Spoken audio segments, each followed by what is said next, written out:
Nor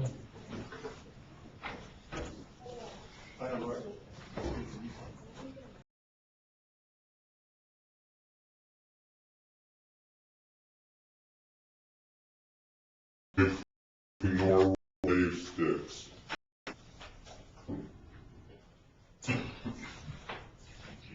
And could we have our outlying offices mute their microphones, and then that'll hopefully keep us from getting a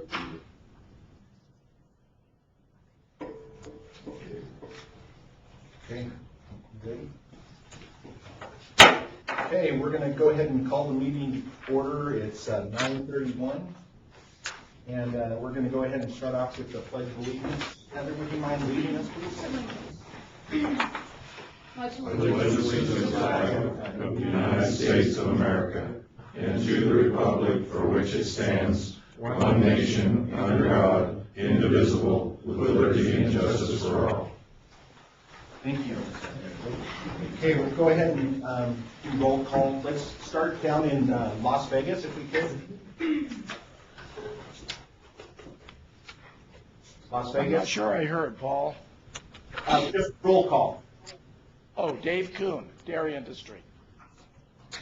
And that's it down there, right? Yes. Okay. Elko? Boyd Sprouling, Elko County Livestock.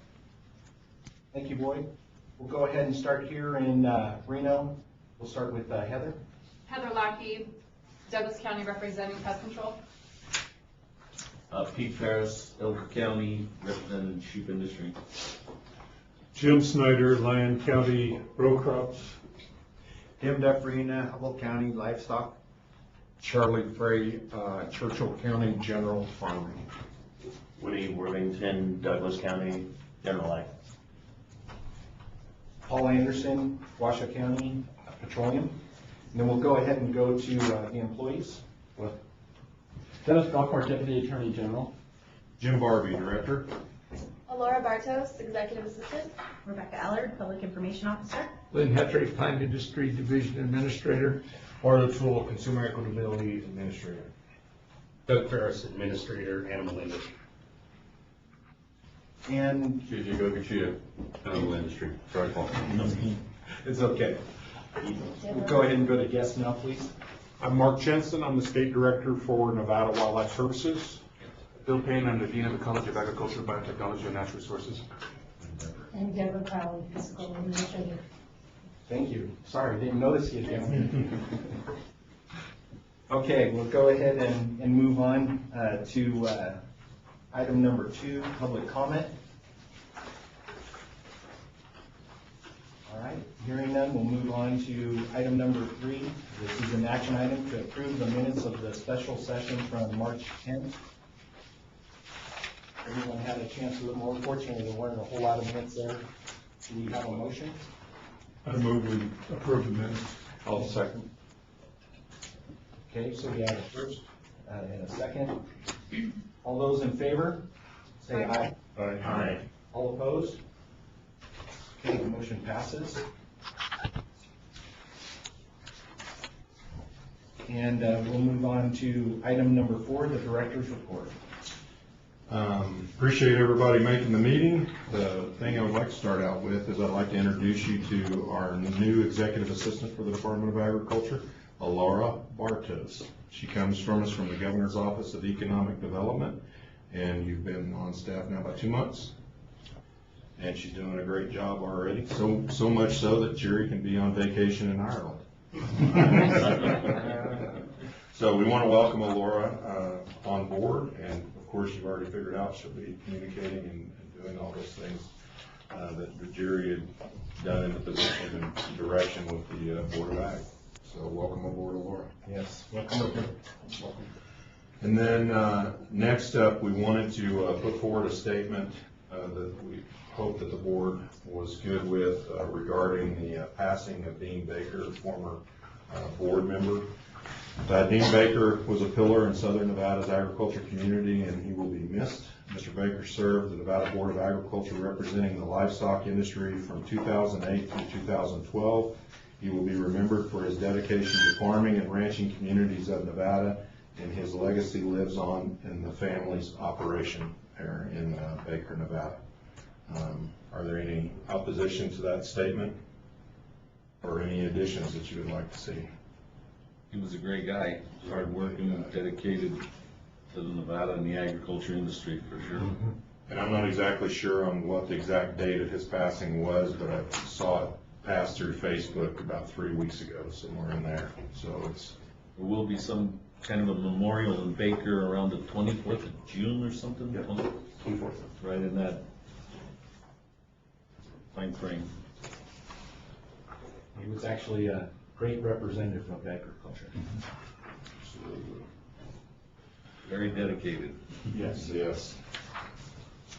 So with that, we'll release that as a statement on his passing by the Board of Agriculture through our social media groups. And then I'll move on to my report.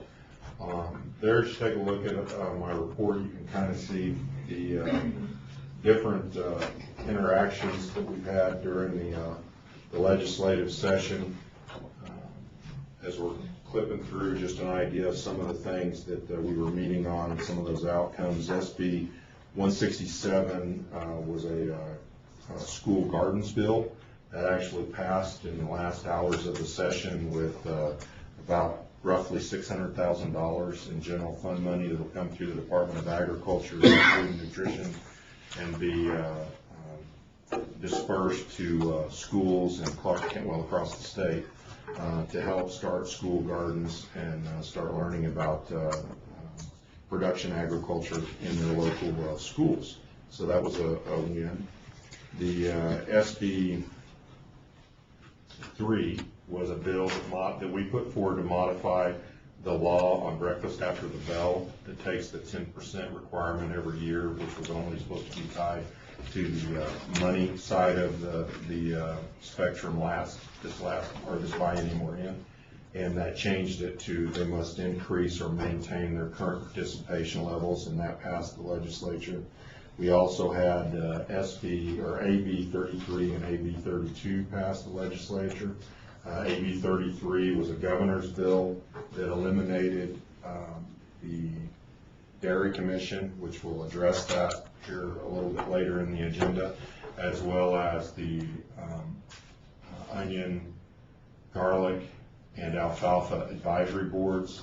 Didn't change any of the powers for those folks. Basically, instead of having an organized board that has to have public meeting laws associated with it, those industry groups can meet as they wish, and then they'll bring forward those recommendations as they have in the past, or a staff member can bring those recommendations as they have in the past to the Board of Agriculture, which is actually where the approval authority lied beforehand and still lies. So the example is the alfalfa committee would make recommendations on the alfalfa promotion monies and research monies and where that should be spent, and the board would make a final ruling on that. That process can still happen now. It can be any individual alfalfa producer that can come forward, alfalfa producers that can come forward as a group, or a member of the staff can bring a recommendation forward. Again, that will still stay with the Department of Ag, or with the Board of Ag's authority. AB 32 made some adjustments in our pesticide laws, whereby beforehand we had basically, in general, government entities should have been fully licensed. Any of their employees that were utilizing pesticides would have had to have been fully licensed. It had never been administered that way. This basically changed the law to reflect the current practice in the state, where an individual representing that government entity has to be licensed and fully trained, but then they can basically oversee employees in their employment that are doing those works in terms of pesticide use. We had, the last special meeting we had was on SB 340, which was the Livestock Event Center bill. After you guys had reviewed that, that went on along with Paul representing the board to the RSCBA. They initially agreed to support the bill and support the Nevada Junior Livestock Show Board in managing that property at $500,000 for 2 years. Reno Rodeo then pushed back on that and wanted $750,000 for 5 years. RSCBA said we'll do $500,000 for 5 years, not $750,000, and they passed that in the final meeting that we presented to them. At that point, Reno Rodeo continued to not support bill, and at that point, I think the legislators involved decided if we weren't going to have consistent support by all the trustees that they were going to step away from the bill, so the bill died with a lack of exemption. So for the next 2 years, the property stays in the current management system that it's in. We did have pretty much support from every trustee except for Reno Rodeo and the entities involved, including RSCBA and Washoe County. So we'll take a look at it. I know one of the suggestions, which I've got to make that contact still, is to have Public Works do a full review of the property like we did, not of the legal side of it, but of the actual physical property.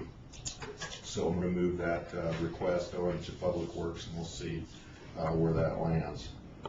But that bill didn't die for, it didn't meet the deadline in moving through. Another bill that we've been involved with is AB 407, which Bill Payne can speak to. That is a bill that started out basically splitting cooperative extension into 2 pieces. Then recognizing the pushback that the legislators had on that, it was amended and basically just gave, and correct me if I'm wrong, Bill, just gave land grant status to not only UNR, the land grant university in the state, but also to UNLV and the Desert Research Institute. Under that circumstance, it received enough support to pass both houses, and it's been enrolled, and I'm not sure, as of yesterday, it hadn't been delivered to the governor yet. I know there are a lot of folks and a lot of entities that are communicating with the governor about those concerns. I, as the director, have communicated to the governor's office that I have great concerns on how that's going to impact the College of Agriculture, the research facility at the university. You're basically taking the pot and splitting it 3 ways. And if our budget was split by 2/3 removed from it, that would obviously have significant and dire impacts. And with the population level as it is in Las Vegas and UNLV, you know, they could even split it up greater than that. So that would be devastating to both cooperative extension and the research arm and the College of Agriculture. So, that's clearly a significant concern. So now it sits with the governor to decide whether or not to sign the bill or whether or not it'll be vetoed. So if you do have a feeling or a stance there, or your industry groups do have a feeling or a stance there, we'd sure encourage you to contact the governor's office directly and let them know where you stand on that venture. And you got to make a statement to any of that? Yes. So Bill Payne, again, the Dean of the College of Ag at UNR. There are a number of problems that remain with that bill. I think the first one is it doesn't specify how federal, state, and county funds would be divided. The only indication we have, based on a letter of President Jessup of UNLV, would be that about 50% would go to UNLV. The other problem has to do with the legality of the bill. It preempts federal regulation. The precedent and federal regulations state that only Congress can designate a land grant college, an 1862 land, and Congress has not done that, and the Office of General Counsel of USDA has not recognized UNLV as a land grant, and we have that explicitly in writing. So we are hoping very much that the governor will veto it. I'd like to point out that it's already causing harm. It's very much demoralized faculty. 4-Hers, any number of stakeholders across the state, and it's causing me a problem. I've had at least 2 faculty who have left because of this bill, because they feel their job security is threatened. This is at a time when I'm still trying to rebuild the college. We are now having interviews for the new state director of cooperative extension, and 2 of the final 4 candidates were asking about AB 407 because, again, they see that as a challenge to their job security and their ability to effectively carry out their duties in the state. So we're very much hoping the government will take this into account and be deliberate.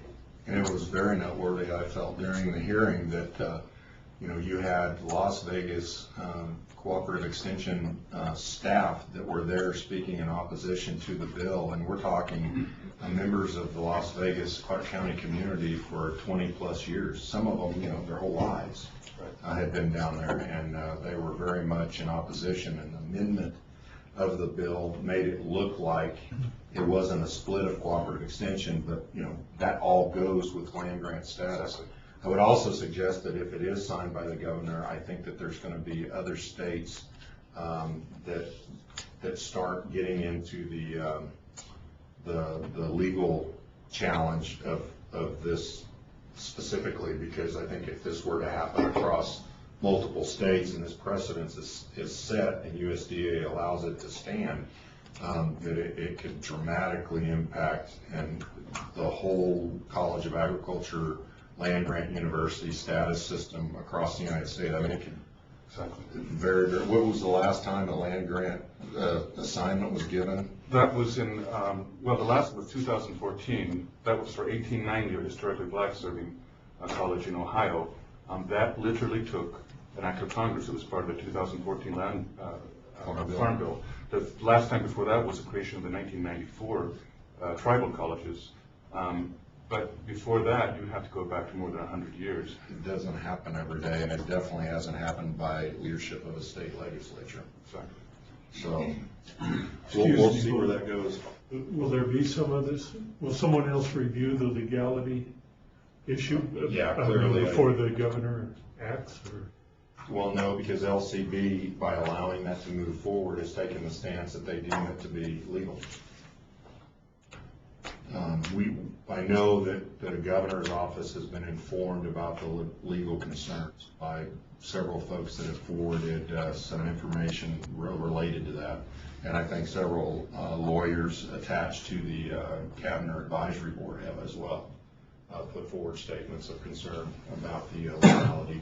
And I think if it is signed, then you're going to start seeing states, and of course that'll be something that will, as a member of the National Association of State Departments of Agriculture, will start spreading in the word, and then through their AAA organization or whatever it is, they'll start notifying folks of their concerns as well.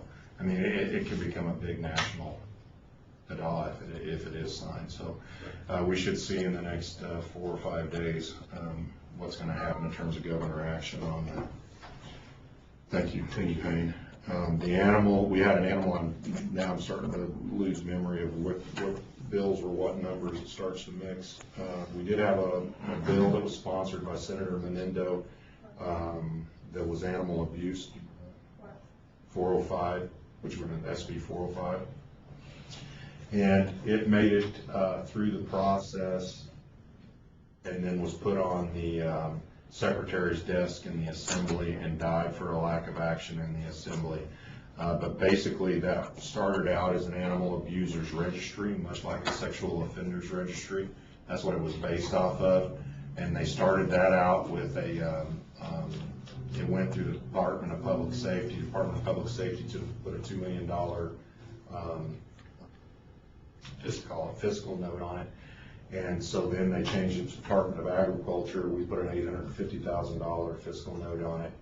And so then they wanted to sit down and talk about it. And so I explained to them they had one part of it that would have been confidential information that was only accessible by police officers. And I explained to them that police officers would never access their little web page of confidential information because public safety has a process. They have a background capacity to do a check on anybody that covers all their crimes, not just their animal abuse crimes. And so they agreed to remove that from the bill, in which case they would have just had a website that reported public information, that was provided by the individual that had gone through the court process, and it would have required the individual convicted of a misdemeanor or a felony animal abuse to basically submit their information to be posted on this website. And anyone that would have been buying, started out all animals, but I believe we got livestock carved out of that early on, where it was basically cats and dogs. Before they could sell an animal to an individual, they would have had to go onto that website and validated and verified that they were not on that website as an animal abuser. And so it became a very complicated system, and it was going to be under the Department of Agriculture's umbrella, and we would have had to have contracted out to a nonprofit organization to manage this website. No money involved, but we would have had to give the blessing to some organization to manage the website. So it still would have been, in my opinion, a challenge, and I'm just not sure it was necessary, since that's all public information anyway. But that bill died in the last hours of the session. We talked about the rodeo bill. So I think that's the major legislation that we were engaged in. Didn't we have one vet pharmaceutical? Is that a bill, or that's an act we were working on? No, it was reg through pharmacy board. Reg, that's right.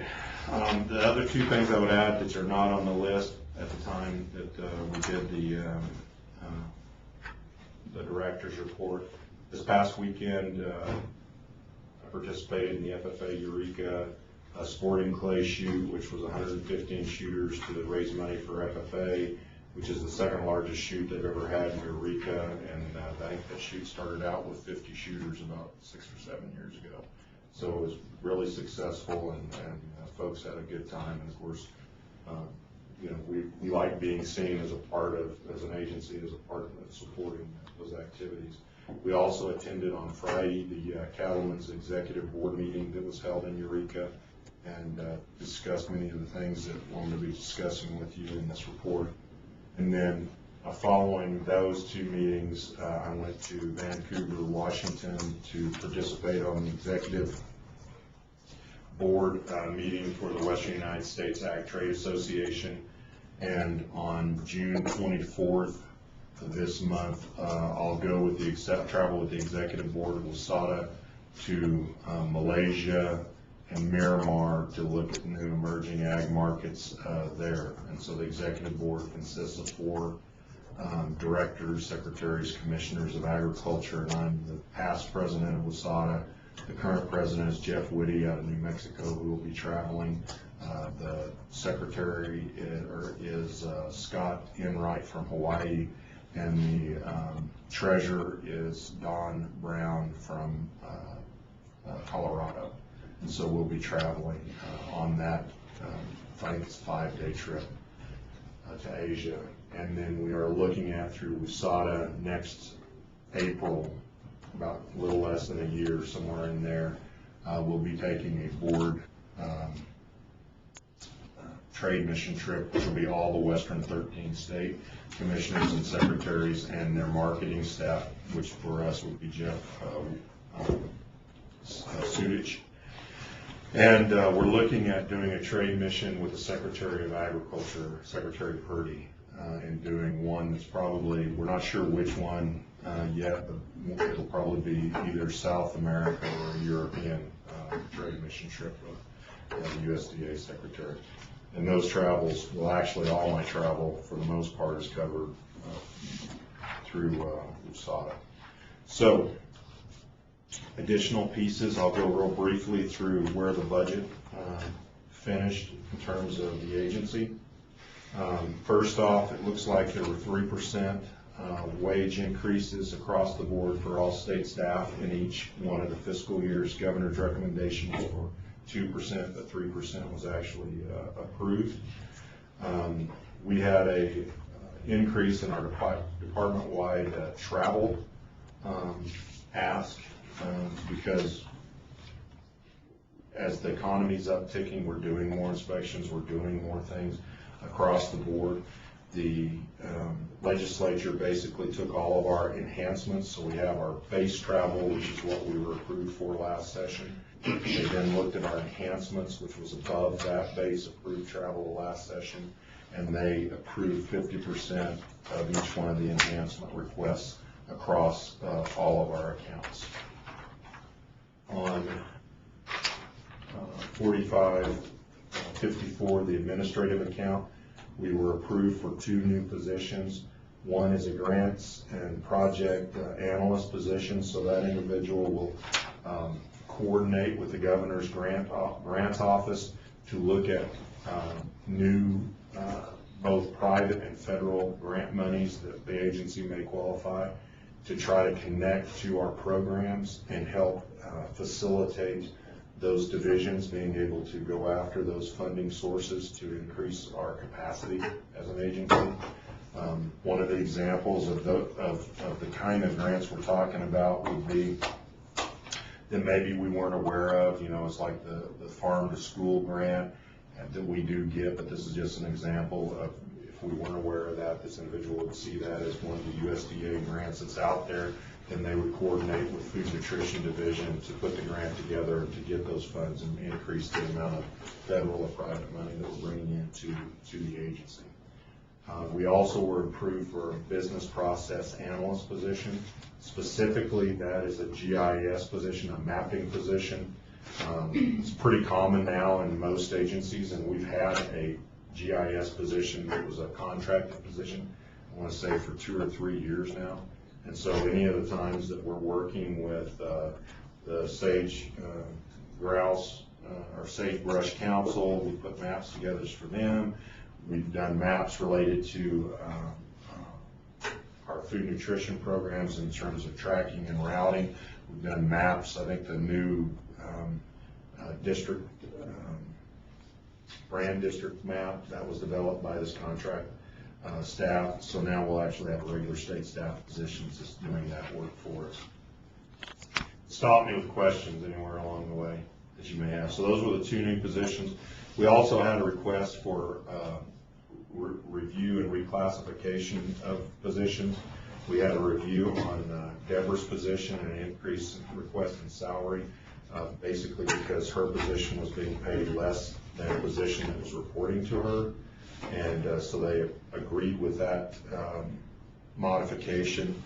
The budget subcommittee agreed with the recommendations for our international trade position to go to unclassified and the salary ranking, but then when they met at the legislature within their smaller leadership group that controls the final pay bill, they reduced significantly the salary for that position. So I'm not sure if that staff member is even going to accept the unclassified position at that salary and may choose to serve in the position as a classified, which is unfortunate because it costs the agency more money. The recommendation that we had would have saved the agency probably close to $10,000 in paid overtime on that position, because they're 15 hours to Asia, 15 hours back. I mean, there's just a ton of overtime with a classified position.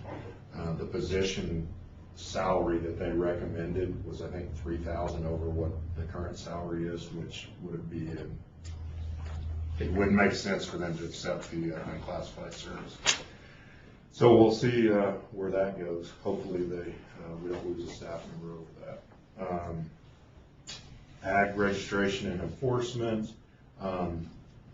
They were given all the equipment that they had requested, which was their biggest ask within that budget proposal, to the tune of about $269,000. Plant health and quarantine. That's where we had 2 of the governor's initiative for the drought recommendations came in. One is a environmental science position. That's the position that would put together the quarterly drought reports that would basically take the information provided by USDA on snowpack and also on vegetation, and basically create a drought monitoring instrument that shows the whole hydrological connection of the moisture that we're receiving in Nevada. An example I would utilize is we had areas of Nevada that were considered an extreme drought, which was accurate in terms of the snowpack, but that had feet, this tall, because we had had a fair amount of unusual spring rains. Well, BLM's make a decision on grazing allotments based on the snowpack drought monitoring, so they're not allowing livestock to be turned out to get rid of that high, tall forage. Well, if we don't do anything with it, it turns brown and becomes fuel for fire, right? So it's a never-ending, less than idea cycle. And so part of that recommendations of the Governor's Trout Forum is that we would create a position that would give an alternative, and then that will obviously work with this GPS position in terms of the mapping side of things. It was also approved $500,000 in next fiscal year, this coming fiscal year, starting July 1, in a water efficiency grant money.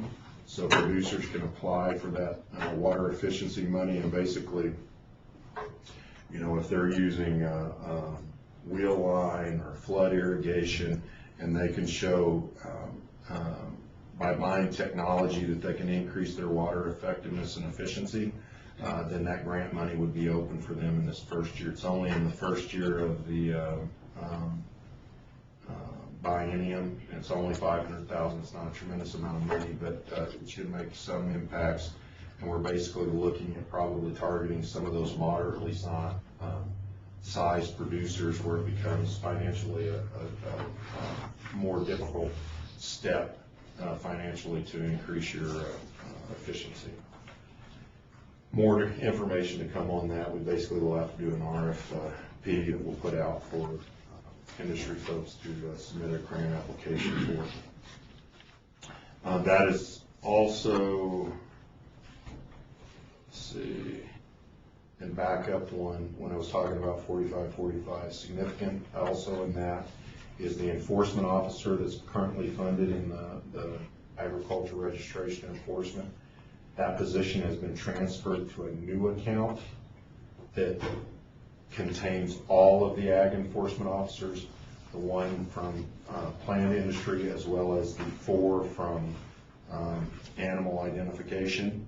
And I'll talk more about that when I get to the animal ID account and what happened there.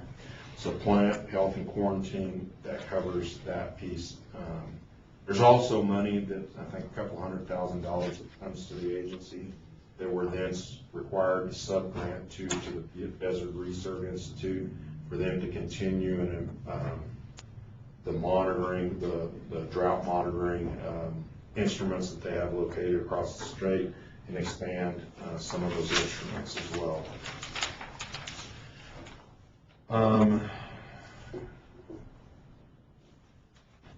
The full-time position, and then there was also a half-time position in that grant that's going to manage the $500,000 grant over the biennium, and then that's also where they gave us ongoing authority for the Federal Food Safety Modernization Act money, $2 million over the next 5 years to manage produce food safety. And 4550, the Veterinary Medical Service, the Animal Disease Laboratory. We did have some pushback earlier on in the session related to the Elko Laboratory, in that they felt that they had not last session given us the authority to reopen the Elko Laboratory because they had not approved a veterinary diagnostician position in that lab. We looked at it as there wasn't enough federal money or enough state money to approve the new vet position.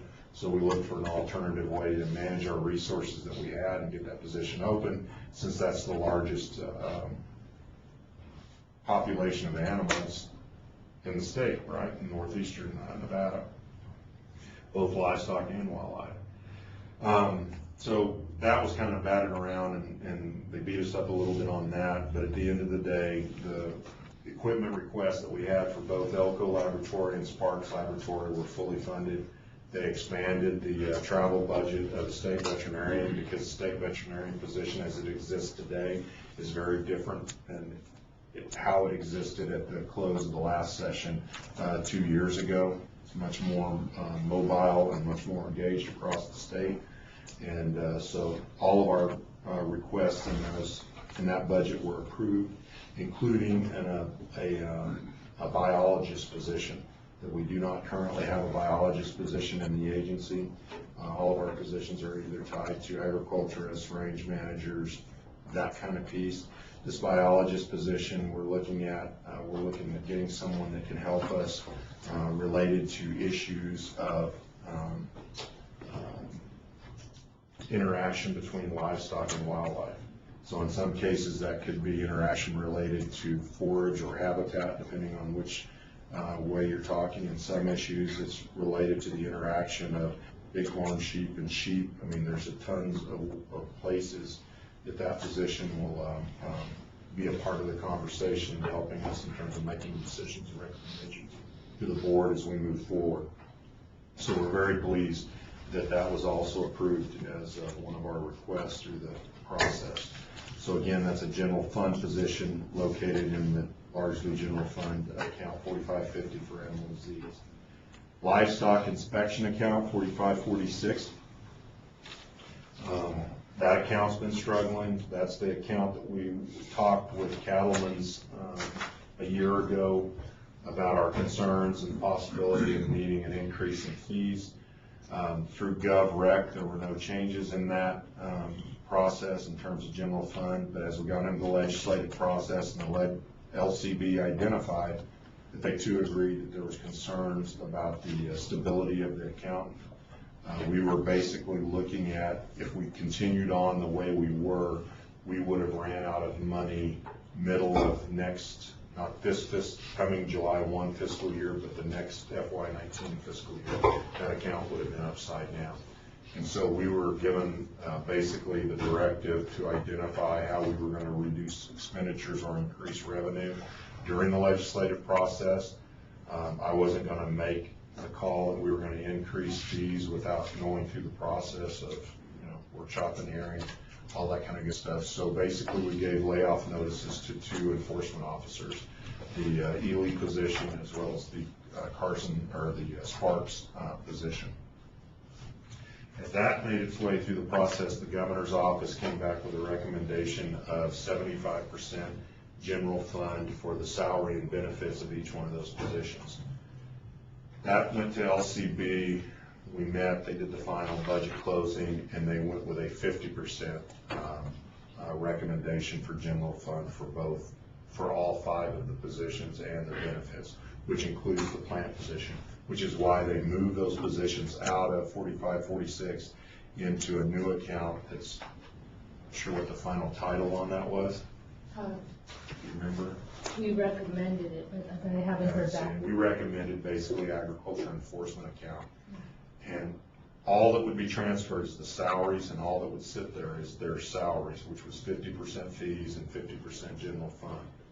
That's going to basically create a positive cash flow in 4546 of roughly $150,000 to $200,000 a year. So that's positive, and that's going to give us greater longevity. That's still an account we're going to have to watch. That doesn't take it out. I mean, I think to take it really out of concern, we would have needed probably $300,000 to $350,000 in general fund influx to be good. We're still going to struggle with equipment replacement.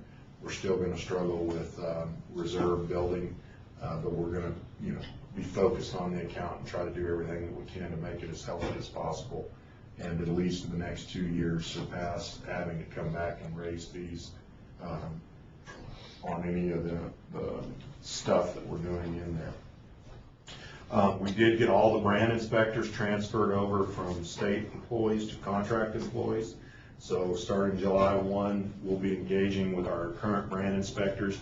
Their positions will be eliminated, and then we'll basically be sitting there offering them for a little bit more money, not significantly, but a little bit more money, a manpower contract. One of several benefits there for us, they're not earning annual leave, they're not earning those things that then when they retire or quit the agency, we have to write a check to them for, even though they're in a position that they would never take annual leave because they are intermittent positive reporters, so they only work when they agree to work. So it basically became this state savings account for them that they were earning. it just didn't make sense, and it was obviously hurting the account.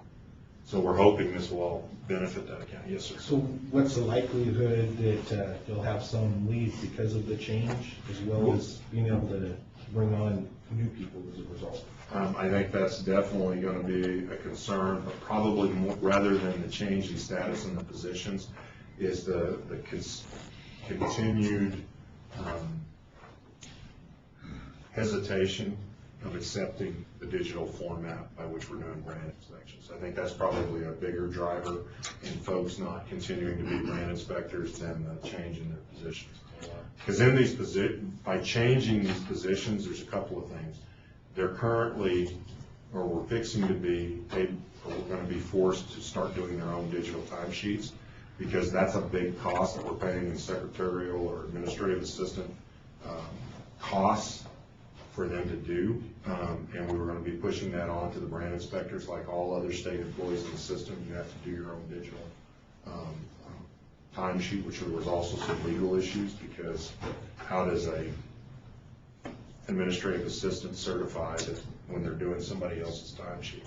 So that didn't make a lot of sense. By going to the Manpower, what we're trying to get set up is when those folks are out doing a brand inspection, they put their hours in on that brand inspection. And so from that, we can create basically a pay sheet that says, in this 2-week period, this individual worked this many hours, and then we're hoping we can set it up and we can submit that directly to, because that's certified. When they sign it, it's a legal document. They're certifying everything on the documents accurate and legal, just like a timesheet, where basically we send that to Manpower, and then Manpower cuts their checks based on those summaries of how many hours they work, which will then cut out a ton of administrative assistant time that we're dealing with in terms of processing, and it'll be easier on the brand inspector. They're only doing it once, where now they're doing it twice. That's the hope we're continuing to pursue, if we can get that done on the Manpower side. Yes, sir. Jim, I have a question about that. Who covers health care, and what about injuries on the job and stuff? They're completely independent? Those positions, so this is a contract by the state of Nevada with Manpower as an organization. Okay. So the entire state utilizes it, all agencies. We've been utilizing it for about 4 years since I've been here. And so they have workers' comp. None of these positions are full-time positions, so they didn't have benefits to begin with, which will be the same as what they'll be on, including retirement. That wasn't, these positions, none of them had that. So that status will be the same with this new organization. And then they also, under Manpower, any ones that we identify are driving a vehicle, a state vehicle, because several of these we give state vehicles to decrease the amount that we're having to reimburse them. So if they're in a state vehicle, our only cost to them in terms of travel is the tax exempt fuel, versus if they're driving their own vehicle, then I think there's 56 cents a mile reimbursement rate, which is huge. We were having some inspectors that were getting $11,000 and $12,000 just in fuel reimbursements every year, where by putting them in this position, that cuts the cost in that year down to maybe $1,000. I mean, it's significant. So they have workers' comp, they have to carry insurance to cover them driving state vehicles, and they basically, for the state of Nevada, do a spectrum of positions, everything from professional doctors, medical doctors, physicians, to like us, brand inspectors. Are they going to be issued a W-2 by Manpower or 1090? Okay. I don't know which one they'll get, but they're an employee of Manpower. Yeah. Not an employee of the state. The federal laws are pretty specific on, contract labor. And right. And and this contract is reviewed by the Attorney General. Okay. Because understand, the contract that we're a part of isn't the Department of Agriculture with Manpower, it's the state of Nevada with Manpower. So this is something that's pre-existed us.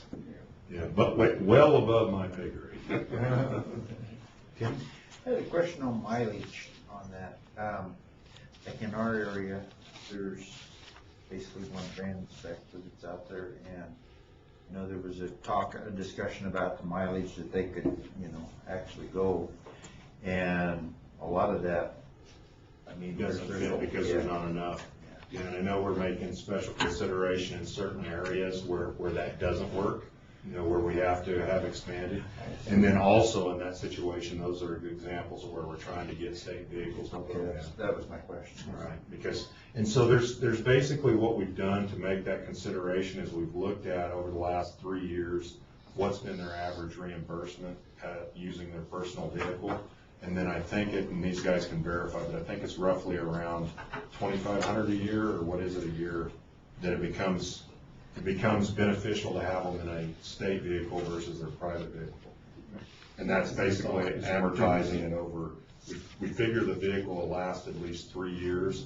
So if you consider the cost of the vehicle and then put that over a 3-year period, plus then fuel versus the reimbursement, and after the 3 years, if it's less than what we would have paid them in reimbursement rate, then we consider that worthwhile to do that. That's what I was gonna ask you, if that's where. Right. And I know we've run it a couple of different times under a couple of different scenarios, but I want to say and it also depends on their location, and kind of like you say, how far they're having to travel, but that usually is apparent because of how much we're paying them in reimbursement. I want to say it was around that $2,000, $2,500 mark a year, then it becomes beneficial to put them in a state vehicle, you know, per the state's funds. We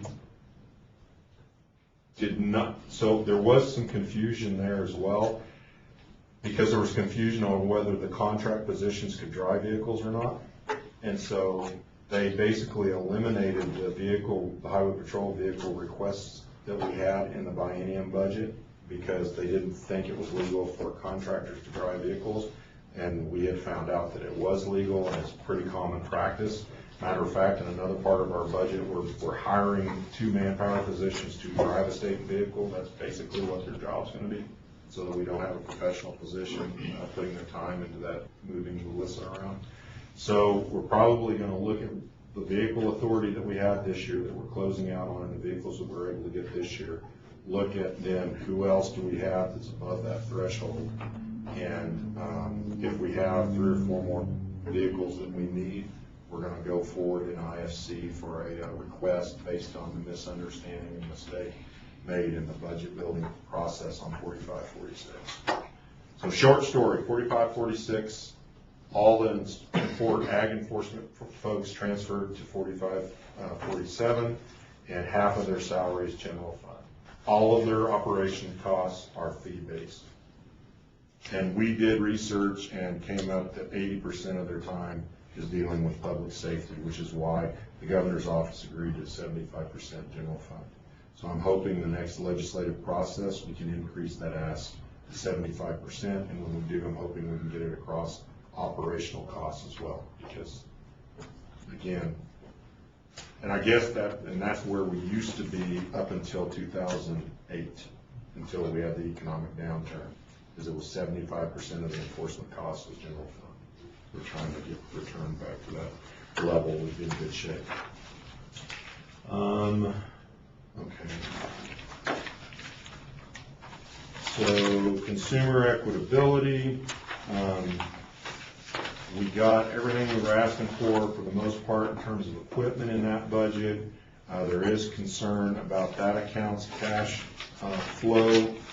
We feel very confident that we're going to be seeing an uptick in the cash flow in the account, because these guys are going to have to do more inspections because of the marijuana, because the economy's kicking up, so there's going to be a lot more mass scale inspections that they're going to be doing. We had requested 2 new inspection positions to replace 2 inspection positions that have been turned into metrology positions, so we never get caught flat-footed again and not having a trained metrologist in the state that's been certified through NIST, because that process takes about a year. They basically denied the 2 inspection positions until we can show that we're going to have an increase in revenue, which means we may get into a situation there where we're having to do more overtime until we can get through the process in ISC to request, based on the increased revenue, the 2 new inspection positions, which wouldn't happen probably until the second fiscal year of the biennium, FY19. So we're probably going to see 2 new positions. I wouldn't be surprised, just based on the way things are going, and surrounding states that are not doing as much metrology work, and that work's being sent to Nevada. So Bart may address that in his report as we get a little further down the road. Nutrition program, we got a new quality assurance specialist position and a new buyer position. The buyer position basically will work directly with purchasing in the commodity foods that we're ordering for school districts out of USDA, and the quality assurance specialist is another position that will go out, and which we already have 1 or 2 of those positions currently, but they'll basically do the federal review on the school districts and on the programs that we're administering under those accounts. And based on the president's budget that came out, and based on Congress will do the budget at the end of the day, and the president's stuff is pretty much, in most cases, a recommendation is how it's handled, but that funding was left intact. That was one of the few places where the funding was left intact. We guesstimate at this point, with what information we know, we'll continue to see an increase in those federal funds coming into the state. Under the dairy side, we have enough contract money to hire 2 half-time positions to drive Melissa, and we also were funded a new Melissa and a new trailer. We're going to have to come up with a second name for Sally Ann or something for the South, I guess, for Las Vegas, and then those half-time manpower positions will be able to transport the dairy cows to the different ag literacy events, and also then someone in that position that we hire will have the capacity to basically do ag literacy while they're at the event representing the agency is what we're looking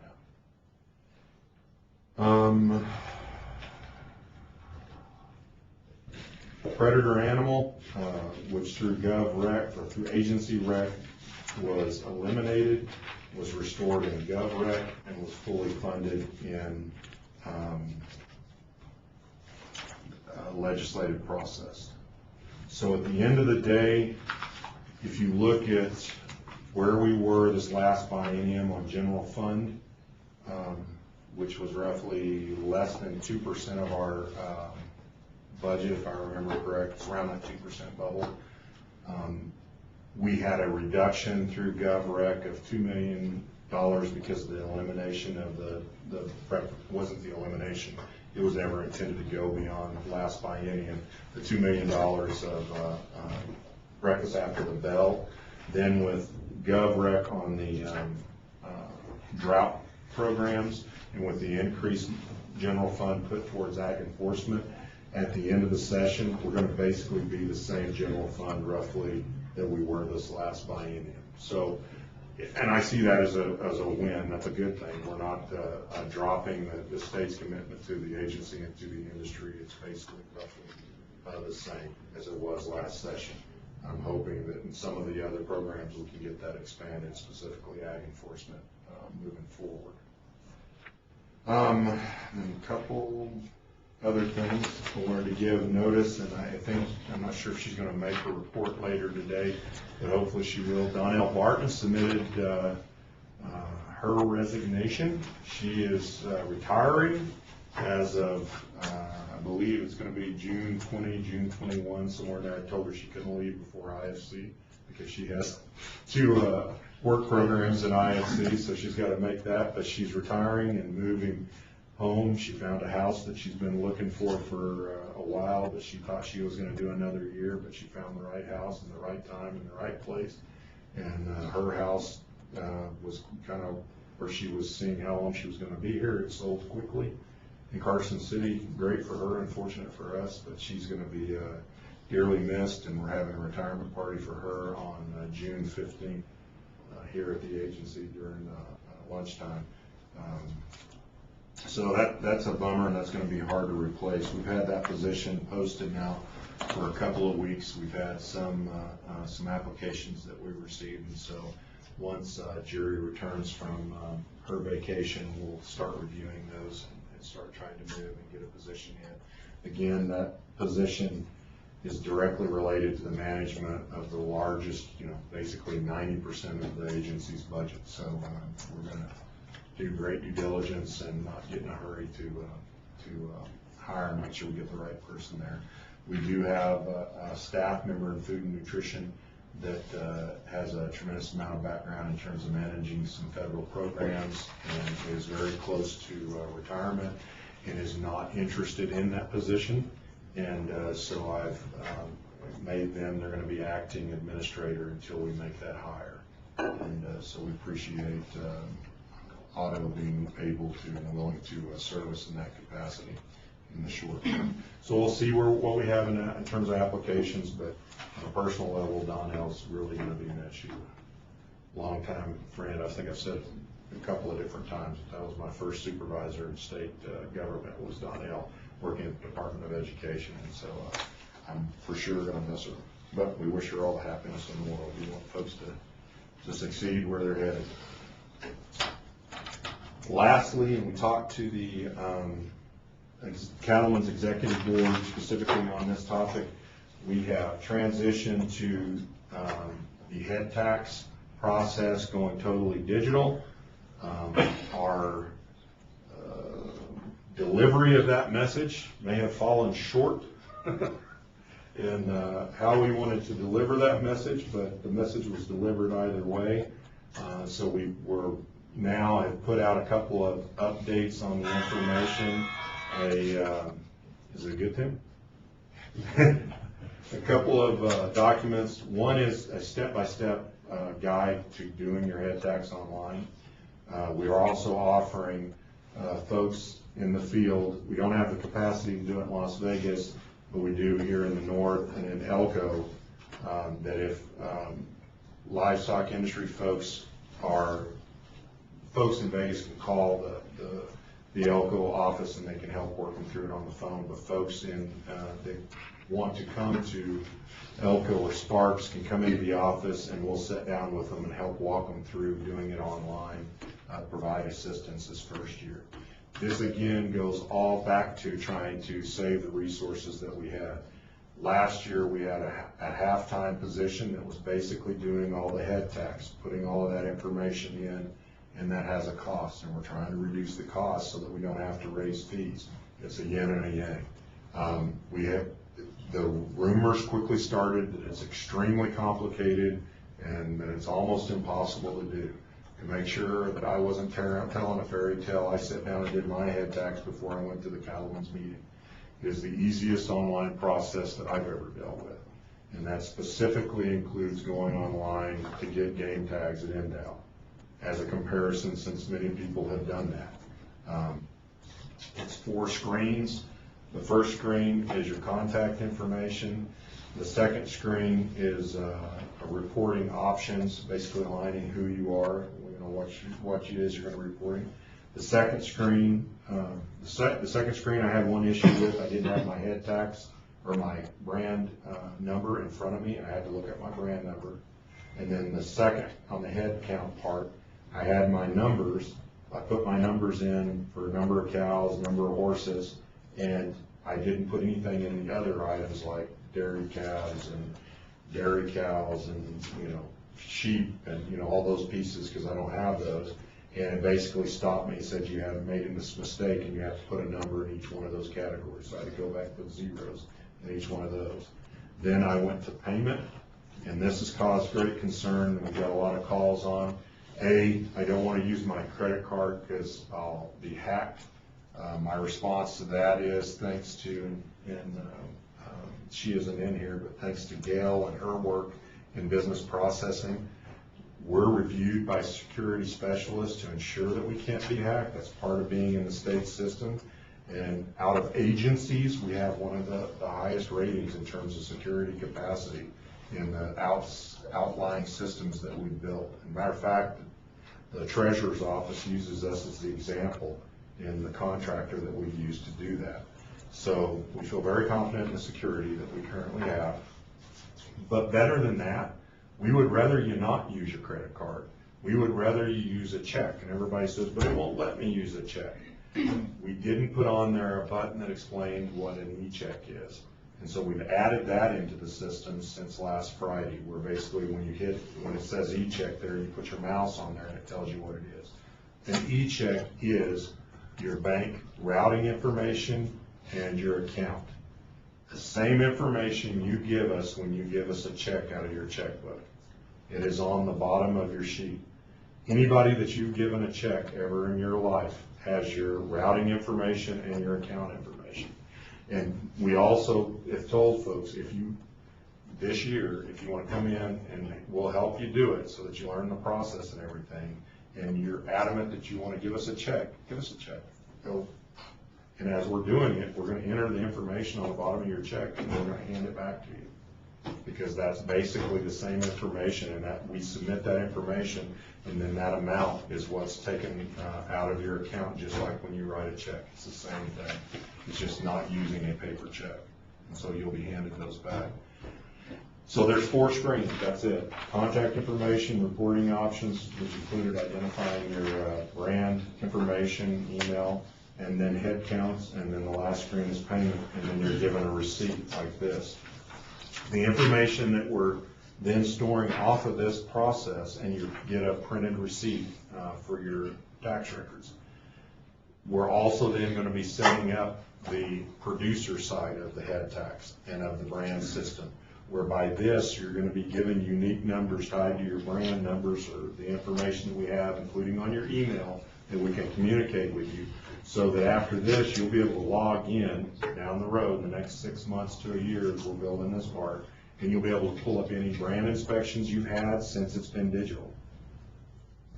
Any of them. So you need to know, crap, I lost that brand page, how many did I ship, what were they, head tax, all of that will be there at the end of your fingertips. You can do it on your smartphone. You don't even have to have a computer at home. You just have to have that Wi-Fi, or not Wi-Fi, but cell connection or Wi-Fi connection, either one.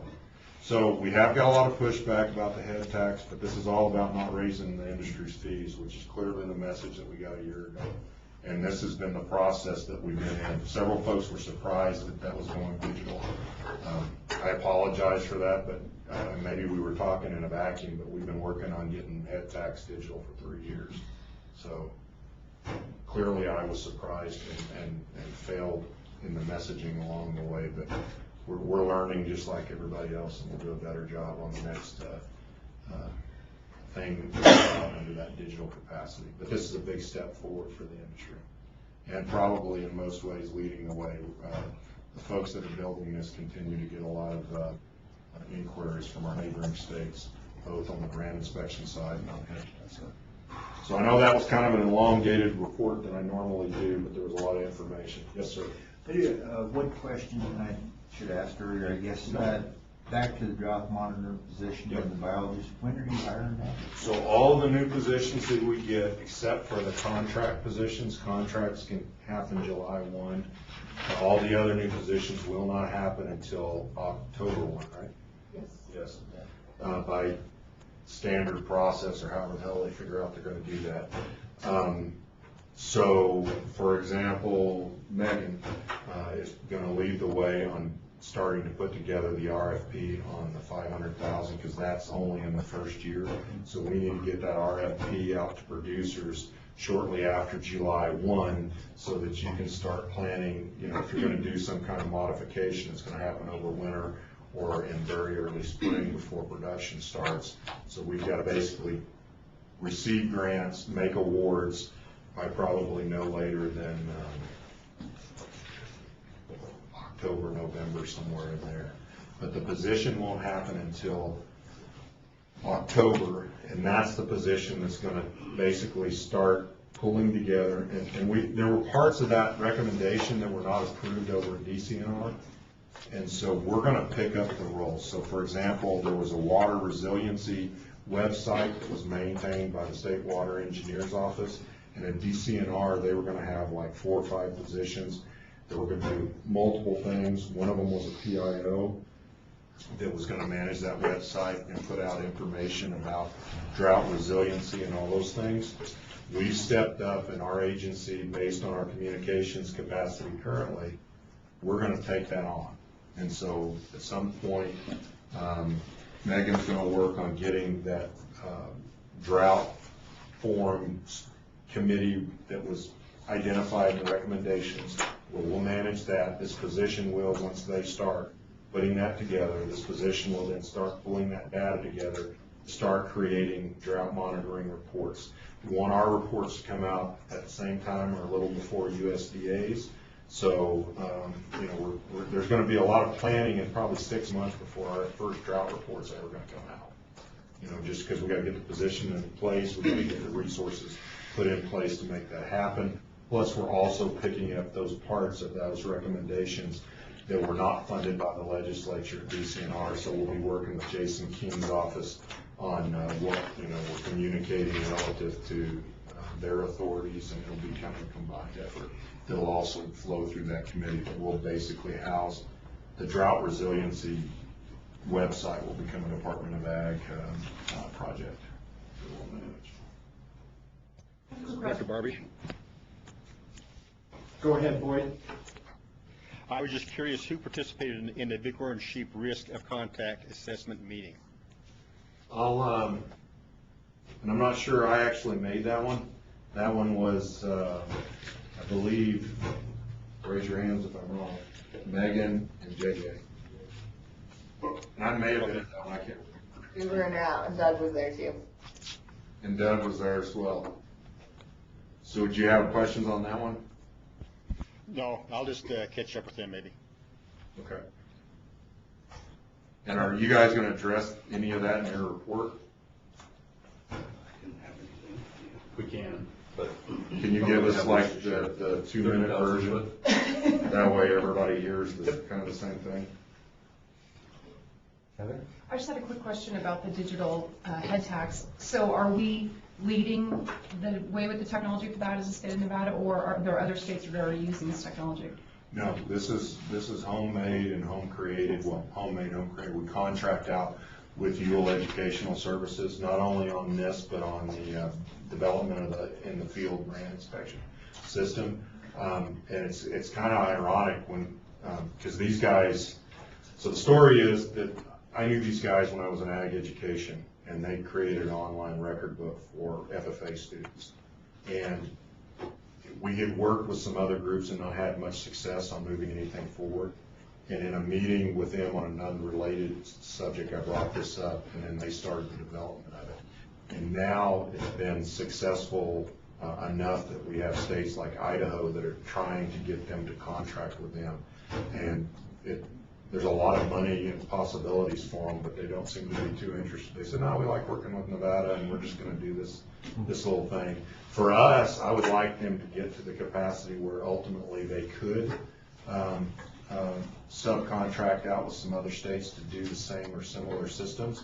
And the reason is because if we had Utah, Idaho, California, Arizona on the same brand system, and we signed cooperative agreements with those states, we could clearly see anytime from our neighboring states, which is common, livestock were coming to the state, and we could validate if they had health papers, because we're going to be tying in our health permit desk into this same system, where if someone's coming out of state and they want a health, or they have to get an entry permit, they would be able to do it online. It would be approved by the state vet, whether he's sitting in Elko, Sparks, or it's a Saturday and he's in the saddle in Eureka, you'd be able to approve him on his phone.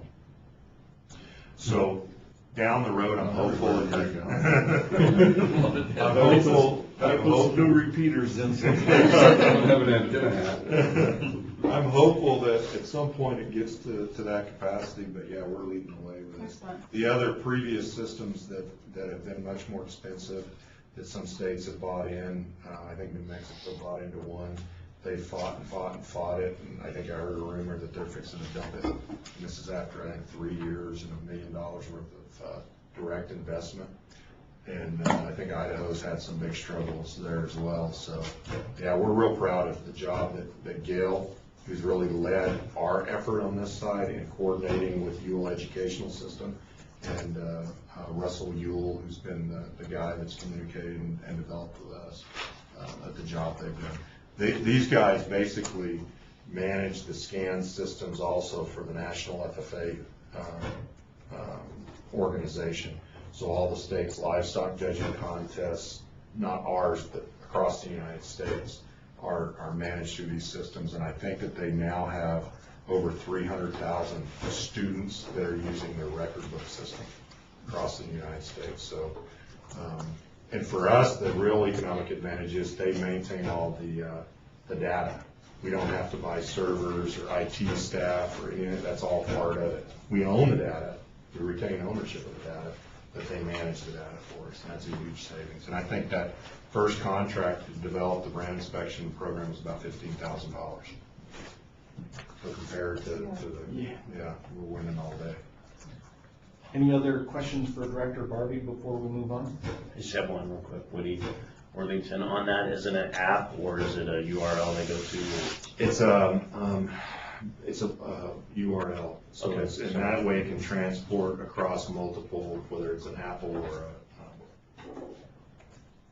It's all linked from our homepage on the It website, is. online services, yeah. Okay, we'll go ahead and move on to item number 5, administration. Deborah Crawley. The first one, A, is an action item, department uniform policy revision approval.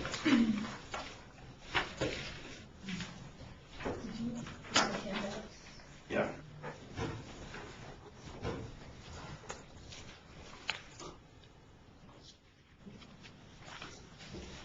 Sure. Has everybody got a copy of this or looking at it on your iPads? Or who needs a copy of it? So I should ask. Modified. Okay. Anyone need one? Yeah. Anyone else? We'll just give you the one that's going to be changed, though. I don't know, that'll confuse it more. Anyone else? All right. This is new, right? Yeah, so the original has like kind of copyright. Okay, gotcha. Yeah, the original has the copyright and the amended has it.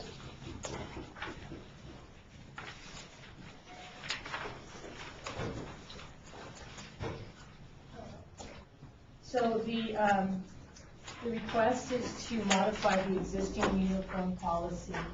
And basically what it includes is there's, on page 3, there's some highlighted items. And what the highlighted items are specific to the enforcement officers, and they are requesting to change their specific uniform. And it changes the number of shirts, but it also includes a vest. And you have an example of the uniform that they're requesting. So that's one change. In addition, we added new staff members who were eligible for makeup. So the vest, maybe Jeff, you want to explain the vest? What? You want to explain the vest? The vest is actually a vest carrier, so all the officers. Explain why that's important. Okay. All the officers right now are all wearing a ballistic vest, but they wear it under their shirt. And in the summertime, or in the wintertime, sometimes it's not a bad thing, but what are you sure you would know?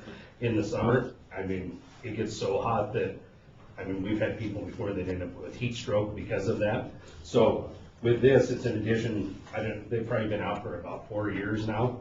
And actually the panels of the vest go in this, but it's made to match the uniform itself. So you put the shirt on first, and then the ballistic vest carrier goes on after that. It zips and unzips from the sides. It has like a breathable mesh on the sides. And with our guys, we like this also because a lot of times they're not, I mean, if they're in their patrol vehicle driving around, we want them to have it on. let's say they're just doing a brand inspection, or with like Chris doing the Virginia rainforest stuff. He's carrying panels and everything else. It's hot, it's cumbersome, gets in the way. With this, it's easily, they can unzip it, take it off, do their job, whatever they need to do, put it back on and zip up the side. Or if they're doing office work and like that, they're just, if you've ever worn one, they're very uncomfortable, but a very needed item. So in going to this, the only people that manufacture these are uniform companies that do it mostly for law enforcement. So with doing this, we consulted with the director as far as a color to go with, because you're kind of limited to the colors. This is the closest color to the kind of bright blue that the rest of the agency utilized that we could get. Right. But it's more functional, so we're okay with that. So with doing that, we went to this, and then that would then change the shirt also so that the colors match. Most of the time, when somebody has it on, a lot of times you can't even tell that they don't have on just a uniform because of the way they match up. But with the shirts also, they're made a little more durable than the ones that our officers were wearing. They have Velcro tabs on the pockets, things like that to hold things secure. Then they also have hidden pockets for paperwork, things like that. For the external microphone for the radios, it has a loop for that. They're made to have a reinforced area for the badges. So that was our primary focus on going to something like this. Also, FYI, we were excluded from the camera microphone. The video recording. Video recording bill. It went through and passed and said police officers shall wear and da-da-da-da. Thus far, we're excluded from that, and a big part of the reason I assume is because they'd have to find the money to pay for it, because it's going to be expensive. Anybody has questions or wants to look at it? And then we have one position that's also added to it. Yes, and so the existing positions that are on the modified uniform policy are included in the budget. So the budget office has approved the positions. The only thing that would be new up and above is the vest. But with the reduction of the number of shirts, it kind of offsets it. So really wouldn't have a fiscal impact based on the approved new biennial budget. Okay, do we have any questions for Deborah? And how about a motion? I'll make a motion to approve that. I'll second. Okay, so we have motion and second. Who was the second? The second was Charlie. Yeah. Okay, all those in favor, say aye. Aye. All opposed? All right, passes unanimously. Okay, it's all you, Deborah. So again, I'm just going to give a high-level view of where we are currently on this year's budget. Well, there's a BOE meeting next week, June 13th, and we have just one small contract amendment on that.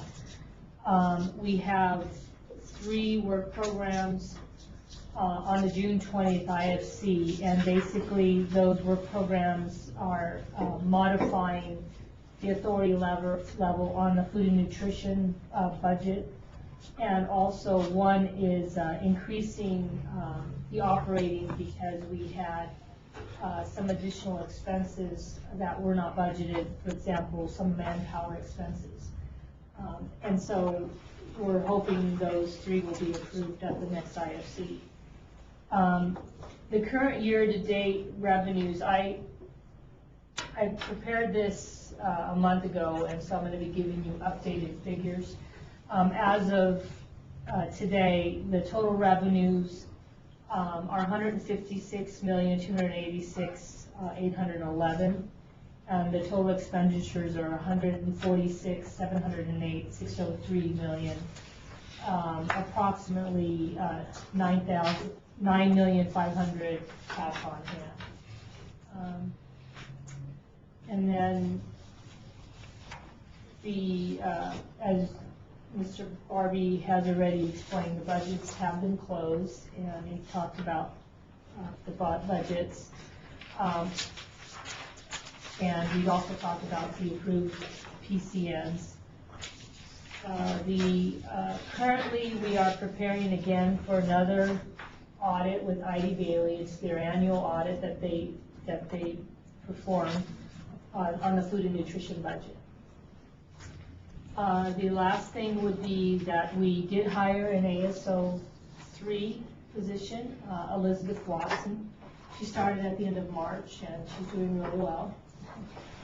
And one last thing about the budget is currently, right now, we're projecting about $100,000 savings in the administration budget, so that money will get returned to the agencies supporting the administration, so that would help with their reserve accounts. And we're in the closing part of the year, and we're beginning it, and it'll end September 1st, so we're gearing up for that. And then we'll also be entering in all the new budget information into our systems and start, preparing, buying equipment and all the new stuff that we got approved for. Does anybody have any questions? On the $100,000 savings, what accounted for that? It was salary savings, partly because we have, let's say, the ASO 3 position vacant for a while. It was utilities. They were down about $16,000 from what we estimated. And then we had some savings in IT because in 16 we were able to buy some equipment, and that carried over into 17 savings. And so that was, so overall between those three, I'm projecting about $100,000 savings. And we may not see that in the next budget. So appreciate it while it's here. Yeah. Okay. Any other questions for Deborah? Okay.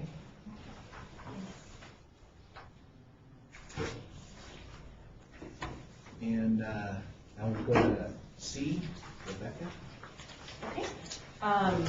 You guys all have the report, but I just wanted to highlight a couple of things. One thing that has launched since I prepared this report is the Food Safety Modernization Act Produce Safety Rule Survey that is going out to all producers in the state, just to kind of gauge how familiar they are with the new rules coming out and how we can help get producers ready for those new rules under the grant that Director Barbie referenced.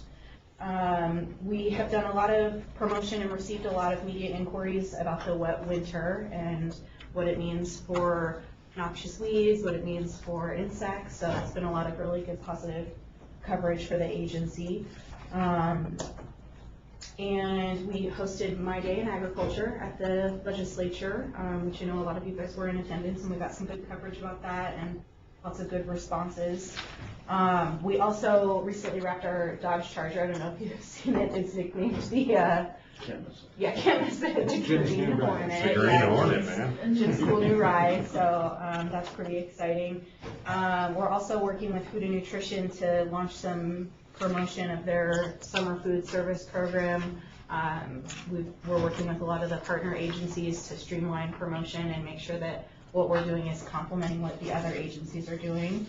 And on the economic development and global trade front, I know Jeff has worked on 6 USADA activities and provided 17 leads to different companies from 7 countries. So I don't want to read the report to you guys since you guys have it, but if you have any questions or want me to go into greater detail on anything in particular, relatively normal quarter for promotions. Does anyone have questions? Yes. Yeah, I don't know if it's appropriate to ask it now, but what's the status? You mentioned the weeds, and that one got my attention quick. We could wait until we're going down to plant industry. How about if we wait till that? Yeah, that's probably a question for plant industry. All right, and I do want to say you guys did a great job. The interaction there at the legislature. A lot of legislators out there asking questions and gaining information. Not to mention, it was funny looking at them getting their pictures taken milking a cow. So. Yes, and I also forgot to mention, because it was a while ago, but Jesse did a lot of media relations on FFA State Convention, and got a lot of great coverage for the FFA students. So I think that was since the last meeting. So, you know, like Director Barbie said, always trying to help FFA and show our support and involvement, so. Well, thank you. You guys did a great job. Thanks. Okay, we're going to go ahead and try and move along as quickly as possible here. We're going to go into number 6, consumer equitability. The first 2 items, A and B, are action items. First one, request permission to submit drafted LCD for the workshop and hearing to amend NAC 590-065. Bill, I'm assuming you're going to back to us on that one? Yes, I was speaking on both of the action items. Okay. So yes, as the chairman said, the first time I'd like the board to consider as a change to NAC 590-065. Currently, subsection 6C of 590-065 sets a maximum of 10% ethanol on conventional gas in Nevada as opposed to flex fuel gasoline. By way of a little bit of background, in 2010, the U.S. EPA approved the use of E15 in conventional vehicles and flex fuel vehicles, model years 2007 and newer. The next year, they modified that and they allowed it for model years 2001 and newer, referring to it not as a straight approval, but as a waiver. I held back on changing the state regulations for 2 main reasons. One, there was a great deal of opposition to E15 from a lot of groups, fears of misfueling and so on, because of the way that the EPA waiver was written. And 2, no one in Nevada asked about it. So there's been no reason to change this. In the intervening years since 2010, a lot of states have approved it, started using it. It's between 25 and 30 states have E15 available. And the misfueling issues and other issues that were feared really have not come to pass at all. Last year, I received a request from Murphy Oil Company, which has a number of stations in Clark County. And since then, I've been working with them and with a representative of theirs who I'm familiar with. And all parties want to fully cooperate and follow the infrastructure, pump design, and labeling requirements as shown in the retailer's handbook, which is why I wanted to include that in the board packet for this meeting. I want to emphasize now that E15, if it's approved, would not be a replacement for E10 or for clear gasoline, but would rather be another product available to retailers and consumers. There's no mandate for it, purely voluntary on both sides. If a retailer doesn't want to go through the work and the expense of retrofitting their station to provide it, that's fine. If the consumers don't want to buy it, that's fine as well. I will add that when I spoke with Murphy originally, one of the questions they had for me was whether we had any rules in Nevada about selling E0, clear gasoline. I said, well, outside of, EPA mandated calendar restrictions during the winter, no, go for it. So, E15 is just another option that they would like to provide to customers. And again, I included in the board packet a letter from one of the larger ethanol promoting interests, I'll say, Growth Energy, as well as the retailer's handbook. I hope that if you look through that at least addresses a number of concerns that you might have as board members. That said, I would be happy to answer any questions that you do have at this time. I would just ask, as far as the board's involvement in this, and what do you foresee as possible issues or lack of issues? I guess my concern is if if we are going to E15 being used, could there be any way where it could fall back on the board if someone's car is ruined now and there's no warranty because they put E15 into a vehicle that had an E10 max? And by the way, just to make sure everyone knows, we keep referring to E10, E15. It's gasoline with either 10% ethanol or 15% ethanol. Right now, pretty much the entire state is running a 10% ethanol, but you can go into Carson City and they have it with 0 ethanol, or you go into eastern Nevada and it's possible that you can see it there. But it is required in Washoe County and Clark County. So anyway, that's... Thank you for clarifying, Paul. I appreciate that. I have seen no evidence where a state government or a adjunct of a state government, such as a board like this, has been held responsible for any misfueling. One of the things, the letter from Mr. Bliley, pretty much said they'd like NAC 590.065 to be changed just to strike 10% as a maximum and 15%, and replace that with 15% as a maximum. I would like to go a step further. I think it's very important that any station that wants to bend E15 follow the guidelines set up by the EPA, by the Renewable Fuels Association, which are at least outlined in the retailer's handbook. That includes infrastructure, underground tanks of the proper material, a certain type of blender pump would be used so that, for example, if a station is vending, currently, if a station is vending gasoline and diesel, they have 2 different hoses.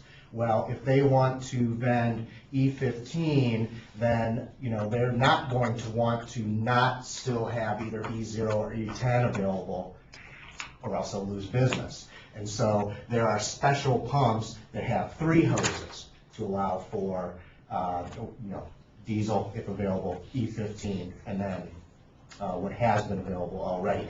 And I want to make sure that language to that effect goes into Chapter 590, to make sure of that.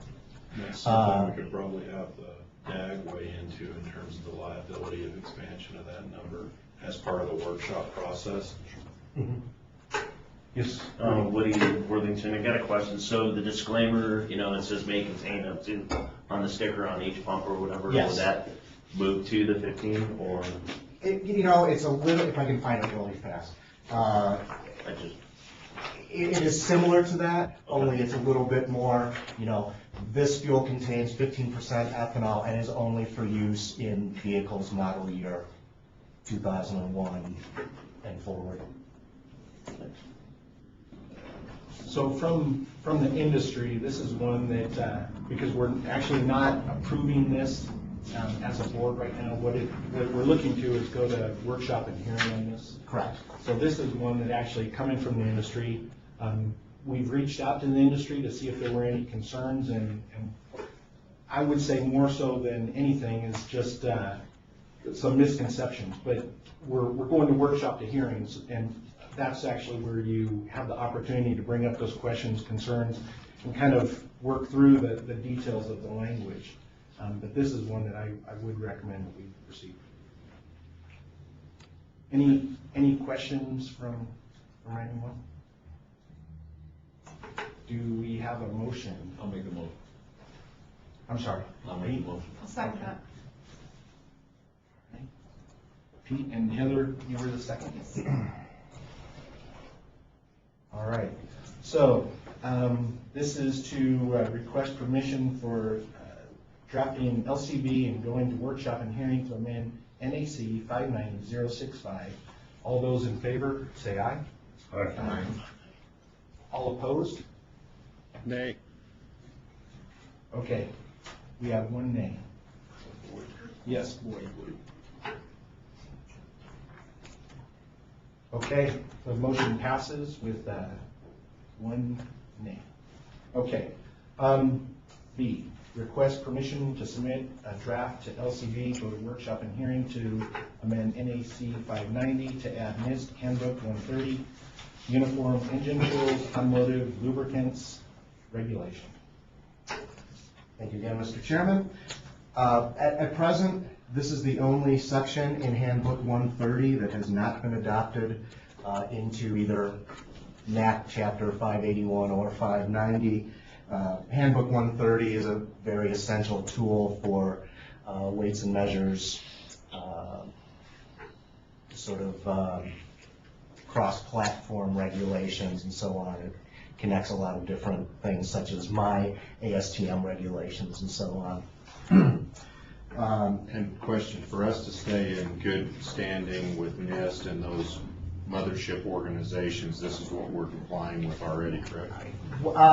Yes, in terms of the weights and measures side, or the strictly the weights and measures side. In point of fact, nearly every supplier and the retailer conducts their business as if we've already adopted it. They know what the rules are, and if they're playing by all those rules, we don't have an issue. But on occasion, what we see is that a party will notice that the NRS or the NAC has a loophole, and they'll take advantage of it. Usually just in language, labeling language, something like that. We're then left to try and enforce without the power of regulation, unless we go through this process to close that particular loophole through hearings and workshops and adding to the NAC. And because CE has adopted the rest of Handbook 130, and because I see no reason for the fuel section not to be adopted, and because adoption will allow us to close the occasional loophole that arises, I'd like to be allowed to go to workshops and hearings, submit a draft LCB, and add this to Chapter 590. And again, I'd be happy to answer any questions. Any questions? Again, representing the industry, I would say this is a good one to go to workshop and hearing on, because there are some things that are omitted currently right now, and it would help to just clean up the language that we have, plus aligning us with NIST and what they're doing as well. So, do we have a motion? I'll make a motion to go to workshop. Okay, Moody? I'll second that. And Heather with the second, got it. Okay, all those in favor of requesting permission to go to draft on LCB, workshop and hearing to amend Chapter 590 to add NIST Handbook 130, Uniform Engine Fuel Code, Fuel Automotive Lubricants Regulation. All those in favor say aye. Aye. All those opposed? And it passes unanimously. Thank you. Thank you. Okay, C, board update, Bart. Good afternoon, Bart O'Toole, Administrator for Consumer Accountability. Start with the C administration admin. I attended the administrators workshop back in Gaithersburg, Maryland, about a month ago. There's no cost to the department, as NIST does a grant for administrators to go back there. Approximately 50% of the state administrators attended this, and basically they bring us up to speed on what's going on in NIST and future direction they're going. They have a new director there on the Office of Weights and Measures. We're introducing the new director and whatnot. They plan on having these about every other year. The next two go together, and we brought the scale model of the watt balance on, just to bring you up to scale on the watt balance. The watt balance is being used back in NIST and several other countries, 3 other countries, Canada, and I think France, are putting together, and they're redefining the kilogram, because the kilogram over the last 150 years as an artifact has started to lose a little bit of mass. So they're redefining the kilogram, and that is a working model of what they will be using to redefine the kilogram. We had to press the computer in that we plugged that thing into, but that is a working model of the watt balance. We plan on using it for education and whatnot when we go out into the field for educational, in the educational arena. It was a very, had a lot of success at the legislature at Ag Day it was a big hit, and it will measure within a fraction of a gram in accuracy. And again, we participated in Ag Day at the legislature. It was very successful. I think we've already touched on that. I've been working to hire seasonals. We have a seasonal here in Sparks. We have a seasonal in Las Vegas. Although we've had no applicants for the seasonals in Elko. We use the seasonals on areas where we use a two-person concept to put in another inspector back in the field. In Las Vegas, mainly in the casinos where they're carrying the weights, several thousand pounds of weights on hand carts back and forth in casinos. We use them there. In Sparks and Elko, they were to be used in the livestock where we use a two-person concept. And again, it would be getting that inspector back in the field and getting more inspections done for the year. We are working on a proposed fee device increase, and as was mentioned by Jim and Deborah, that we are one of the areas where there has some concerns in our reserves and whatnot, and they put 2 of our hires on hold. So we're working on a proposed fee increase. We're 2/3 done with this. I've taken it and broken it down into per area. I've done petroleum is complete, metrology is complete, weights and measures is the last one. I'm working to put all the equipment together and get a 10-year average of what we need to replace. So we can do one fee increase, and that should satisfy us for 10 years and plus, because I don't want to be going back all the time looking for fee increases. Questions there before I move on? We've tested 80% of the devices in the state of Nevada, and that was based on several weeks ago. So I'm looking to hit about the 90% mark on device testing this year, and we're down 2 inspectors, so I think that's pretty in line with being down to two inspectors. Since, actually before I took over this position, we've had some difficulty in collecting past due accounts. I know that right before I came onto this position, they went out on an all-out effort to collect past dues, and they did a fairly good job and collected quite a bit of money. So we have an SOP now, and along with interview notices, when we go out into the field, we have a 3 process to collect the past due fees. We go visit them, then we give them an interview notice saying they're delinquent in their fees, and the last thing that we have not had to exercise is actually taking the device out of service. We found that this has been very effective in collecting past due fees, and from I keep a book of past dues, and we have about 30 pages, and it's down to 3 or 4 pages, so it's down to just few devices in each inspector's area, so it's been very effective. We're looking at increasing our scope to include wheel loader weights. The High Patrol uses wheel loader weights to do the weights on the trucks. Right now, they contract with Reno Scales and another scale company down in Las Vegas, and we do witness testing on that. We're looking to possibly purchase the equipment to do that. We've got a survey out to the neighboring states and counties to see if there's any interest in having us calibrate their wheel loader weights, or the ones that they use on law enforcement. And if there is, we'll go forward in purchasing that equipment. But again, I need to make it cost effective before we do that. We have developed a public weighmaster fact sheet. What we found in looking at all the public weightmasters is many entities out there thought they needed to be a public weighmaster when in fact they did not.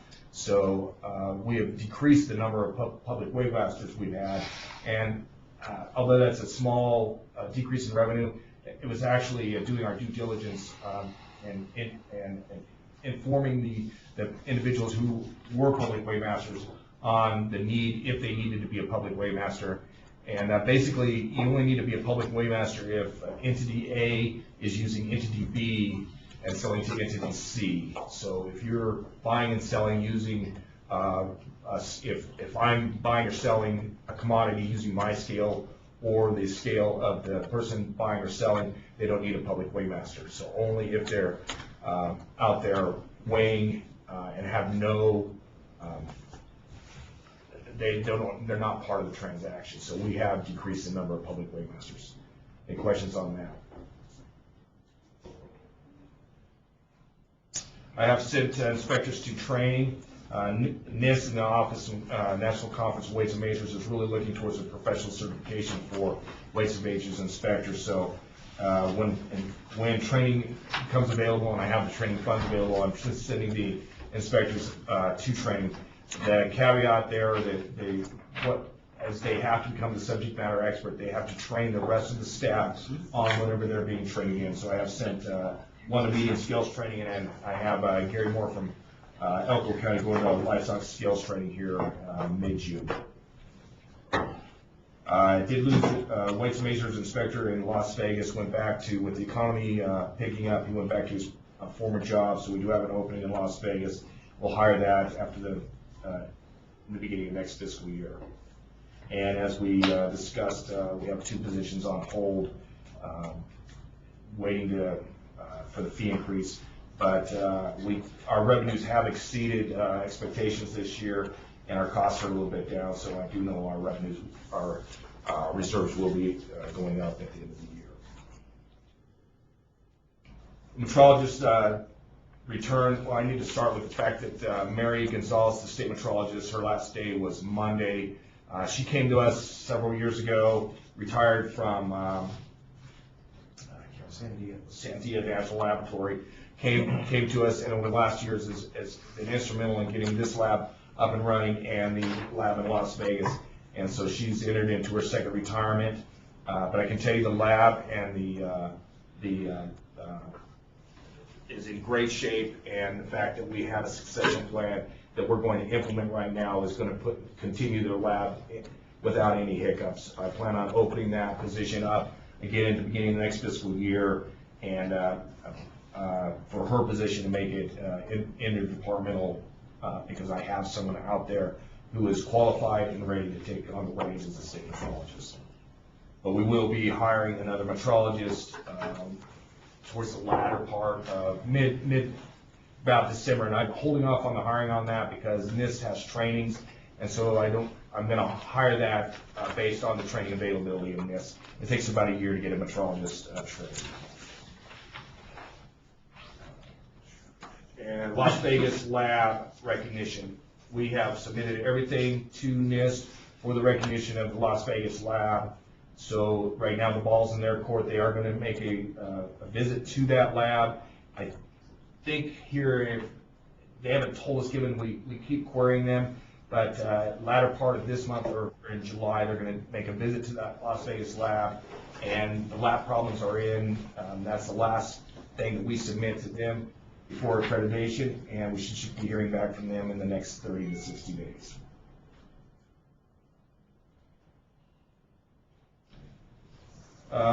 Sparks Lab, we are preparing for an external audit for NAVLAP, or National Voluntary Laboratory Accreditation Program. We'll be the 4th state in this region to get that accreditation, and there's about 18 states in the United States that have that, and that's just going to increase what we can do, and it'll also increase how we look to external entities coming to have their weights and measures calibrated through the state. Again, this is at no cost to us. In fact, NIST actually puts up the money, about $5,000 for the accreditation and for the audit. Give you an update. Since the last board meeting, we've billed $6,500 to outside customers, and we could not have actually got the Las Vegas lab up and running, or working to get it up and running at a better time. Las Vegas labs in Southern California are having some problems, and they've actually shut down a couple of the metrology labs, particularly in Southern California. So they're shipping a lot of their metrology work to us. I was out there in the back yesterday, and we have 2 water testing meters that came up from Southern Nevada, and they're shipping more of those to us. National Cash Register has sent us 60 store kits. Actually, I think it's more like 75 store kits, and they continue to ship us store kits from Arkansas. We are planning an advertising campaign in the California market here as soon as we get recognition on the southern headquarters. Although I don't, right now, depending on the workload and the metrology, what I want to do is have a lab that looks at the customers, and we get the metrology work in and out in a timely manner. I know that some labs have it backed up 3, 4, 5 weeks, but that costs the customers money too. So I want to make sure that we are working in our lab to get the metrology work in and out in a timely manner. Bill attended PitCon, and the information he brought back so that we can look at replacing the equipment in a petroleum lab and have current information when we go forward with the fee increase. Tested another just under 850 samples. And I will tell you that just for information, our sampling does make a difference. We come across one major retailer that had some serious tank problems, and because of the sampling and the due diligence of the guys out in the field, we were able to work with that retailer. Their tanks are cleaned up, and a good product is going back out. So when we do the testing, it does make a difference. Last week we tested one and kind of had us scratching our heads, but we discovered a mixer on a pump that was it was good for people buying regular, because everybody getting regular was getting 89 or 91 octane, but the premium was lacking, and that was because of a pump problem. That was found by our guys, and we worked with the stations to get that fixed also. Bill will be attending AST meeting here in Boston, and he is actually in one of the finalists to take over as the chairman of that D2 subcommittee. Is that correct? I'm already an officer. Actually, I'm the chairman. No, but you're looking at the chairman? Yes. Okay. And we talked about 591 changes. Any questions for us? Any questions? All right, well, thank you guys very much. Appreciate what you do. Okay, I know we've been going for quite a while. Let's, if we can, take a 5-minute break so we can get back to the meeting, and hopefully we can finish out food and nutrition for lunch. So 5 minutes, we'll be back here and get started again.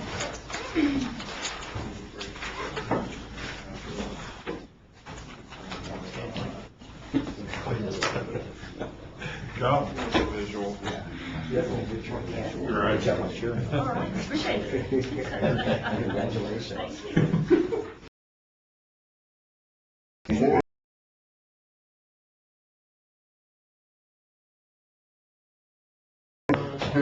So quickly, we're going to go ahead and continue on with 7, nutrition, food and nutrition. Yeah.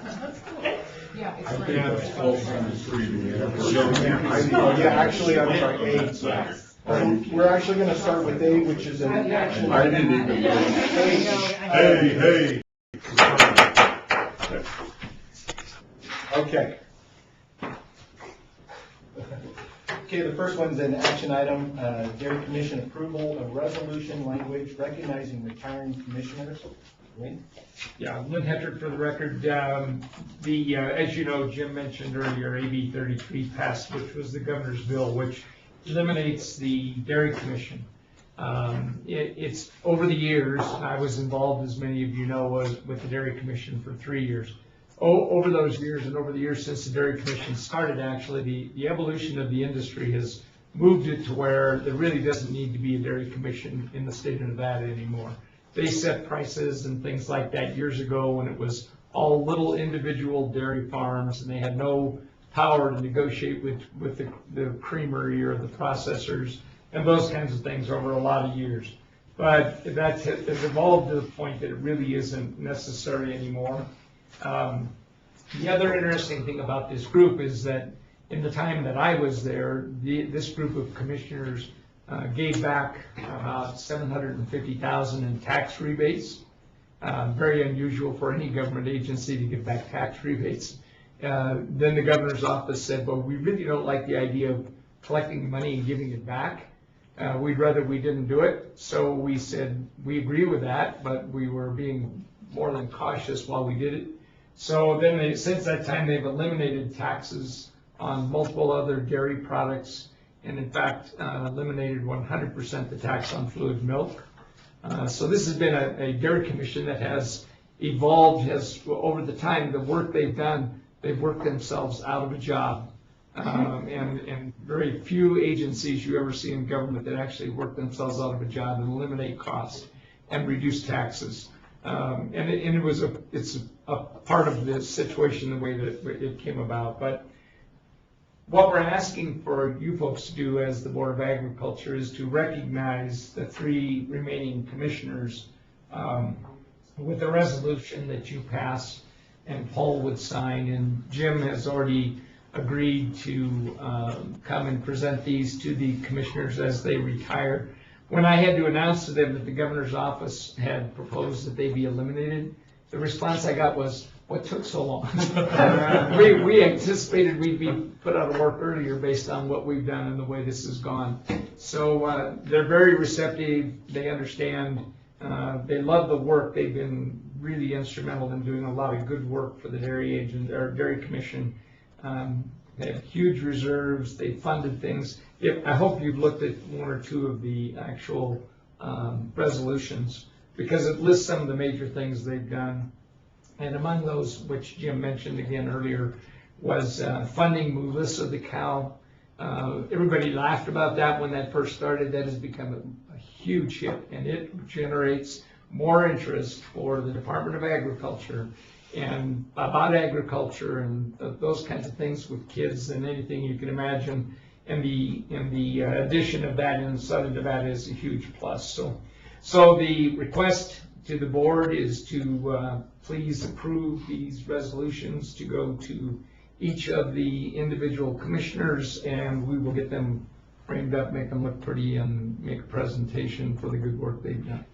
So for Christopher Cook, John Collier, and Troy Crowther, whereas on August 1st, 2004, these individuals were appointed to the Dairy Commission by Governors Wynn, Gibbons, and Sandoval, whereas they served as chair, or served on the Dairy kind of consolidating all of this, so it doesn't make sense.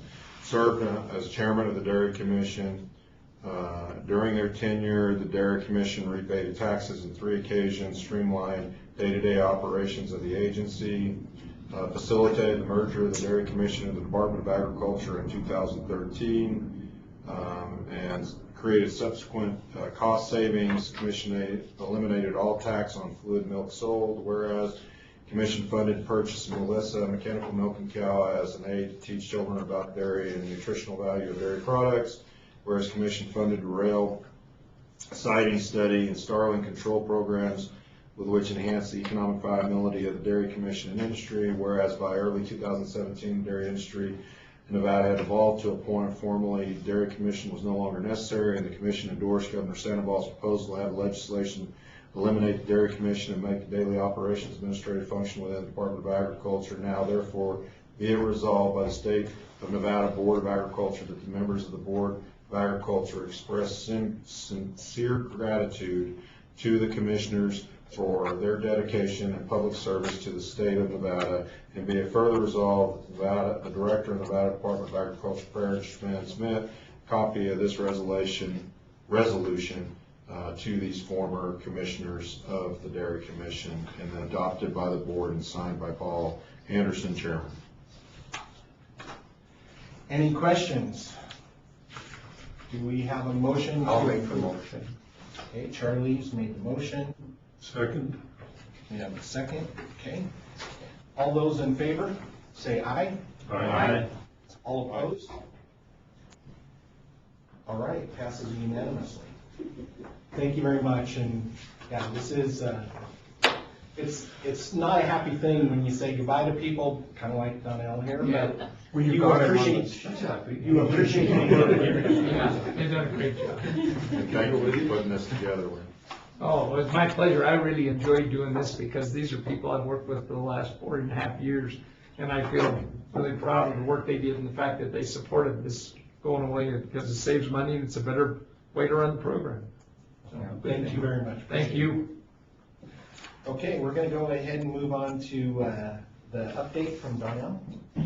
So you've got that in front of you. So a couple of things that have happened. We've hired new staff. Ronald Dixon down in Las Vegas to work with our child and adult care food program. And then Edward Coleman, who had been working with us, has come back and is back in the quality assurance specialist position. And then Brittany Mallory is our administrative assistant for working with our commodity foods. And we've worked on conducting a survey of the Emergency Food Assistance Program state plan, which we are turned into USDA for their approval. We're working on a policies and procedures manual to go out to the sponsoring agencies, and we're also working on a request for proposal to have a northern and a southern regional agency help us run TFAP across the state, and so that'll be happening in July.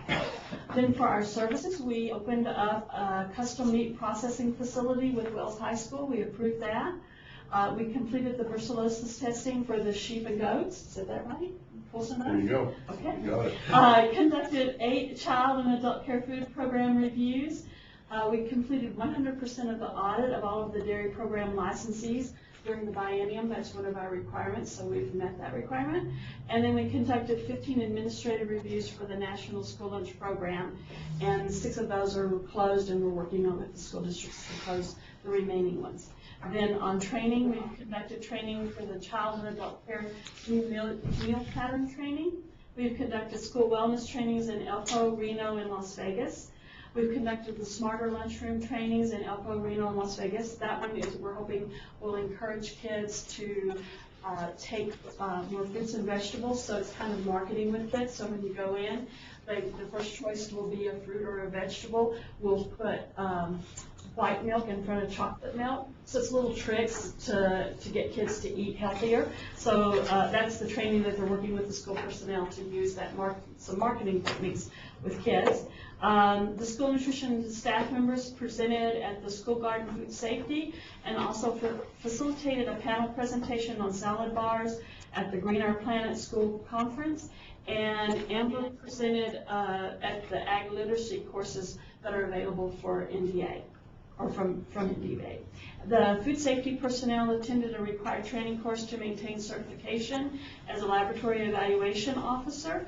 And then we have they've also attended the Preventative Controls for Human Foods, which is the first requirement for the Food Safety Modernization Act.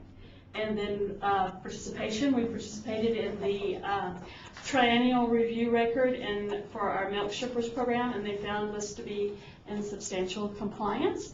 The staff participated in the American Commodity Distribution Association annual meeting, and we've also participated in the National Farm to School Network annual meeting.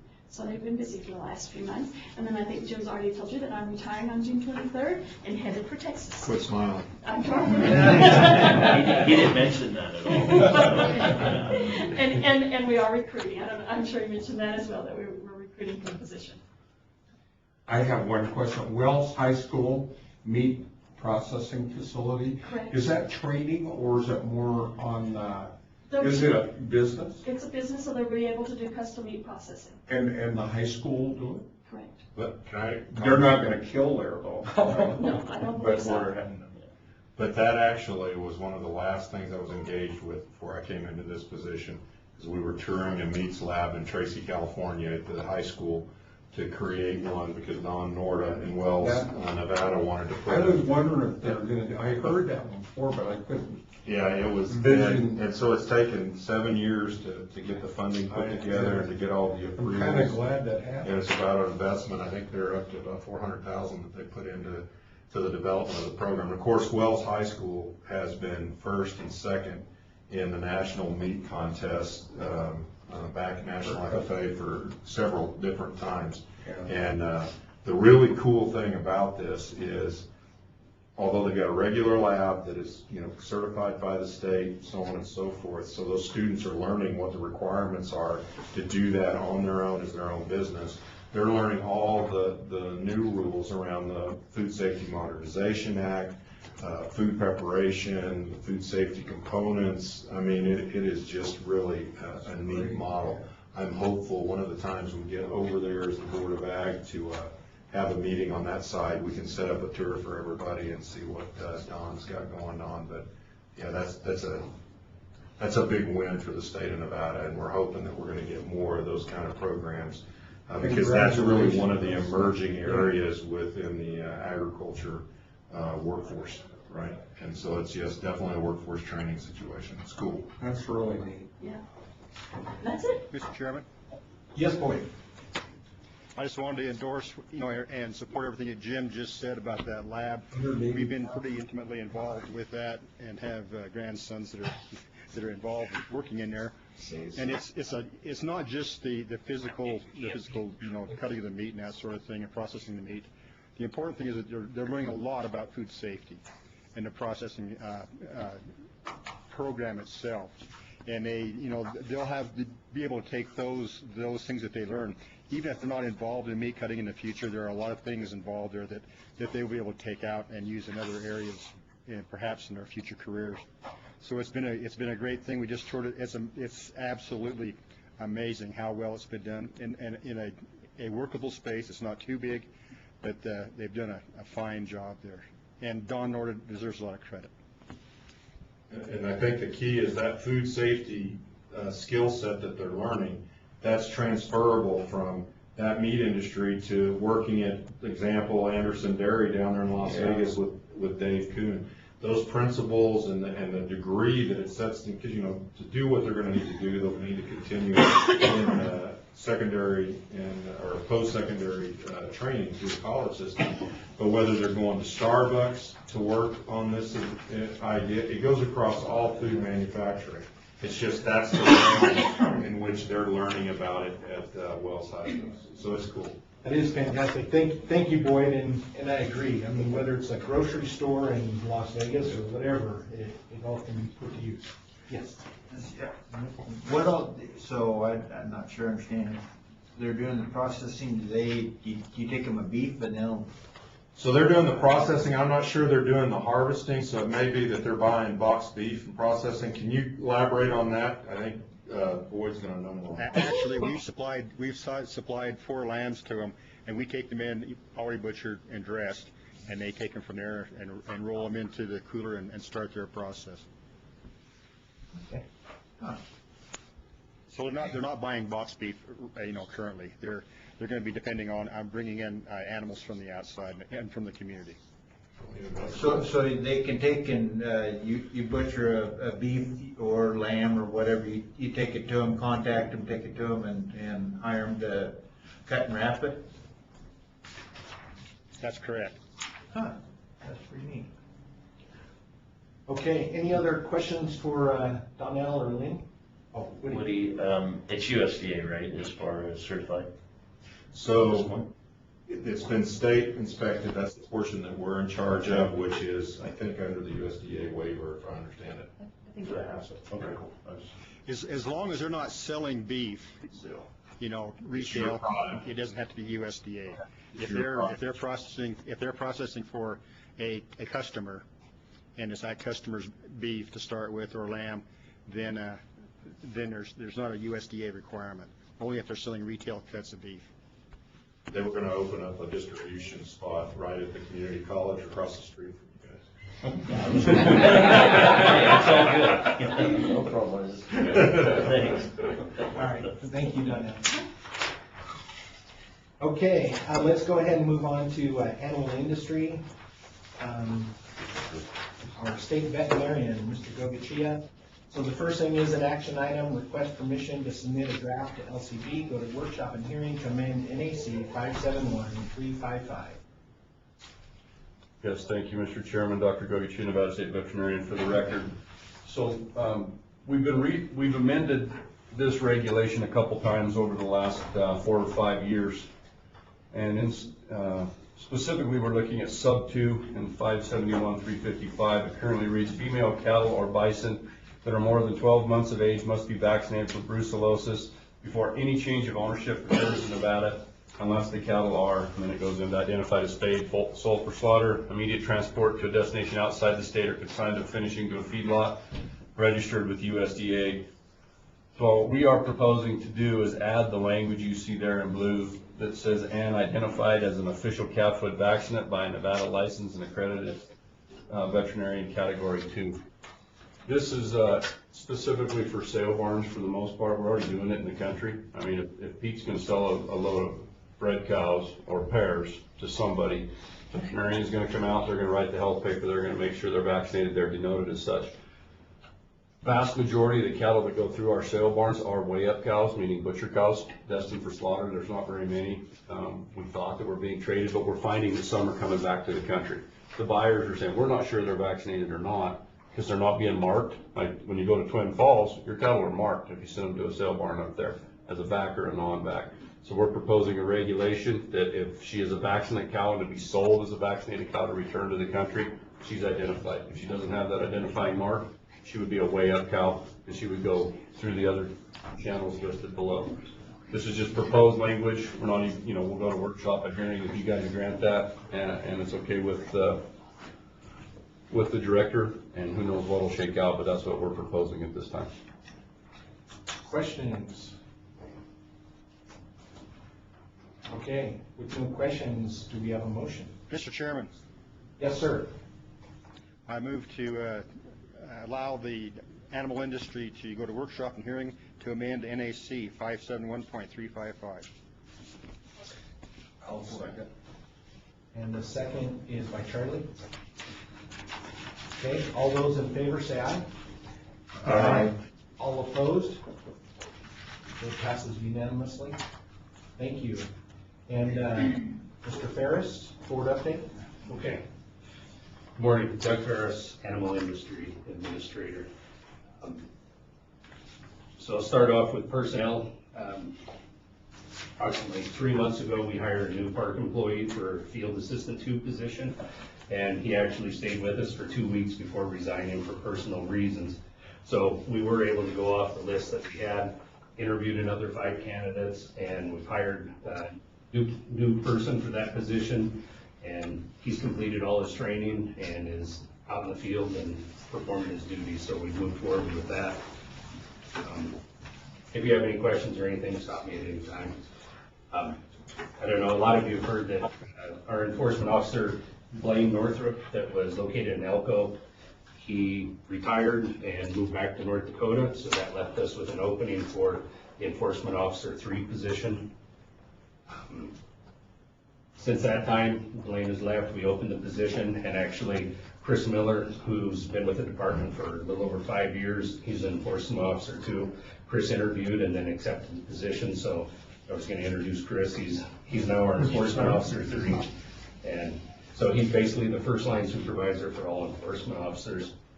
And he's been a great asset to us so far, so it's good, especially in the stage where I am as far as being new and everything. He's been a lot of help, so I look forward to having him in that position, and thank you for taking it.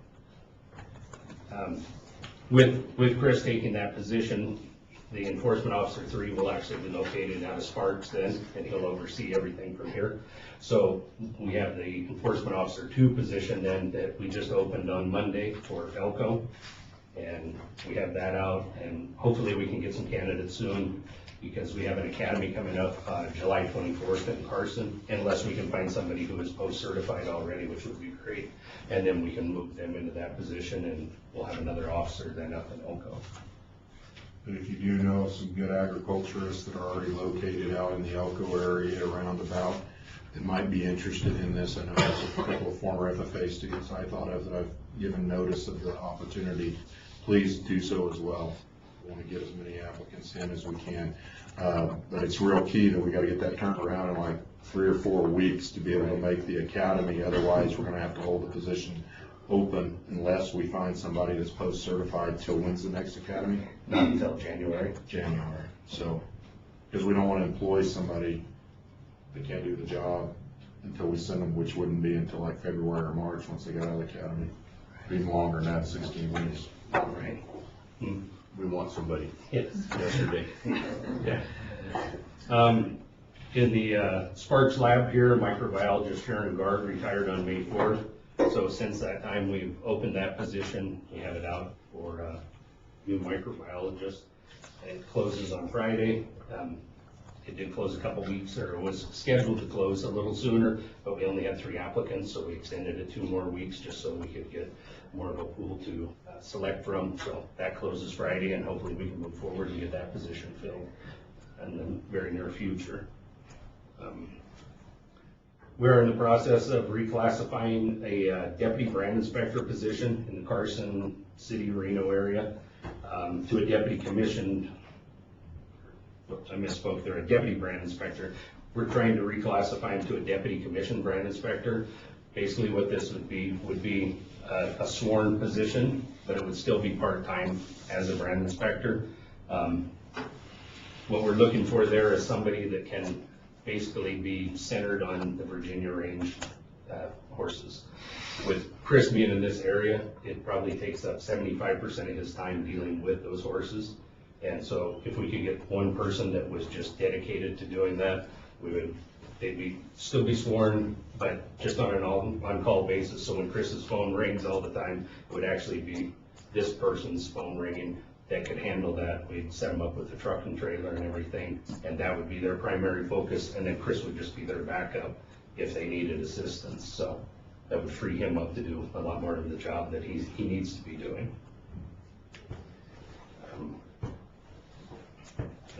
Director already went over the manpower employees, so I think we're good on that. All the brand inspectors on July 1 will start that. We talked about the new uniform shirts and ballistic vest carriers.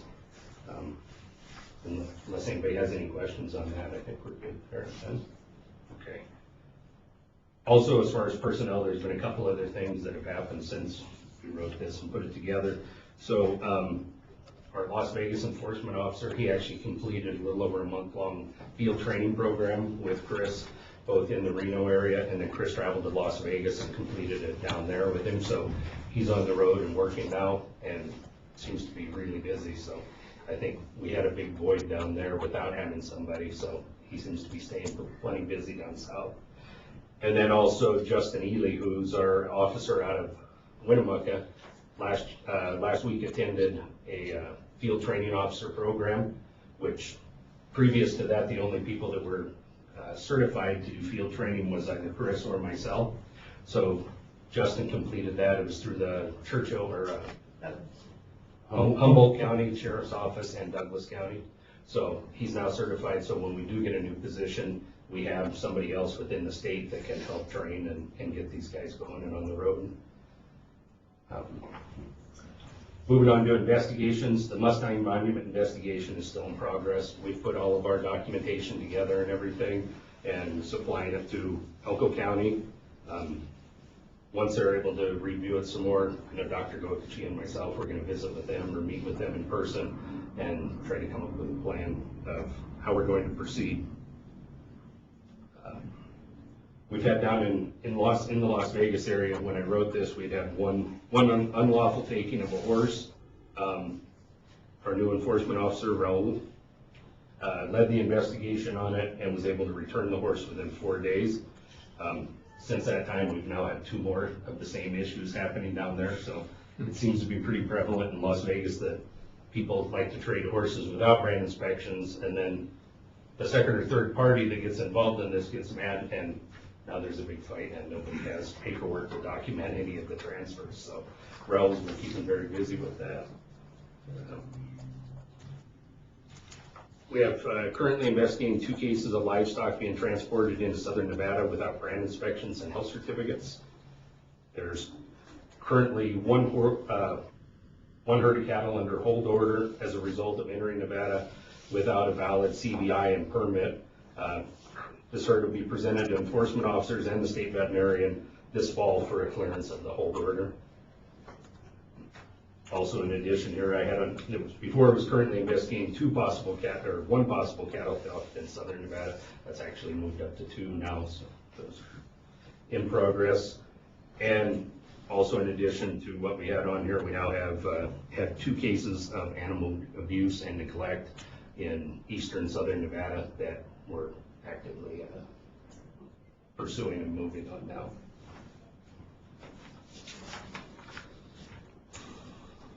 For administration, the internal audit of animal industry was completed, and now that the head tax portion the program's been implemented, later in this month, we'll be able to hopefully get that completed and sewn up with the backup of our online head tax system. Electronic brand inspection process is still progressing. As of March 1st, we have included 23 new iPads in the field, and the required training for the inspectors has all been completed. We've identified the brand inspectors that are incurring the highest mileage. I know we went over that some. We currently have 8 vehicles that we're able to issue. We have 5 of those out in the field right now. So we just issued one last week to another brand inspector down in Gab. So we're hoping to start seeing those mileage reimbursements reduced there.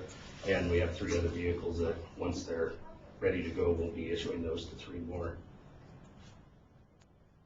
And then we're in the process, things have changed a little bit on this one. We're in the process of redesigning the livestock movement permits because we have had some feedback, negative feedback on that.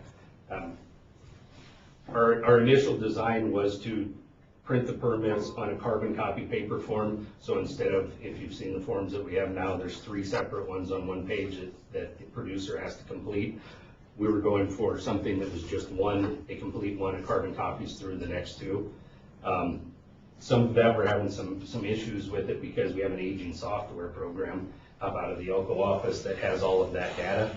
And so we're trying to make things work together so that we can get it on a smaller form and something that's more simplified for the producers. Our ultimate goal is to get that added in with the brands program and everything else through Yule, so that we can do something like that online or electronically, at least, just to clean up the process and make it easier on the producers and our staff in Elko.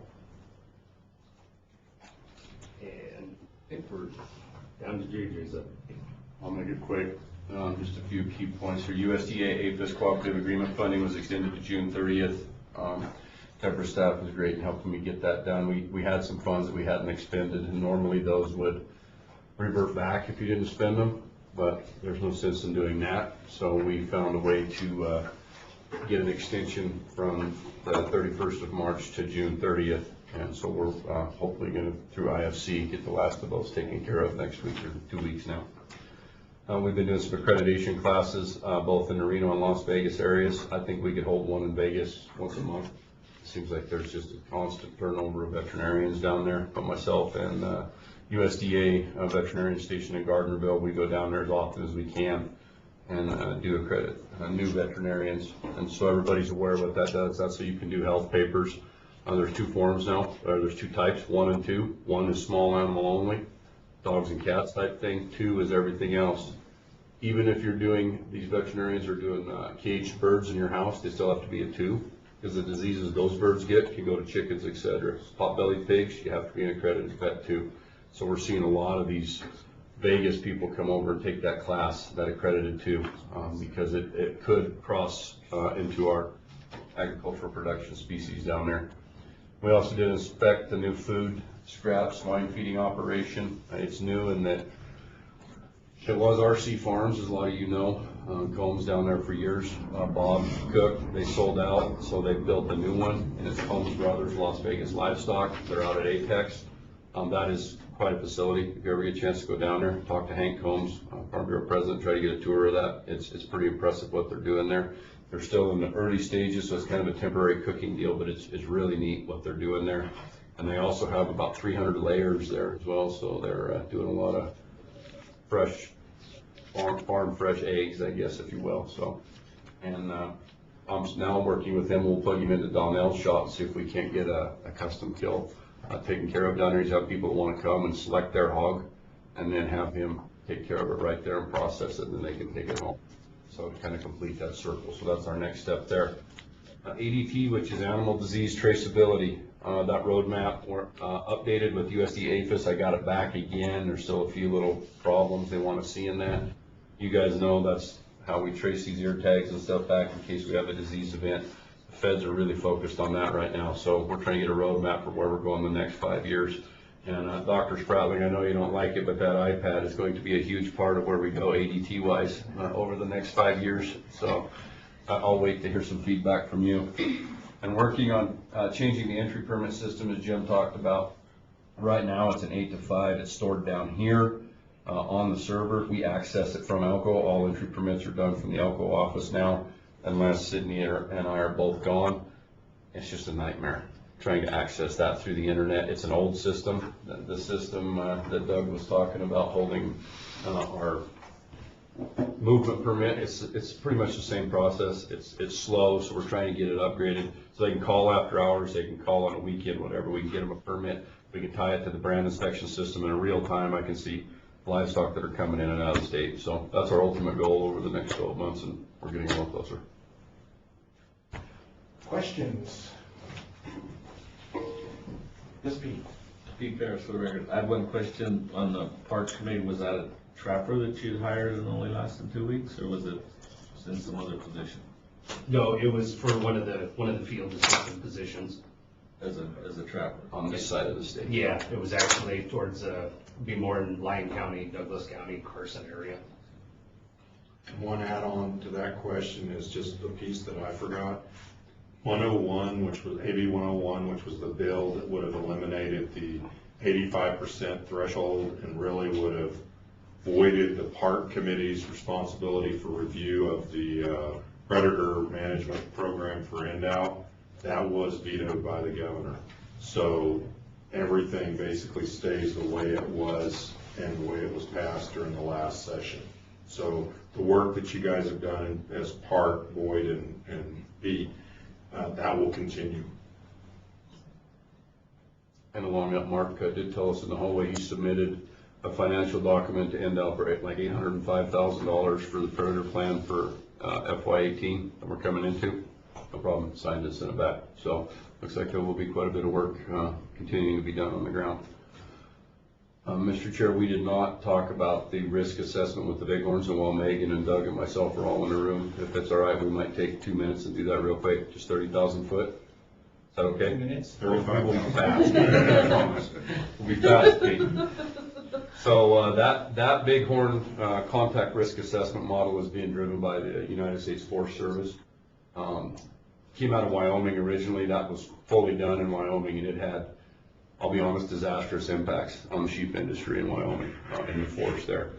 They came to Nevada and Idaho. They kind of got started. They pushed it back. They put it on the back burner, and then all of a sudden, over the last couple of months, like, hey, we need to finish this up with both Idaho and Nevada. So what it is it's a mapping exercise that truly determines the risk of contact between the wildlife species, the bighorn, and domestic sheep. It doesn't say anything about the disease itself. Does disease transmission even occur? It's strictly risk of contact between those. One of the problems with it, you can take a ram, a 2-year-old ram that's on a little soiree wandering around looking for some female companionship. He can travel a big circle. If he's collared, that becomes habitat. And if he came into Pete's allotment or Tim's allotment, sheep allotment, then all of a sudden there's a risk of contact there. And so that's something that we're trying to incorporate in. Look, we want to make sure that science is accurate. We don't want it just strictly a mapping exercise, 6 kilometers or whatever on either side of this path that he took. If there's a geographic barrier there, are there seasonal restrictions as well? Those bighorns are there at a certain time of the year, but you're only trailing through there, or you're lambing there and then you're moving on. So those are the kind of things we're trying to work with them. Initial reports, initial data show there's one allotment in Nevada that has a potential for interaction.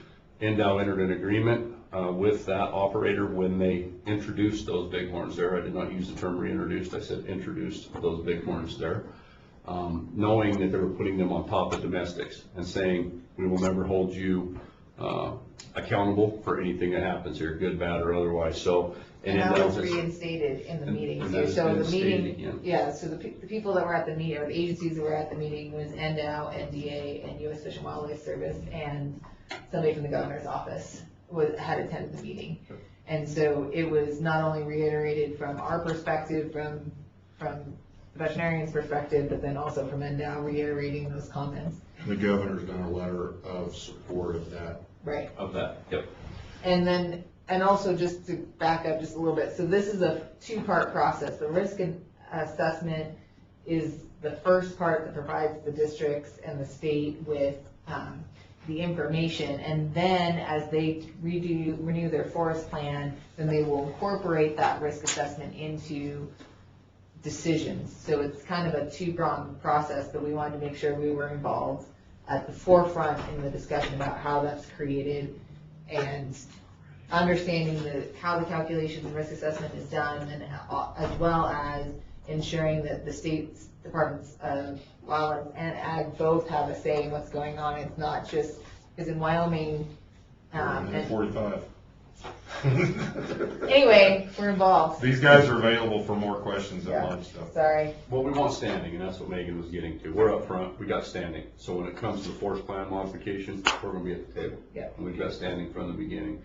And that biologist position that will come on board in Elko this September and October, whoever that individual is, I feel sorry for him, because I'm gonna use him like a rented mule. It's gonna be That's their still MOU on the rubies. Yes, sir. Yeah. That you may or may not be familiar with. What I am fearful of, Mr. Chairman and Mr. Director, once this is done, it's gonna move to interior. And then that model moves to interior, and then it's not one, it's everybody. Right. So we wanna make sure we get it right, and we have a seat at the table to push back. And that's my update. Thank you very much. Great job. Thanks, man. Sorry. One more question, Dave. I guess, I get a lot of feedback or pushback. Everybody seems to come visit me on the Department of Ag stuff in Elko County on the iPads and complaining about the iPads. And they start quizzing me, and I tell them that I understand they work fully well, and I get. So is it that they backed off some of the brand inspectors, or are they still howling about the iPads? We've had, I mean, there's a handful of them that have complained about it, but for the majority, once they get used to it and learn it, if they want to learn the iPad, they love it now and they don't want to go back to the paper. We have had a couple that resigned just because they said they've done it long enough and they didn't want to learn a new program and everything, so. But then we've also, in the last month, we've hired 2 new brand inspectors that's where they started, was off the iPad, and they were happy with that and moving forward in that direction. 'Cause I've tried to convince them and tell them that pretty sure it's a better system, and they just growl like bears. It's a better system, and we can validate that it's a better system because we have the capacity to do traceability that we didn't have before. And ultimately, at the end of the day, we've got to report that traceability to USDA or we're going to be shut down in general. And the second part that's big is, we can make a system that's paper-driven, that is more responsive and that can do the traceability, but we're going to have to double brand inspection fees. I mean, it's going to require more staff, not less staff. And staffing is the biggest cost to the 4546. So, I mean, it comes down to basically those two, between traceability and the cost. We're at the pleasure of the industry. I mean, we serve the industry, and that's the way we look at it. But the parameters that the industry has given us, this is the only thing that'll get us there, I guess. Well, I agree with it. I like the system. I wish I could answer some of the questions better when they come to me on them. And the key of no service, when they start howling at you about no service and trucks parked 4 hours and all this stuff, and that's what they bring up to me when I start supporting the system, and I don't know if they're legitimate or not. Yeah, so I'll help you with that. I did the same thing. I had the same problem, because I have it on my iPad, and I was on my way home one night, so I stopped at Tony's and Eno's to do some bulls for him and for Kenny. First one I ever did. It's operator error. I thought I had to have service. We got just a little bit of service right there. You know how it is in jigs. So I had service, so I started. And then I lost service. Well, in my mind, that meant I couldn't continue to do it. So I kept trying to log into the main menu, and I didn't have service. You don't have to have service to do that. As long as you're hooked up to your printer, you do them all, they print out, the trucks leave, when you get back to service, you push those things up. And I didn't know that I made the same mistake. So you don't have to have service. As long as that thing's on, it'll work. It'll talk to your printer, it'll print it out. When you get home, it uploads. And just like right now, I can see some that were done today in areas I know they didn't have cell service, but they're sitting on my computer. As soon as they got home, they pushed them to the server. It's operator error, and that's what those inspectors have got to figure out. And that's the biggest key, is we know what happened with what cattle this morning. Under the best of circumstances, previously, we wouldn't have that information for 2 weeks. Best of circumstances. Average circumstance was a month. When poor old Harry was alive, it might have been 2 or 3 months. Ron Cherry's still alive and it's not bad. I mean, it's like every 6 months, oh, he turned his paperwork in. And some of that, I mean, if they would reach out to, like Jim Cooney's up there and he's got it down really well. And Chris, or, I mean, we've got a handful of people that know how to use that like inside out. If they would call them, they would get the advice from, like that JJ had, that you can still do it without service and move forward. Sounds like a little bit of a training, forgot some of the training issue. So, Well, I'm glad I asked that question now, because I'm not very tech savvy either, but if I know the answer, like when they start trying to put me down on what's wrong with it, if I could tell them, you don't care if you have service, all you gotta do is, and you can print it, you can do all your stuff. It's all going in the end. So And the other thing I would say is, we'll make sure you got Jim Cooney's number on your phone, and you got Chris's number on your phone, and just say, hang on a second. This thing has speakerphone. We have no service. Well, your phone doesn't work without service, ours does.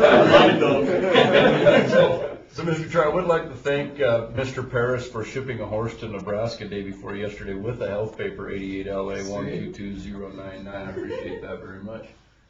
I keep tabs on you now. He hasn't left yet, he's leaving tomorrow morning. You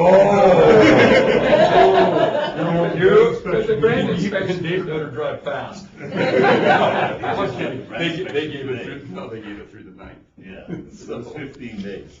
All right, well, thank you guys very much.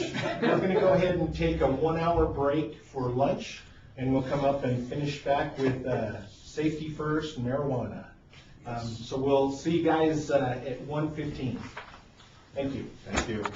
So everyone that's here, the lunch is set up for you in the boardroom next door. So if you go right, you can eat. If you go left, you can go out the front door and take a look at the Green Hornet. You got the Green Hornet out front? Green Hornet's out front. All right. Chris, what is Sterling's email? I wasn't gonna get it, I didn't know I had that. I just got the copy. I was just thinking, I'm like, I wonder when the one Brandon Sticker Pete had was, and I pulled it up, it was 2 days ago, so I had to throw that out there. It's not on our, like. I know, I like this system, I can keep track of stuff otherwise.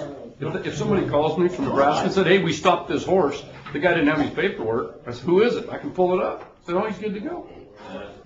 Well, I'm all for it, I like it. Big thing we got over there. I know, when it's you just try to- selling it. When you try to defend it, sell it to work. and that's dumb.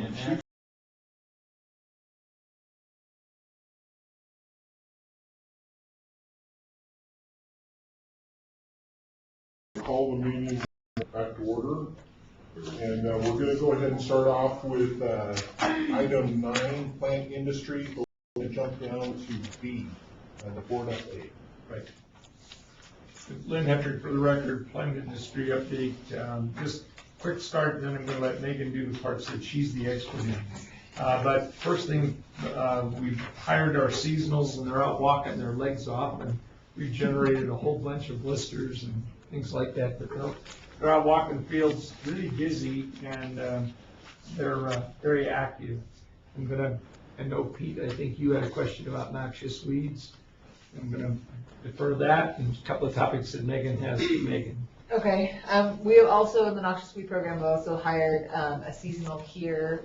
She's working on noxious weeds and our weed-free hay program. This year, we're trying to increase our demand and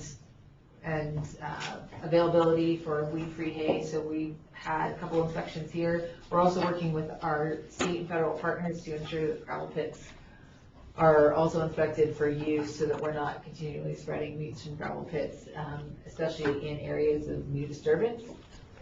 As far as the noxious weed program goes, we've been really busy. Sean Gebhardt, who has been with the program now, I think about 6 months, 8 months, has really hit the ground running. We've done a couple of really cool projects. He's working on updating our state weed list. We're going to be doing, potentially adding new species, but then also recategorizing some of the species that we have A, B, and C levels in our noxious weed list. We have 47 species in the state, A being the most critical and descending down from there. And so he's working, we'll have to go to workshop because they are in NAC, but we're working on that. We did a joint, we did it, but NDOW agreed to help as far as hosting the signs, but at each of the wildlife management areas in the state, we will now have a big 16 by 8 foot sign that has the noxious weeds listed, or that are in occurrence at that wildlife management area, and then talking about how you can spread them and encouraging people to use EdMaps to map them if they see them in that area or in other general areas. Was there anything specific, Pete, that you wanted from as far as Well, I didn't see it on the agenda anywhere, and I was at the end grazing board meeting a couple of days ago, and that was a topic and an issue. When she mentioned weeds or laws, I don't know, because of the open meeting laws, when I decided to ask them. But my concern is some people are doing everything they can to control their weeds in their areas. Mm-hmm. And then you have the Department of Interior and the Forest Service that have millions of dollars worth of equipment parked in their yard, but just owning the equipment's not taking care of it. Mm-hmm. And then there's private people that are not taking care of it, and even the city of Elko, the city's own thing. There's 7-foot Scotch thistle by the acre, and on the freeway right away between Carlin and Elko, and us personally, David Little has spent $10,000. We bought a ranch that was wall-to-wall thistle, and we just can't win. I mean, it's almost like the trick in the contagious diseases. If nobody controls trick, you cannot afford. I mean, you can't keep up with it. And now we've had this wet year this year, and them Scotch thistles are everywhere. I mean, we even on our personal basis, we chop all the thistle on our allotments that we can find, that we see. And it's huge time consuming. It's gotten like Mitchell Creek. Mitchell Creek now, that's the only place we don't chop, because it'd be like cutting 100 acres of alfalfa with a broom or with a shovel. Mm-hmm. I mean, that's what that place has turned into. That JJ and I share that allotment. But our other areas where we can do things with a couple hours, 3 hours, different type things, but it's getting out of hand. And I don't know how Tri-State Weed Control out of White Pine County is the lead on it. They work their tails off, and now the weeds are just blowing. They're a government entity, so they keep getting the money somewhere somehow. But the individual people that really want to control weeds, they're losing the battle, so they're giving up. And I'm just trying to figure out how a guy could make this a mandatory. If everybody took care of their own weeds, and the Forest Service and the BLM took care of their own weeds, and it's an epidemic. It's turning into an epidemic. So I don't know how. Agreed, and we do have regulations and have sort of stepped up our game, and Sean has and has started kind of locally, and we're trying to work with Union Pacific and DOD and our other state and federal partners and private, UP is not a governmental agency, but to have them start attending CWMA meetings, funding CWMA projects and those sorts of things, and be able to do that sort of stuff. So hear you loud and clear. Boyd has shared some of the same concerns on as well to me, especially regarding the UP and the highway right-of-ways. And so we're working. It's a real struggle. Ironically, UP's person that was spraying on their property was a contractor out of California, and they weren't even licensed in the state of Nevada. So we had to start there, and now they're licensed in the state of Nevada, and so now we're getting them to try to share their weed plan with us so that we can coordinate and share that with the CWMA, so that if there's a stretch that they're doing, that the CWMA can do concentrated projects around those same areas, et cetera, et cetera. So we're working. I think Sean's now at a spot where he has Jake who's our other, in our noxious weed program, up and running. Sean's kind of got everything under his feet, and I think some of that coordination stuff is definitely the next on our radar. But I think if there's ways to report stuff online, and I'm happy to send that, we can send that to the board too. You can report noxious weeds, and then you can also use EdMaps, and we can do EdMaps trainings maybe sometime too. But all of that helps us be able to work. As far as the federal partners go, we're working on the data sharing with our EdMaps and their mapping data to be able to share, because what BLM is finding out is that private people are starting to use EdMaps and they say they can't view that data, which is kind of whatever. But anyway, so BLM says they can't access EdMaps data. Like, you can go on Google and pull up EdMaps, but whatever. And so we're working to try to do that. We also have started trying to find creative ways to do encourage and do partnerships with different districts when they do their programmatic EAs to include noxious weed management that is all inclusive, so they don't have to do, because sometimes when new chemicals come out or new things, new methods, they don't have the ability, they have to do an EA before they do those activities. So spraying weeds is one thing, but if they use a new chemical or use hand pulling and chemical and disking, depending on how it's categorically laid out, they may have to do more analysis. So we're trying to encourage them to be as broad in their planning process so that when stuff occurs, that they can implement it. It is state law that you have to control weeds on your property, whether it's a county government, a state, even the state government. Yeah. It is a state law, and if you want to file a complaint, obviously it initiates from us a response, but what happens after, and I don't think we're going to go suing counties. But on private land, we've set up a program where if we notice a landowner with noxious weeds that need to be taken care of, and they don't respond by doing it, because it's a law all across, well, however the ownership. There is a program where the county, we can authorize the county to actually go in and spray the weeds. We will fund 70% of the cost of that up front, and they actually place a lien on the property owner's land against the weed control cost. And we've done that once or twice in Douglas County. It's been very effective, and the people actually were very responsive when we went to them and said, look, you just have to do this, and we don't want to do this program, but this is the law. It has to be controlled. And Sean, you need active people. Yeah. Yep. And Sean has also created these door hangers, which is much better in rural areas, obviously, than if you're talking about stuff out on the range. But just letting people know, because some people don't know, can't identify noxious weeds, and they have pretty flowers, and they're like, oh, I think this looks great, and they let it propagate in their yard when it's not supposed to be propagated.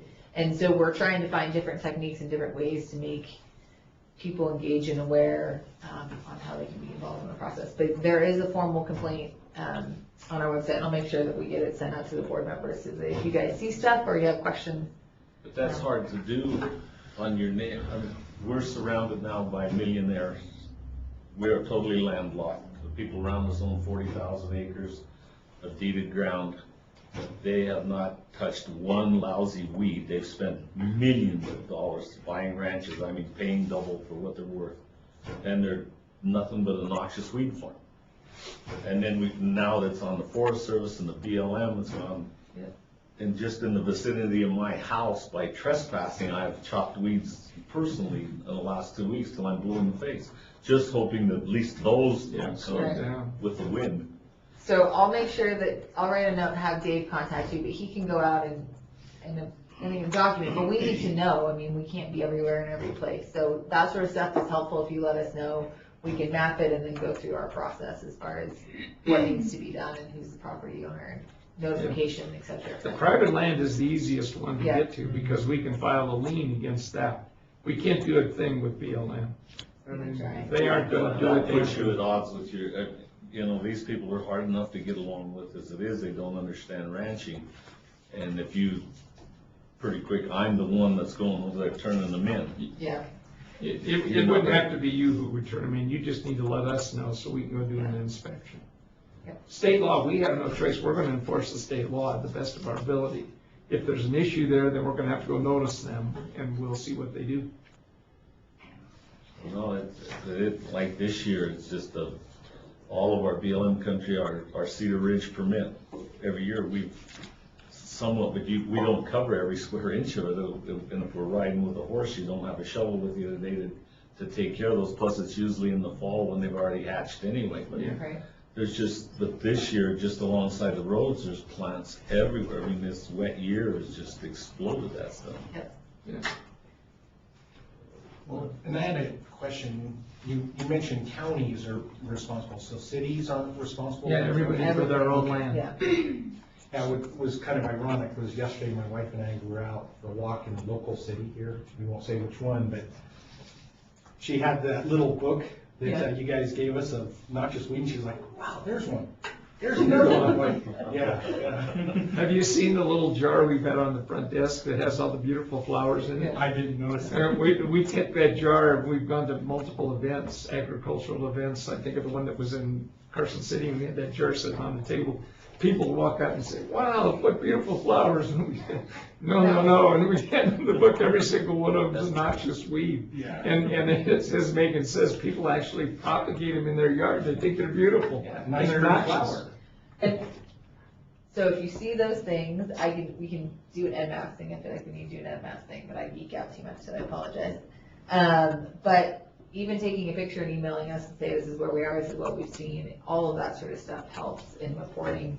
A lot of bigger counties have county weed managers, not all of them do. Douglas County is probably the best example of the most active county weed group. I mean, they just, If we could plan on it for a future agenda, have you go through it with us. And I thought it was pretty funny. Until then, I couldn't have told you a difference between Bose wagon and a noxious weed. Well, we're glad to have it. Is there any other follow-up on noxious, and then I'll go on native seed really quick? Mr. Chairman?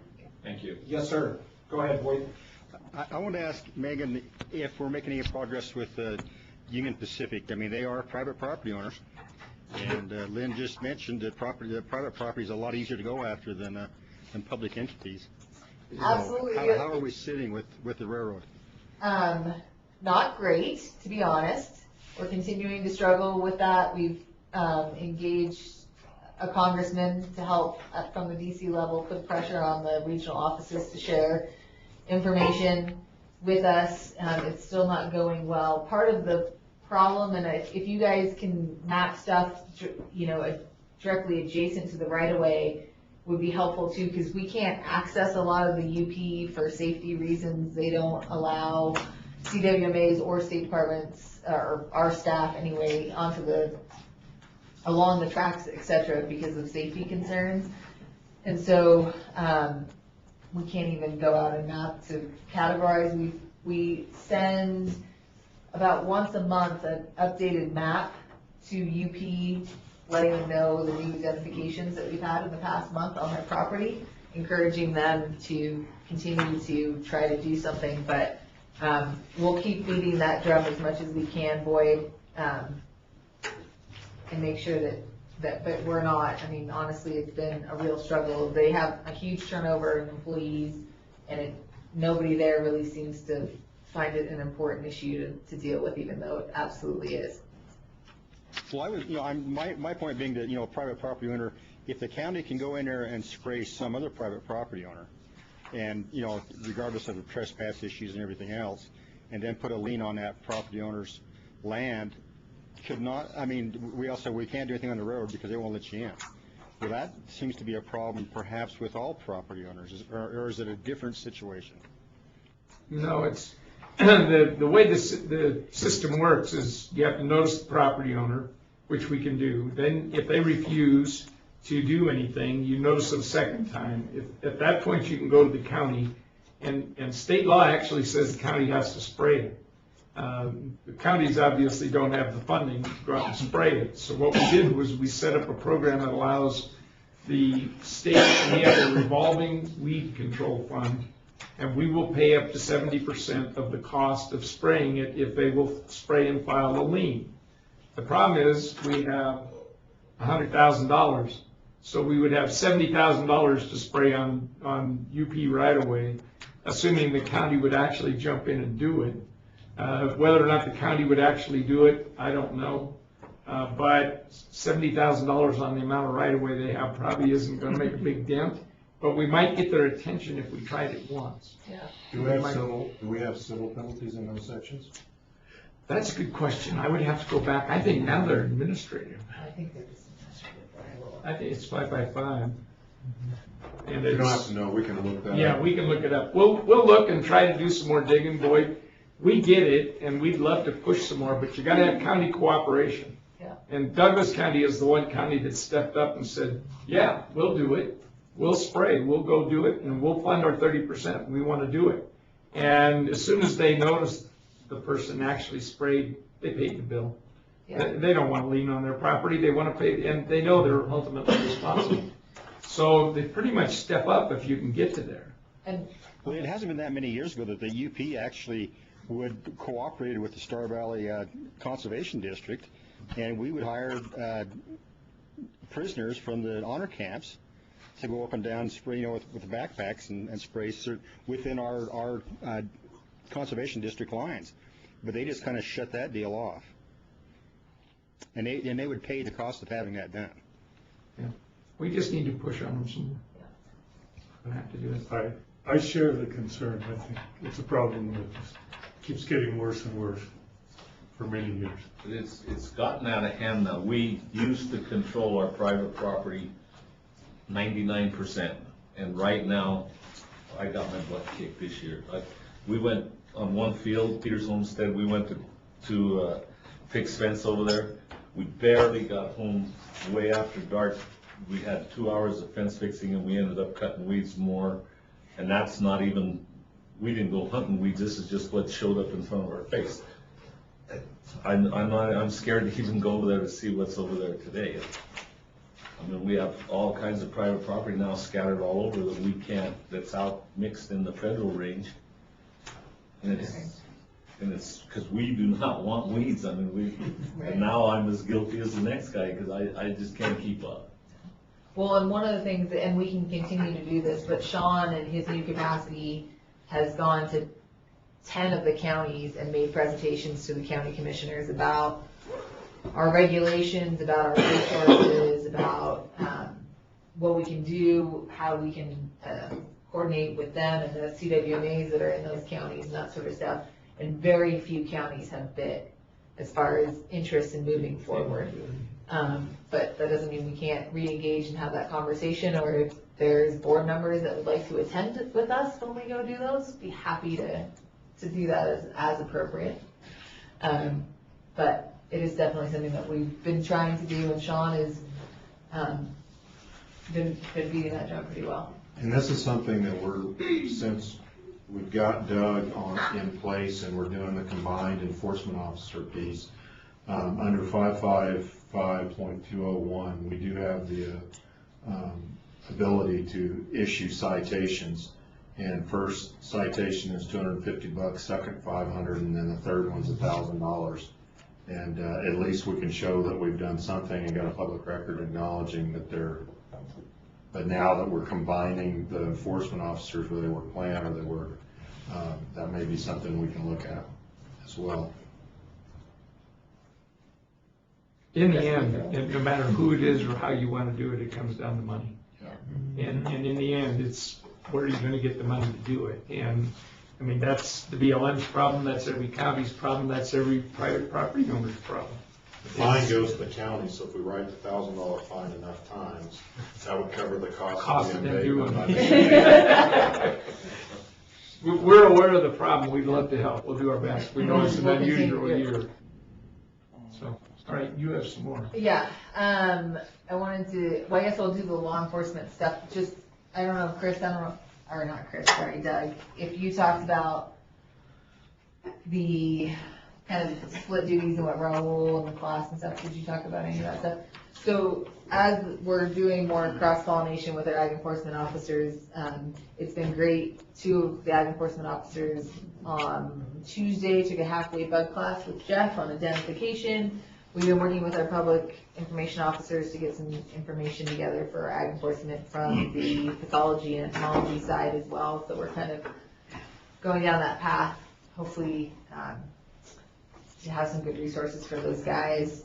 Enforcement 3 officer inspected and validated that a bonsai plant cells limb alongside the road yesterday was appropriately licensed. Yeah. Even though the state vet made fun of it. I called him Mr. Miyagi, that's all.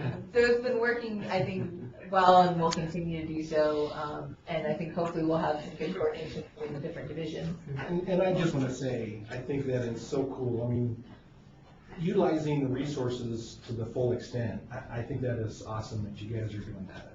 I want to commend you all. Native seed, we had a native seed forum, I think, since the last board meeting. It was fantastic. We had 50 people there, Russ. Yeah, I believe we had 60 actually. Yeah. It was an all-day meeting. We talked about a whole bunch of different things, from the new national seed strategy to the pros and cons to, we had a Comstock Seed came and talked about theirs, and then Russ gave a presentation at the end, talked about barriers and education, and we have a whole to-do list. But one of the things that came from that, and Russ, I don't know if you want to talk about the source ID and kind of where some of our capacity will be growing in our department. Yeah, I can speak to that. So the seed program has the ability to conduct certification services specific to native seed, known as source identification of native seed collected off the landscape. So largely we haven't had a huge interest in native seed source ID inspections. And after the native seed forum, there were some pretty heavy invested stakeholders that were there that put forth some interest. So we're going to see an increase in our native source ID inspections this season to hopefully stimulate the supply of Nevada collected seed that we can then use on, say, restoration projects, remediation projects, things of that sort. I know largely, so Nevada's 85% BLM owned, right? And there's a lot of native seed out there with potential to be collected and used in remediation projects, post-fire, things of that sort. So I think for the past about 5 years, Utah Crop Improvement Association has been coming into Nevada and actually certifying seed in Nevada, bringing it back to Utah, conditioning it, cleaning it, and then reselling it to Nevada ultimately. So we're going to circumvent that and then provide all of the source ID inspections ourselves now. Largely it's just been a matter of interest and staff, and nowadays we're really gung-ho about invigorating that native seed program so we can see larger interest and boost the supply in the state. So we're going to be doing several native seed inspections this upcoming season, so I'll be boots on the ground as remote as possible. In this program, we've gone to 0 to 1,000 miles an hour in 1 year, all with getting the seed lab reopened. So these guys are going to be commended. They've worked hard on getting that up and rolling. And I think it's a huge thing, and there'll be more, not only from that, but from seed purity to cleaning and all those sorts of things. So I think it's a huge opportunity for us to work with our partners and private landowners. So I think it'll be really great. That's it? Yeah. Okay.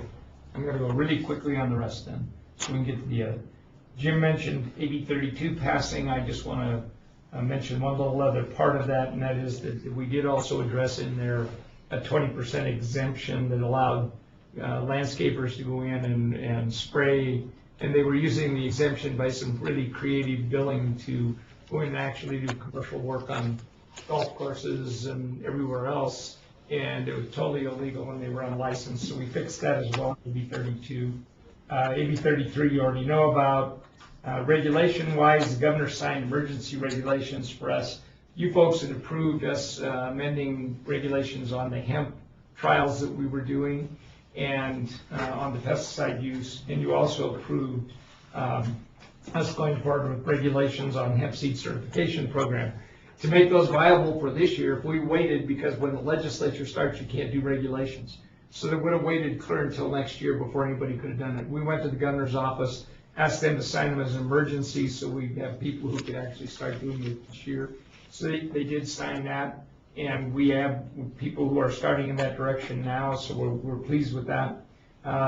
We do have to go back and make those permanent regs, but you've already approved them, and we'll start that process now.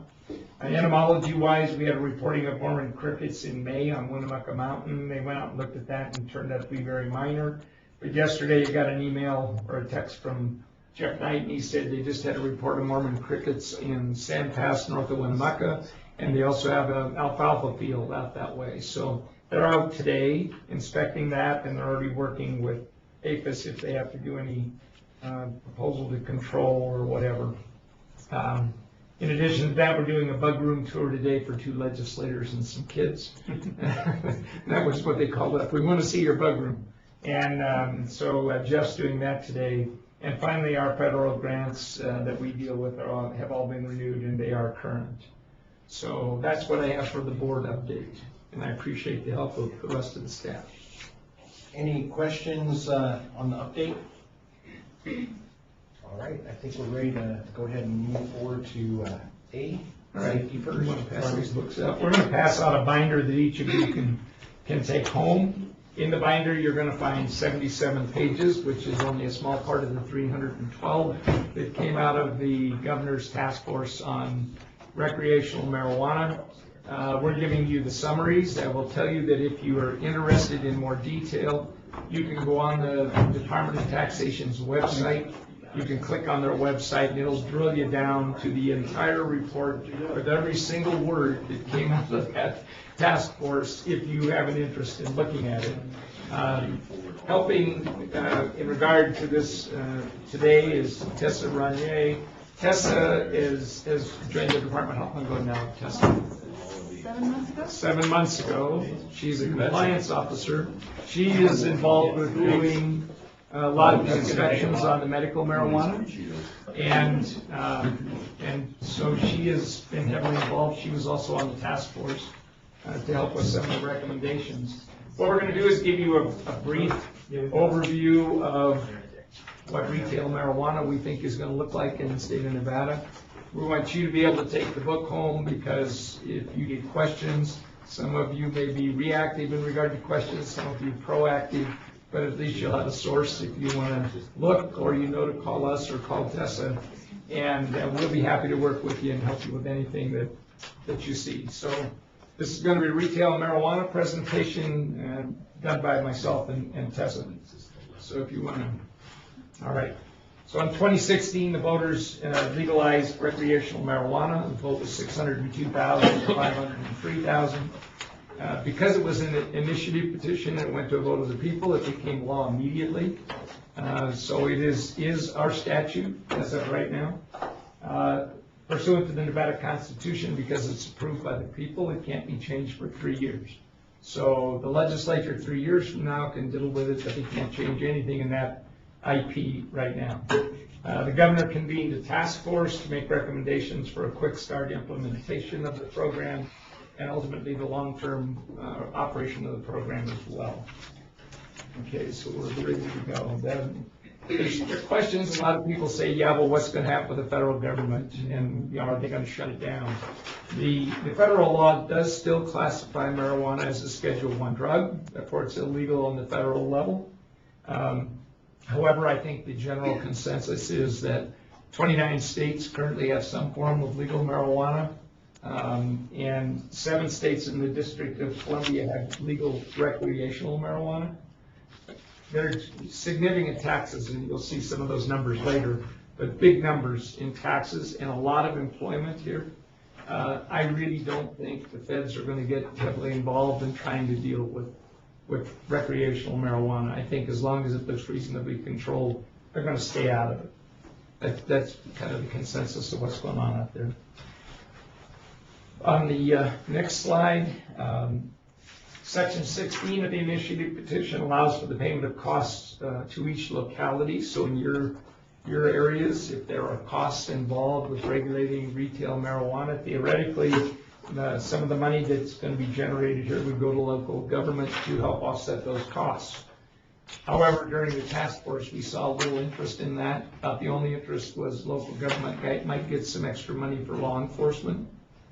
For the most part, what I heard in the committee, in fact, they actually brought it to our group that I worked on. One of them specifically asked us to look at extra taxes for local government, and the group I was on said, no way, they're going to get property taxes, they're going to get business license fees. This is a legal business like every other business. Why do they get hammered separately and individually? If they generate additional costs in the future, and that can be demonstrated, I think there may be an appetite to do more, but as of right now, I don't think that's the case.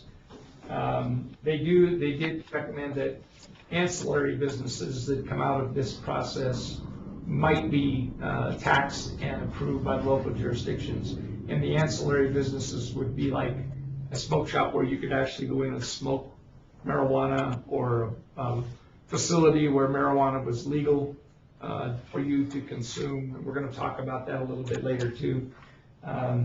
But at this point, there's no provision for that to be done, or in state law either. They thought it might pass during the session, but we can see it. The initiative petition allows for outdoor cultivation of marijuana, but Nye County and Douglas County have already come out and said, no way, nobody's going to cultivate outdoor marijuana in our counties. So they won't issue permits for any of that. And as we go along, if there's questions, you guys go ahead and chime in with them. So the existing medical marijuana program is administered by the Department of Public and Behavioral Health, and they do pretty much all aspects of approving and inspecting and getting these facilities open and regulated. They have 4 types of licenses. You can be licensed for cultivation, you can be licensed for production, which is the extraction part of making oils or edibles, that sort of thing. There are dispensary licenses, and then there's also licenses for the laboratory services that each of the production facilities and cultivation are mandated to use. And these MMEs, as they're referred to, are going to be the first to receive the retail licenses, and those in good standing with the Department of Public and Behavioral Health will then be able to apply, or have applied actually, to the Department of Taxation to receive additional retail licenses. And the Department of Taxation has been recommended to take over the administration of both programs as they merge both the medical marijuana and the recreational programs together. And right now we have 107 operating cultivation facilities here in Nevada. We have 71 cultivations that are holding provisional licenses. That just means they've gone through the application process, they've been approved, they have not received their operating certificate. We did kind of reach saturation level with the medical marijuana program. The supply was definitely oversupplying the demand, so a lot of people are holding off for the recreational market to come in. And then there are 11 independent laboratories licensed in Nevada to do the testing. And we have 60 dispensaries currently operating, and the new IP has set limits on the number of additional dispensaries that will be able to open, and then they've given more control to the local jurisdictions of where these dispensaries will be located. And the petition does allow for the dispensaries to be dual, so it is going to be kind of a combined inventory and a dual licensing. Nevada is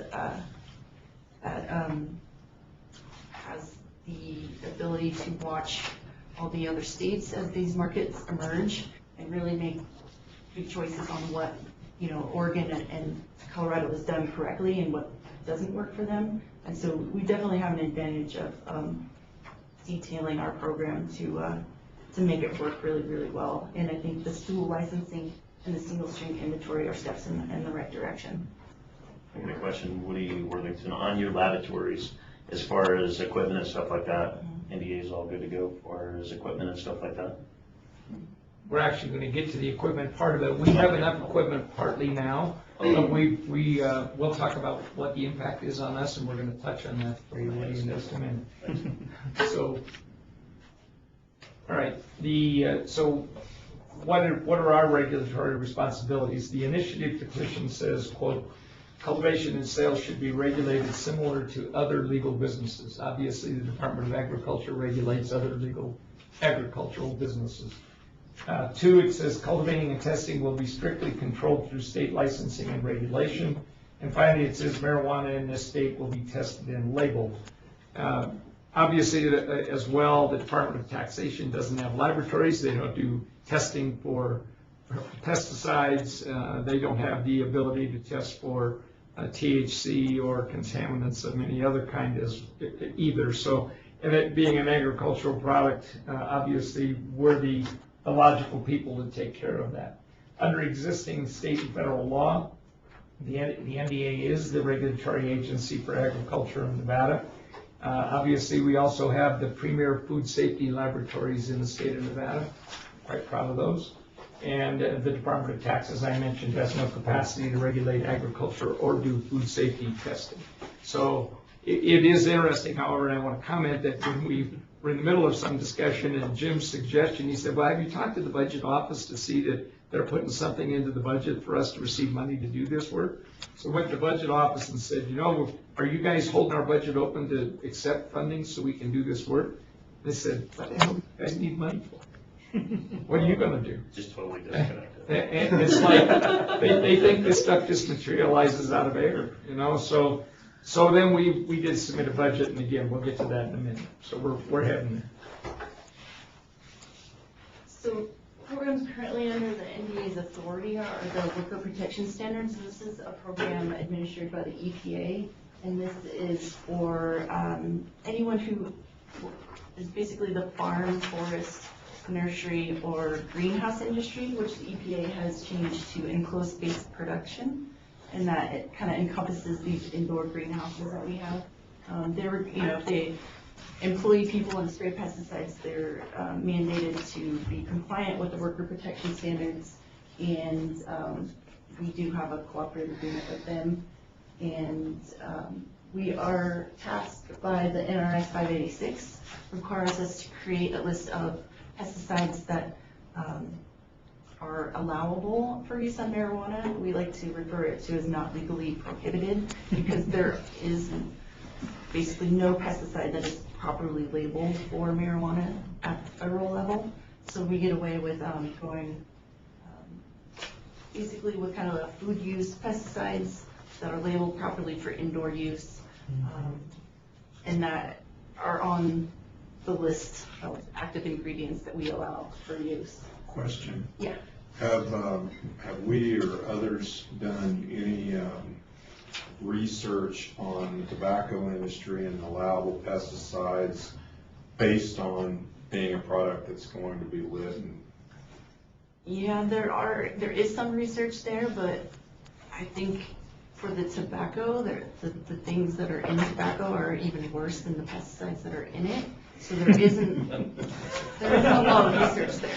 It's just kind of Well, I mean, anytime you're going to inhale a carcinogen, I don't care if it's tobacco or marijuana, that's not going to be something that's healthy for your lungs. But I'm just, maybe this is ridiculous, assuming that they've done some kind of research on if a pesticide is applied and then combusted, what is it? I actually looked up tobacco pesticides and the testing that was on it some time ago. And what they determined for the bulk of the pesticides being used on tobacco was that burning it, carboxylating it, actually pretty well neutralized the impact of the pesticide. So they felt that that was not a significant issue. California, however, I don't think is satisfied, and they have money, and so California is proposing to do their own smoking tests for marijuana. We'll see if they do that. They've offered to share if they do it. They were a part of that meeting that we held here last November. Share the marijuana. So there isn't quite a lot of research there. Yeah, there isn't a lot of research there, but hopefully they're going to come back and do some. I don't know whether the tobacco industry were powerful enough to get by Congress without the testing or at the time or not, but in any case, we'll see where it goes. Sorry. No worries. So what the task force has recommended is that the single stream inventory, so at the cultivation level, there will be no distinction really between medical and recreational marijuana, and they'll all be taxed 15%. It'll come out of the cultivations, it will go into the dispensaries, and then at that point, there will be a distinction between the two. The recreational will be taxed higher. So here at the NDA, we will implement the same pesticide list for all marijuana. It will all basically be the same program. Will it be taxed the same, or will it be taxed double on the cultivation side? So if you're carrying both licenses, or is it deemed the same, that's where I've had. I think marijuana is marijuana, and regardless of what they sell to the dispensary, it'll be taxed at a 15% level. Right now, medical is being taxed like a 2, 2, and 2, so each time it moves, it's 2%. So medical will increase to 15 to make this single stream inventory possible. And that's what we've learned from Oregon and Colorado, that making this single stream is an advantage to the industry to make it. Because in Colorado, they have different tax levels. It can be sold at one dispensary, but there's two sides. There's like a medical window, and it makes the dispensaries have to have like basically 2 SKUs for everything, and it's a lot of work for them. So we're streamlining. We heard nothing but grief about that. So the 15% on the cultivation side, which is addressed in the IP.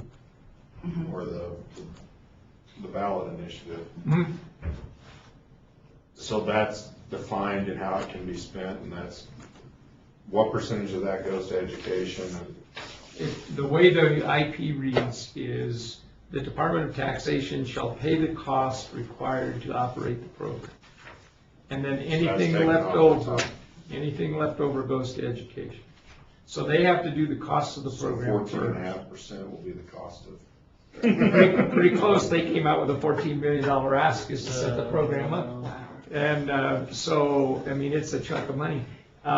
In terms of the dual licensing too, to make that clear, anybody who already got that license or provisional paid the 30 grand as a cultivator, for instance, to DPBH to be a cultivator of medical. Now to get the dual license, they have the privilege of paying it again to taxation to get a dual license so they can sell both.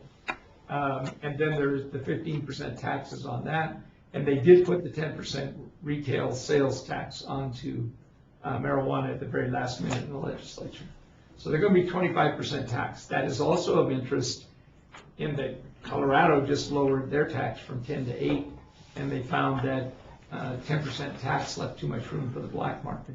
It's interesting that we're going to have 25% tax. I have a question. Who's responsible for paying that tax? It's not each one of those. In other words, the grower or cultivator it reads as though the cultivator is responsible. First tier. They don't pay it until it's the distributor. No, they pay it when if a cultivator were to sell, 10 pounds to the dispensary, then at quarter, they pay those taxes. I'm sorry, I didn't hear you. If like a cultivation sells, however many pounds per quarter, they're responsible to pay those taxes quarterly. They'll pay 15%. If you're taking your marijuana and you're selling it to the dispensary, at the time you sell it, you'll pay a 15% tax. And then do they also pay another 15%? Another 10. The dispensary. The dispensary pays another 15? 10%. Oh, 10, okay. And the 15% tax is based upon retail value, am I correct? It says the way the IP Or is reads it is the value to on- be established by. I think it's the wholesale value, whatever they wholesale. to the Wholesale dispensary. value? Yes, and then. I was reading it as it's retail, but maybe I'm wrong. Is it the Fair market? market value. Oh, at wholesale Yeah. market. Yeah. So the cultivator has to pay that, and then the 10% is the retailer pays that. The consumer The pays all of it. consumer. Now, Consumer offsets all of it. now, are we looking at this as there's a distributor between the cultivator and the retailer? Because in the liquor industry, that's what happens. There's a distributor, and there's distinctions between them. You can only be one or the other. You can't be all three. That's correct. So now, in the liquor industry, the manufacturer, who is basically the cultivator in marijuana, cannot transport. They can only have the distributor come and basically pick it up at their establishment. The distributor takes it to the retailer, and the retailer And clips a coupon. process. That's the same process. Pardon me? That's the same process here. Okay, so they're trying to follow the liquor laws for the state of Nevada. They But it's a actually, in little the bit IP, confusing. said this shall be distributed in the system similar to wholesale liquor. Okay. And And I that's can why they almost went to the guarantee Department of that Taxation. Alfredo Alonso probably wrote this law, who's the attorney for Southern Wine and Spirits. Southern Wine and Spirits. You know why? Absolutely, yes. The cultivator pays $30,000 in the initial tax. The distributor pays 15, and the retailer pays 20. Yeah. So, you know who wrote this law?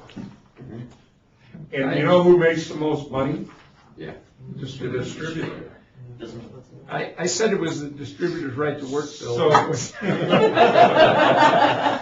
That was what I called it when I read the initiative. I hope this isn't being late. I think right now that we have one distributor in Nevada. I'm sorry? Right now, there's one distributor.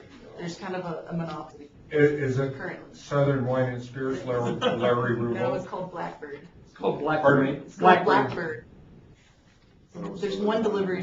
There's one small company called Blackbird is not small anymore. They made a lot of money, but taxation, when this came up, looked at this and said, no, we don't think there are going to be enough liquor distributors who want to do this, so we're going to open it up. Because in the IP, it says if there are not enough people interested to do distribution, the Department of Tax could open it up to other applicants.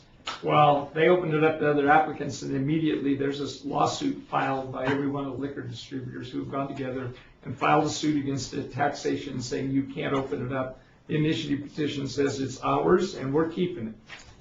So that's where we're at right now. In fact, there was an article in the paper a day or two ago saying sales may not start July 1 because there's a lawsuit saying unless it goes through a liquor distributor, you're not moving marijuana.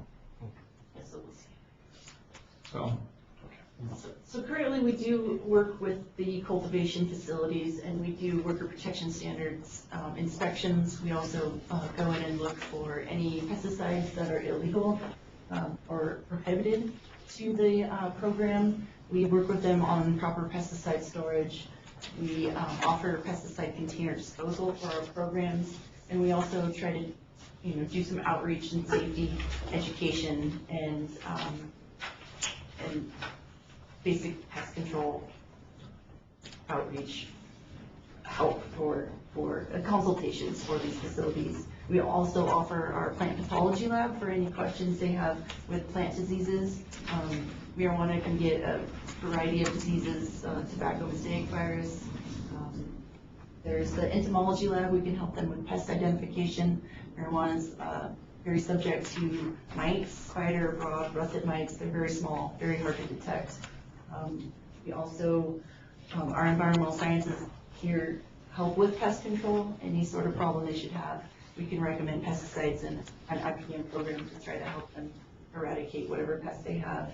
And then our seed lab here can also, hopefully in the future, provide seed sourcing. It's a better genetic quality if we can start marijuana from seed instead of cloning.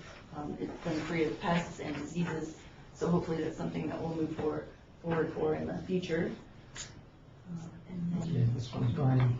The task force came out and recommended about how testing and that type of work should be done.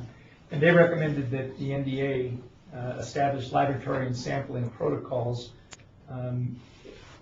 We have concerns that the samples they're taking, of course, these guys are looking at a product that is worth a considerable amount of money, and right now they only want to give up 6 grams for a sample. We don't think 6 grams is adequate. We think it takes 40 grams, almost an ounce and a half. That's worth $300-400 for them to get a sample taken. So they're not real thrilled with that, but we think that has to be phased in over time, but we're going to do the scientific work to justify what we think is an appropriate sample. We're also going to monitor test results. We're going to create the sampling protocol. We also are unhappy with the way they sample right now. Right now, a cultivator calls the laboratory and says, I have a product ready to sample. Come over, send your guy over to take a sample. The laboratory sends somebody over to take a sample, and there's a bag of marijuana or a bucket or whatever laying there. We've actually heard situations where they've sorted 5 pounds. 5 pounds is considered to be a lot. It has to be 1 test per 5 pounds. They've sorted it into 5 1-pound bags, and they tell the testing laboratory, test that bag, because they've sorted it down to where they know that bag is the very best.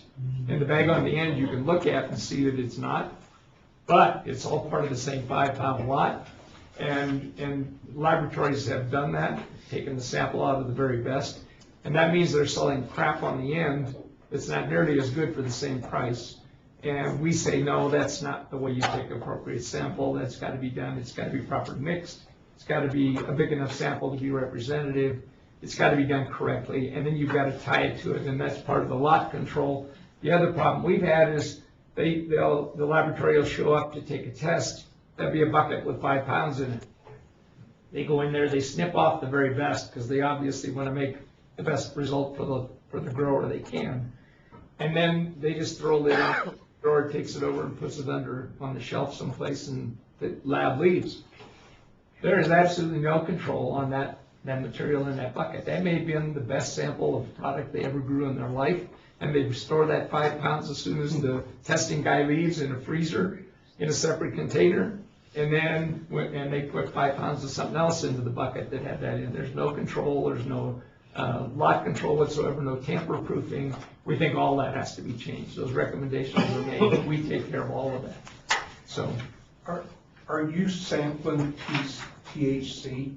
Yes, Is and that- multiple other things. And then a bunch of other things as Yes. well? Yeah. Contaminants? Yes. Okay. And the THC can range from like, what is it, 15 to 25% or something like that? So isn't that a big range? I mean, that's almost, you got 50% sugar and 125% sugar. I mean, it's just a hypothetical, but. It's very strain dependent. What? It's very strain dependent. It depends on the genetics of the actual strain. Of the plant? Yeah. There are various aspects to marijuana, particularly medical marijuana, that are of interest. The typical retail buyer cares only about THC.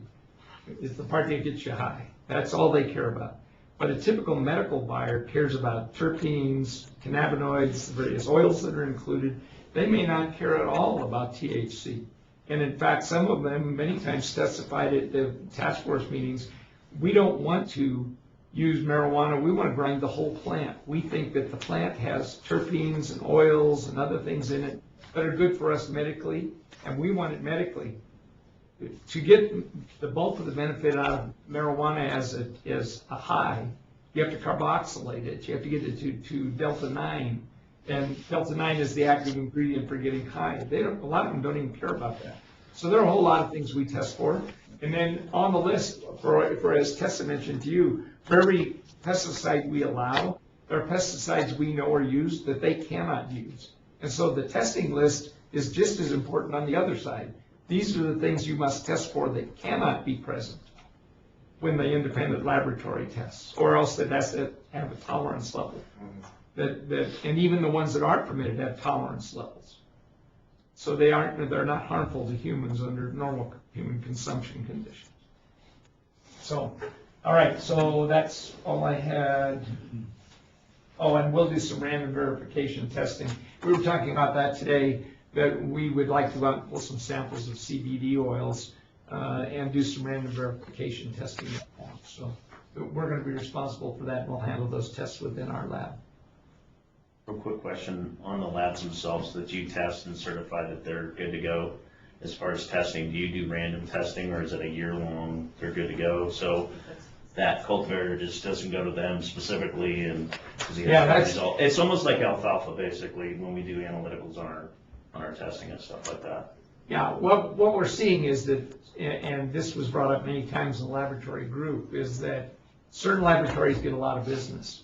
And they get a lot of business because they get very high results, and the product is sold based on the THC content. So there's the realistic laboratories and the ones who are trying to be dead straight honest are very unhappy because they say we lose business because we won't do that custom sampling and pull it only out of the best bag. Or we insist that we actually get a representative size sample, and even if we pare it down to 6 grams, we start with 50. We don't just pick the best 6 grams off the outside of the material presented to us. We don't think, they don't think, and we don't think that they're doing it correctly. We actually saw some samples here that showed 35% THC in product. We said that we were either growing the best marijuana in the world or somebody's cheating on a laboratory test. And I think you probably can discern which of the two is true. So they definitely want better controls on the laboratory side of this and on the grower side of this as far as lot controls. So there'll be accountability, basically. Yes. Okay, good. Yes. Okay. I think you're next. So there's been recent amendments to NRS 557, and that is our industrial hemp program. And it's really enhanced the program. Industrial hemp and marijuana are both members of the cannabis sativa family. And legal hemp is defined as 0.3% THC or less. It's usually got a very high CBD percentage. And then marijuana typically is 15 to say 30% THC, and it has a smaller percentage of CBD in it.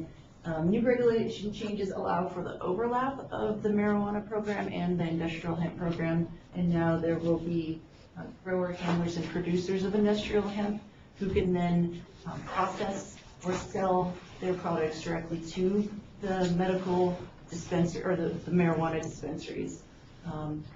So we will be requiring hemp-based products to be tested by independent labs and before they're dispensed into these facilities. So it's going to be a lot more work for us. We're seeing a lot of interest in this program. So much interest, in fact, that there is some worry about cross-pollination. Most hemp is grown outdoors. It takes quite a bit of plants. 5 acres can be, 60,000 plants? Yeah, whereabouts? So we're looking at 60,000 plants grown from seed. The marijuana seed is, I believe it's dioecious, so you plant a seed and it pops up, it's either male or female. The male plant produces seeds and pollen, the female plant is what produces the flower that is smoked or extracted. So any sort of, most people try to plant females, but there's going to be, in an industrial hemp field, there will be some males. There's some concern from the marijuana industry about the wind in Nevada, these large fields. We do have a lot of marijuana grown in large greenhouses, especially in the Pahrump area, in the Nye County area. If the pollen escapes from the hemp fields, pollinates female marijuana plants while they're in flower, it will create seeds, and it could potentially wipe out someone's marijuana crop. So the greenhouses don't have as sophisticated charcoal kind of filtration systems as the indoor facilities have. So there is a little bit of concern here. We're really concerned until Nye County outlawed the outdoor growing of marijuana. So that kind of mitigated any potential of large marijuana fields and large industrial hemp fields kind of cross-pollinating each other. But we will be looking at approving the zoning or the locations of marijuana and hemp fields in the future to prevent any sort of cross-pollination. And we're looking at a 5-mile buffer zone. This is typical in the industry. It's what Oregon and I believe what Colorado has implemented as well. As you know, the wind in Nevada can get quite severe, and I think the pollen could probably fly 20, 30, 40, 50 miles. So something that we'll be dealing with in the future. And then looking forward, I did get a sample of 65 operational MMEs, the square footage of their facilities. The Department of Health doesn't have specific square footages on the canopy area, so I just kind of made some extrapolations on these 65 of the 107, did a quick supply and demand analysis for the task force, and came up with if each of these 65 facilities was using between 25% and 65% of their square footage of their footprint, they would be growing between 148,000 and 385,000 pounds of marijuana per year. We have had 20 facilities open up just in May of this year in the Las Vegas area. I think everyone who decided to go as of November when the ballot was approved is now starting to open up and prepare for the July 1st new market. The square footage of what we have currently operating seems sufficient to supply the anticipated short-term market, but there is significant growth potential in the industry. We do have an operator here in in Stead, who just announced they're going to put in 108,000 square foot of new greenhouses at their facility. We have another 100,000 square foot greenhouses opening up in the Lockwood area, and I believe there are 2 or 3 100,000 square foot indoor facilities also opening up in the Reno Sparks, just in the Reno Sparks area. There's a lot of potential growth, and that is important because the Colorado market has consumed, in 2014, their first year, almost 150,000 pounds of just marijuana that was sold. They also sold over 4 million edible units, and to produce these edible units, you have to extract the oil.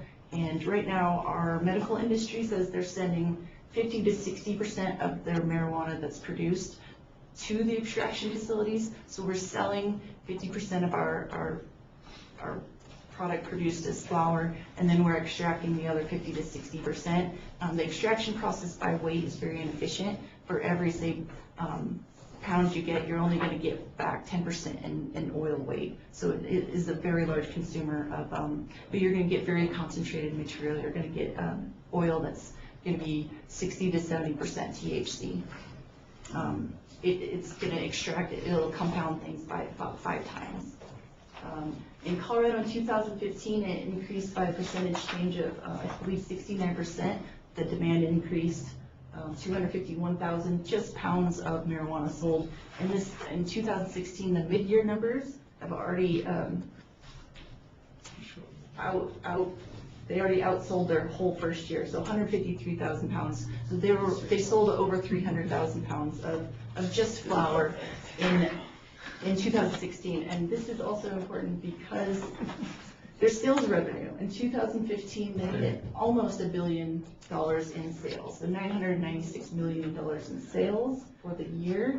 In 2016, just in August and September, the sales were 126 and 127 million. So the total for 2016 was $1.3 billion in sales. And this is the combination of recreation and medical. Colorado, total sales in cattle 2 years ago was 485 million. Yeah, so Colorado collected just over 100 million tax revenue in 2015 and just over 150 million in 2016. So then we are looking at Nevada. All right, so Nevada revenue potential. Governor Sandoval put, I think it's actually $70 million in his marijuana tax revenue into his budget for the year. And they passed the 10% tax, as you know, we've already discussed, plus the 15% tax.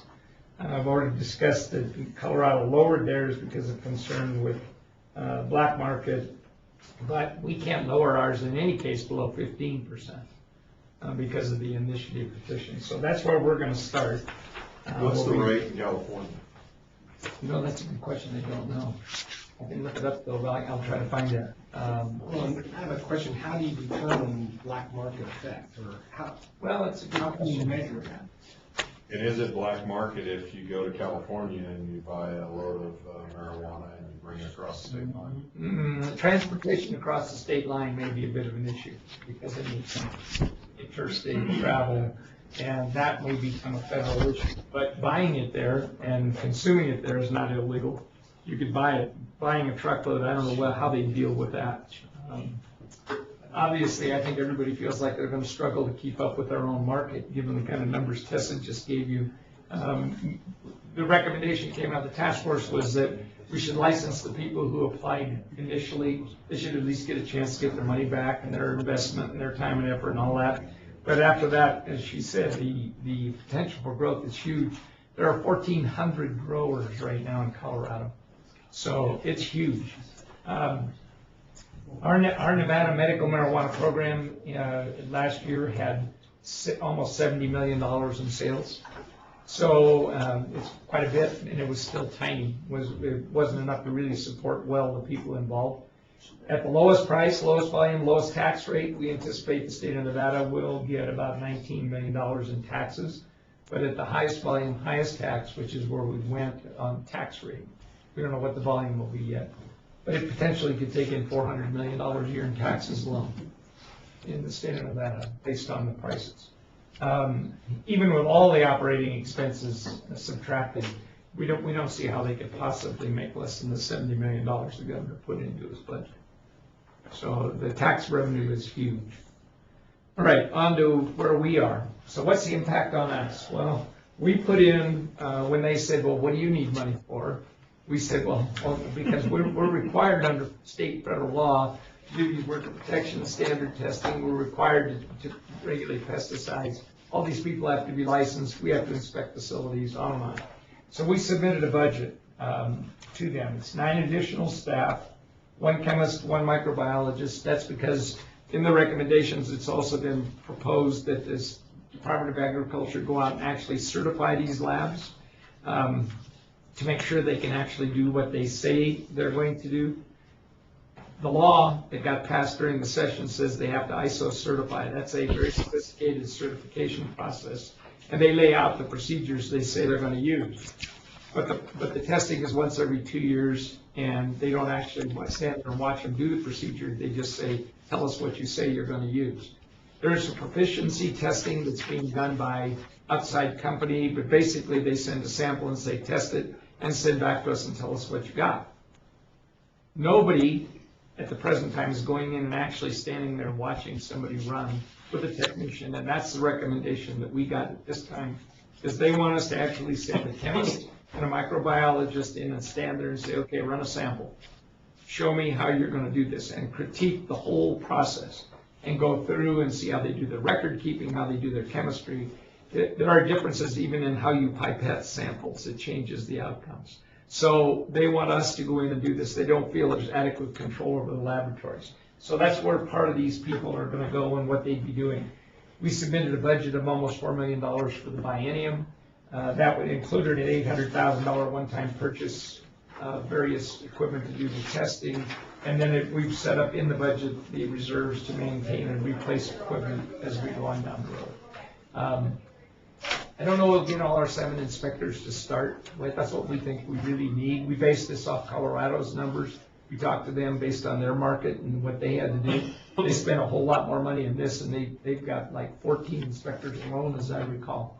So we'll see how it goes and where we go, but that's all coming now as we go forward. So we anticipate that we'll run the laboratory certification process out of the office here. And that's why we want the 2 extra, 1 chemist, 1 microbiologist, because they'll do the work we do currently, and we'll send those people out to do work certifying outside labs. One of the proposed inspectors would be over this program for the inspections to see that we're actually getting our people trained, and then we're doing the inspections properly and the like. We would have 3 in the north, 3 in the south. South looks like they may have more growing facilities, but based on what the numbers we're seeing, we may have some bigger ones. We'll see. So we'll see how that goes. So kind of some interesting facts that you might just be interested in knowing about. Currently, testing for marijuana is a metabolite that stores in your body for up to 30 days. So right now, if you test for marijuana, they can tell you that you used it 30 days ago. They're trying to change that standard. They've switched to a blood test that got passed during the legislature, as I understand it. It's a little bit shorter term because the metabolite doesn't appear in your blood for as long. And the issue, of course, is whether or not you're high. Are you DUI? And those kinds of things. So that's very gray yet, and we're not sure the numbers are really all that good. So we'll see how that goes. But they are trying to establish a better way to test for marijuana being high. Despite the legalization in the IP, and the IP, by the way, is in the back of that binder you got on page 51. Despite what's in there, they didn't address workers' compensation. They didn't address health care. So theoretically, you could file a workers' compensation case. They could test blood or metabolites. There's nothing that says what they have to go by. And they could deem that you were under the influence of marijuana you smoked 30 days ago and deny your claim. Same with health insurance claims. Possible they can deny your claim. State of Nevada says, we don't care if it's legal or not. If you're a state employee, you're out of here. You test positive for marijuana under any circumstance, you're fired. They won't tolerate it at all, even though it's legal. So, some very interesting things there. Public usage. We say you can buy an ounce. You can walk into a dispensary and buy an ounce, but there's no place legally you can consume it except your home. You can do it at home. You can't consume it on the street. You can't consume it in a bar. You can't consume it anywhere right now legally, except in a private home. So how are we going to sell all this stuff to the tourist industry that they think are going to make them all this money when the person can't consume it? And we heard some interesting stories. One of the guys who's on one of the task force committees I served on said he went to a hotel somewhere, I don't know which state, and he asked them if they were marijuana friendly. He's a grower, cultivator. And they said, yeah, we're marijuana friendly. And he proceeded to smoke marijuana in his room and over 2 or 3 days and went home. And after he got home, he got a bill for $500. And he called him up and said, what the heck? You told me you were marijuana friendly. And they said, oh, we are. We don't care if you smoke it, but you have to pay to clean the room. They didn't bother to tell him in advance, costing $500 to clean the room. So we may see some of those hotels pop up in areas around the state. Could be interesting. There was a bill, I think it failed, that would have allowed local jurisdictions to approve marijuana smoking at concerts or large outdoor events, those kinds of things. And the rationale was, well, every time you go to a giant concert in Las Vegas, they're all smoking marijuana anyway, so what's the difference? But it didn't pass for legality for whatever reason, is my understanding, the last I heard. And then there's mixed interest in allowing consumption venues such as bars or nightclubs. Some of the local jurisdictions think it's a great idea. Law enforcement thinks it's a horrible idea. So there's going to be a lot of conflict, I think, there as to where they go. And finally, the last venue that may be possible is they'll play the game like they do with alcohol in Kansas, and that is you can go to a club and you walk in the door and you pay $1 membership fee, and you become a member of a private facility, and then you can smoke in the private facility. But as of right now, they will not be able to dispense within that facility. You'd have to have the ounce or whatever you want to smoke and carry it into the facility to be able to participate. And of course, you say pay $1, they could charge any number of dollars. It should get interesting to see what they're going to do about people trying to buy an ounce in Nevada and then get on an airplane.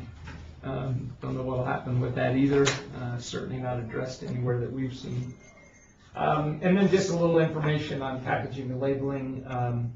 They've recommended that edibles be put in very nondescript packaging that's marked marijuana containing or with a symbol of some kind to indicate it's marijuana. They're not going to allow any kind of packaging that's translucent so you can see through it and see it's a brownie or a cookie, anything like that, where a child might want to pick it up and try to eat it.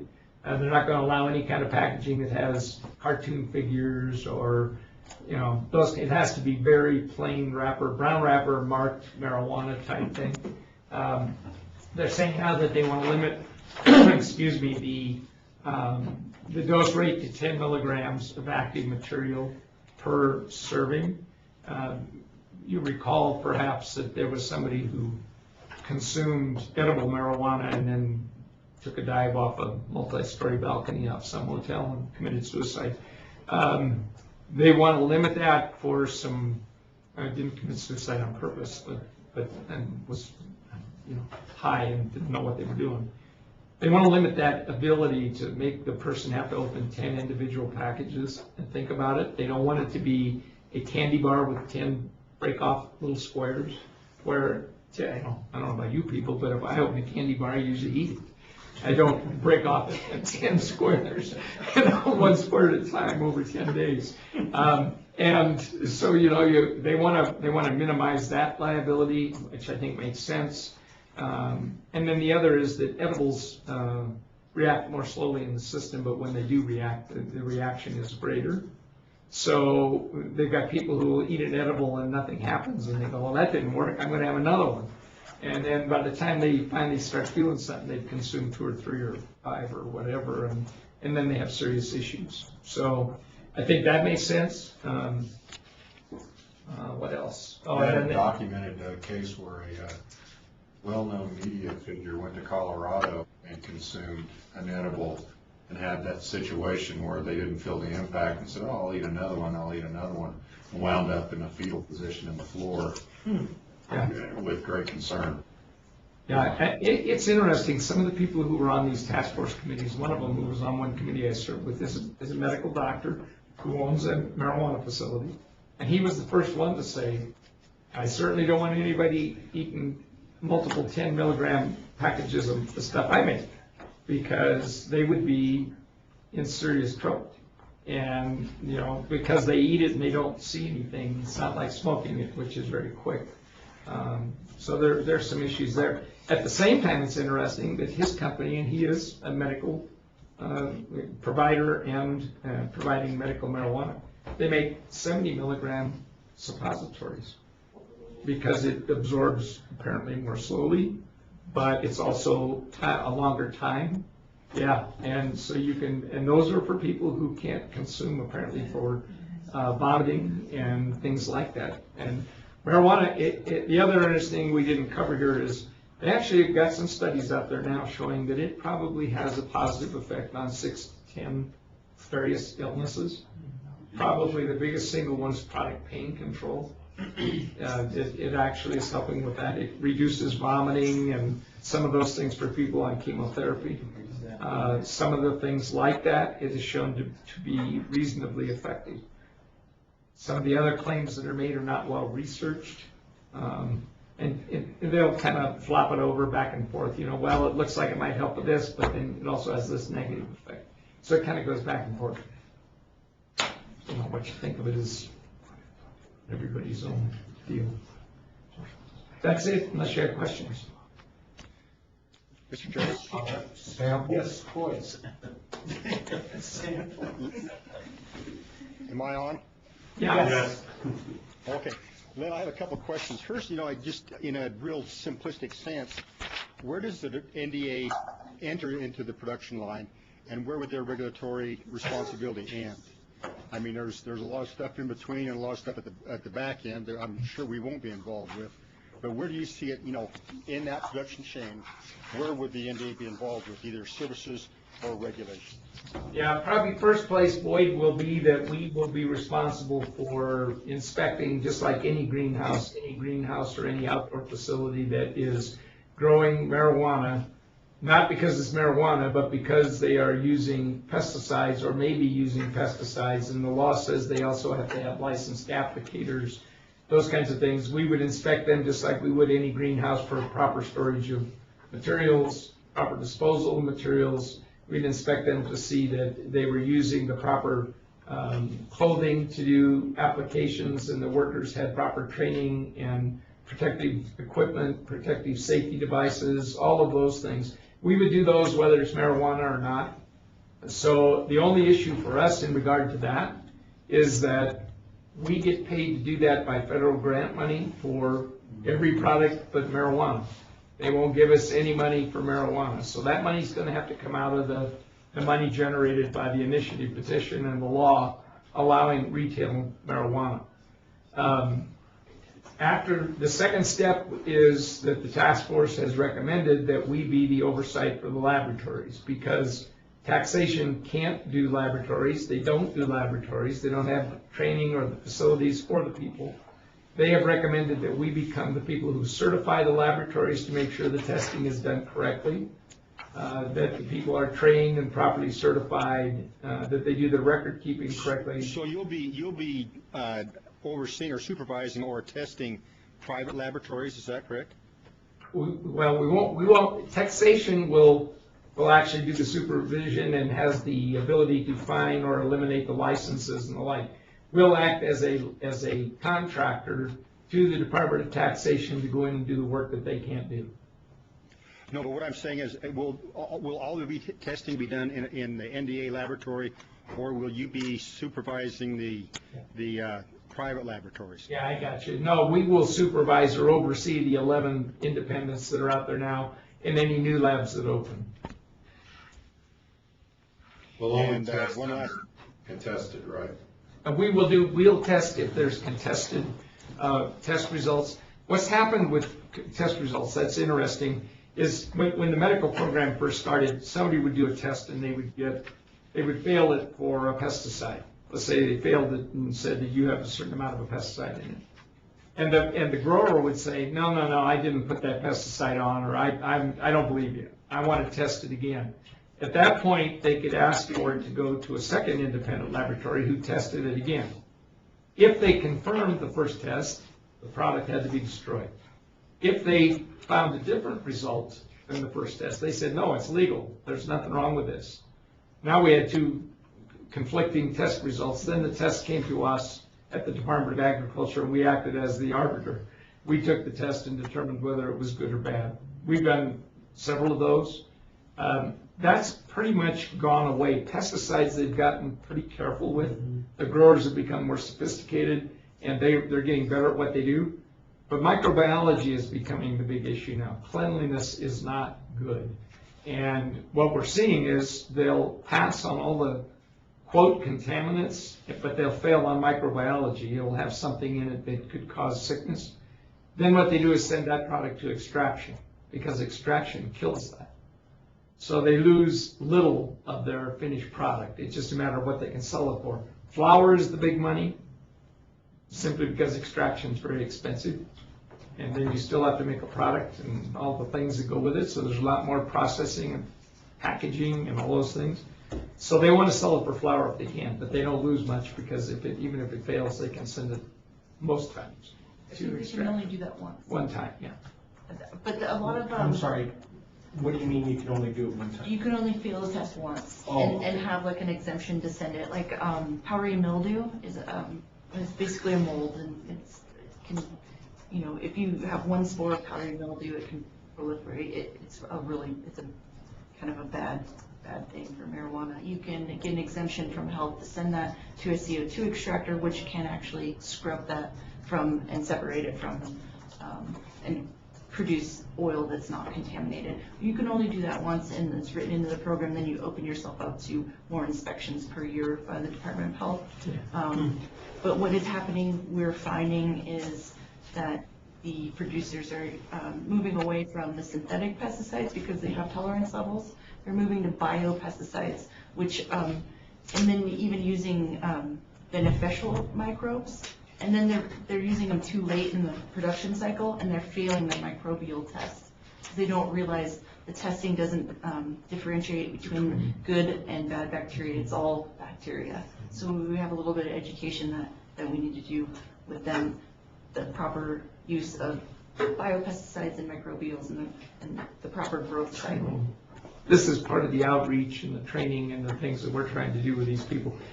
From our standpoint, state law, it's a legal industry. From our standpoint, that's what we do, is we recommend to people how they apply pesticides, what they apply, what they can't apply, and then how they dispose of them and do all the rest of it. Just a really brief, interesting story. You all, I think, went over and visited this little grow facility right over here at one of your visits. One of the times when I was over there with that gentleman, I said, you know, we're the Department of Agriculture, and if you have issues, we help people with agricultural issues, if you have growing issues or problems with your plants. And it wasn't 2 weeks later, he called me up and he said, I got something wrong with these plants. I can't figure it out. I don't know what's going on. Can you help me? And so we went and grabbed Schwa, who's our plant pathologist and nationally recognized, and Russ, and we went over there and walked around. I walked around trying to look important, and they didn't. And they walked around and did the actual looking, and it was fascinating because Schwa went plant to plant around this thing, walked all around. When he got all done, and these plants were growing up, they started to grow normally, and then all of a sudden, the plants stopped growing upward and it started growing a root outward, getting thicker and thicker at the bottom. They couldn't figure it out. And this guy said, what have we got this terrible disease? I can't figure out what's going on. And Schwa went over to him when he was all done and he said, your lighting system is messed up and you're fooling these plants. They think it's wintertime. And they are trying to save to survive winter. And they're sucking everything back down in the roots so they'll survive. You got to adjust your lighting. And I mean, that was how good he was. He could walk in that place and make that kind of recommendation. It's a big deal. That's part of our job, is to help people who grow things. And it's a legal industry, and that's part of what we want to do with the outreach. Tessa was involved with one of the grow facilities. She's got tremendous background and experience with them. She can go in and she knows exactly what they're talking about and how they do it, why they do it. I mean, she's been a real asset to us. And you know, as we move forward in this program, we're going to become experts in marijuana.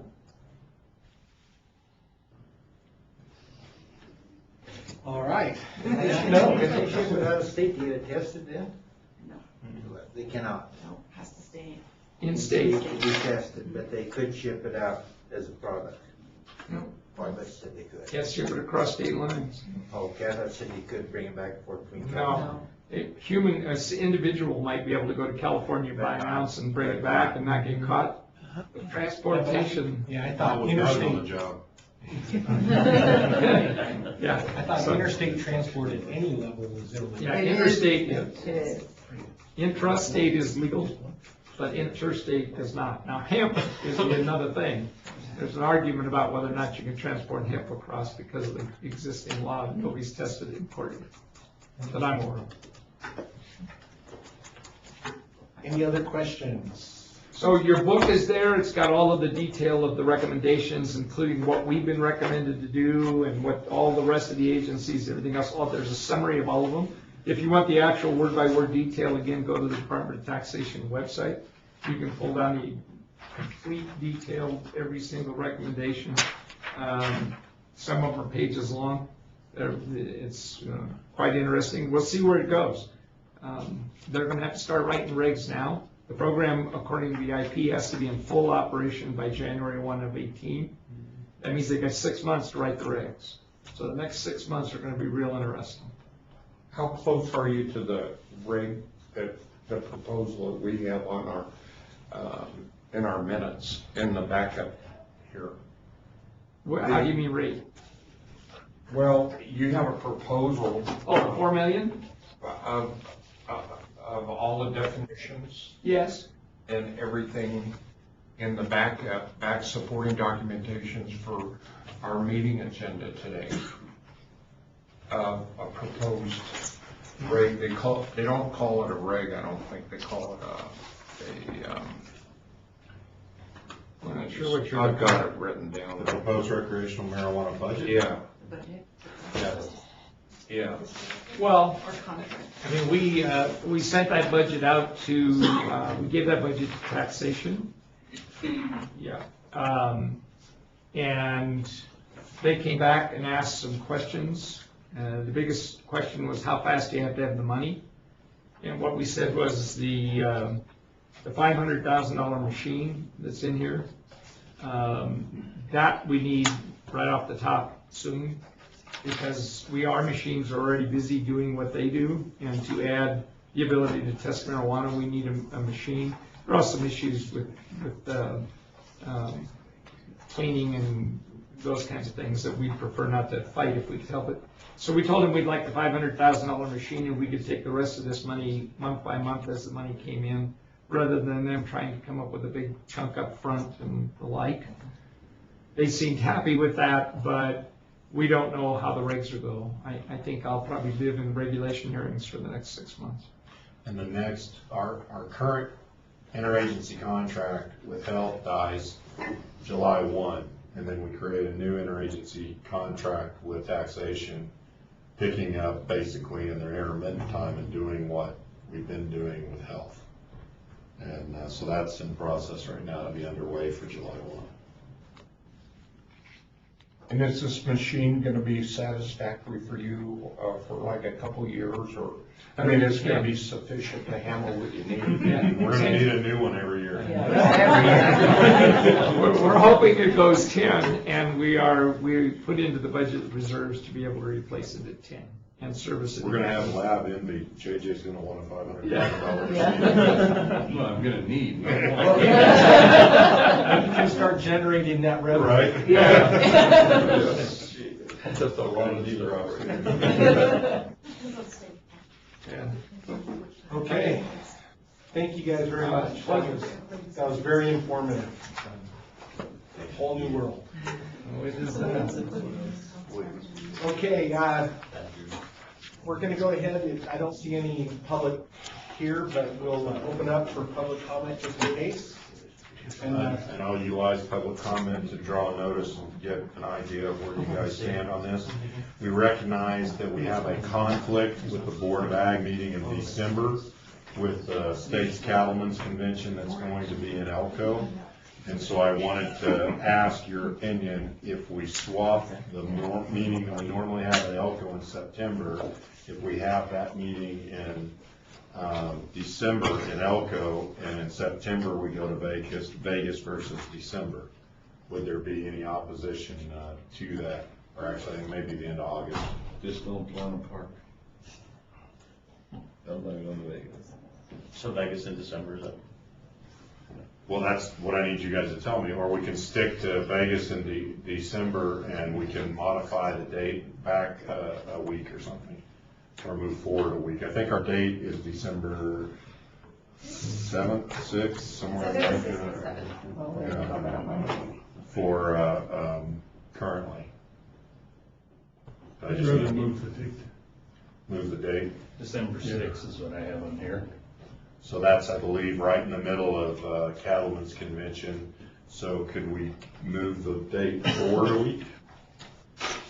And then another question, does that take you out of NFR, those that are interested in attending NFR? Are you going to be able to move it forward a week with Thanksgiving? Put you right into the Thanksgiving week? 20, Yeah, I'm not sure that all of that. If you're gonna go to the NFR, you gotta go the week after. 6th is a Monday. Doug and I are gonna be there for 10 days inspecting livestock, so. Yeah, whatever. Yeah.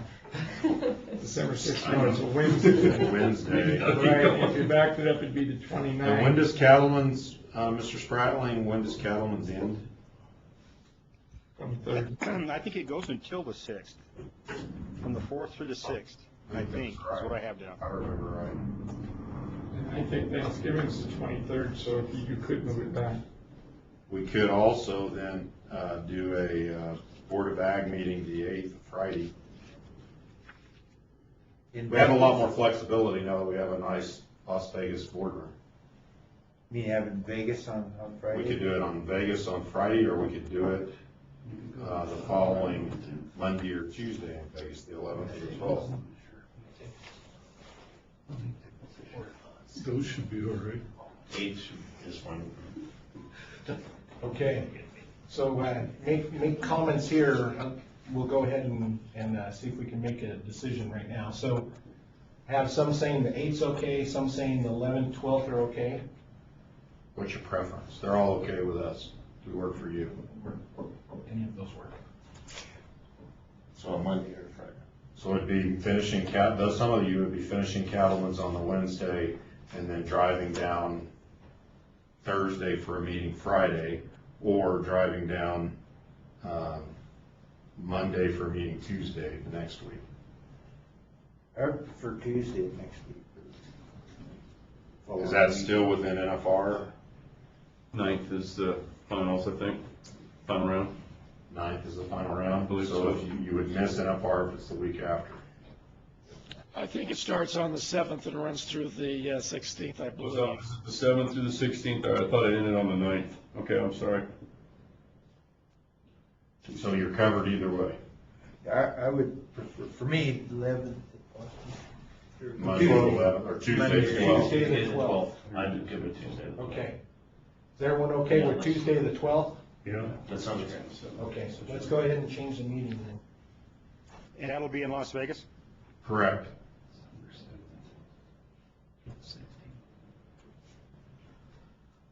Okay, any other comments from board or staff, anyone before we adjourn? When is the September meeting then in Elko, the 7th? The 6th. The 6th? I haven't got there, I'm still punching those one in. So for sure it's the 6th. Wednesday the 6th, September. Wednesday the 6th in September. Yep. Okay? So that will be Elko area, more details to come. You got some plans to go somewhere? Do something. We try to, get you guys out. I don't know that it'll be like we did with Cottonwood, but we may have the meeting in Elko and then do an evening prior to that. September 6th. Somewhere. Maybe it's Harris Ranch hosting the whole thing. Yeah, there you go. Megan being the contact.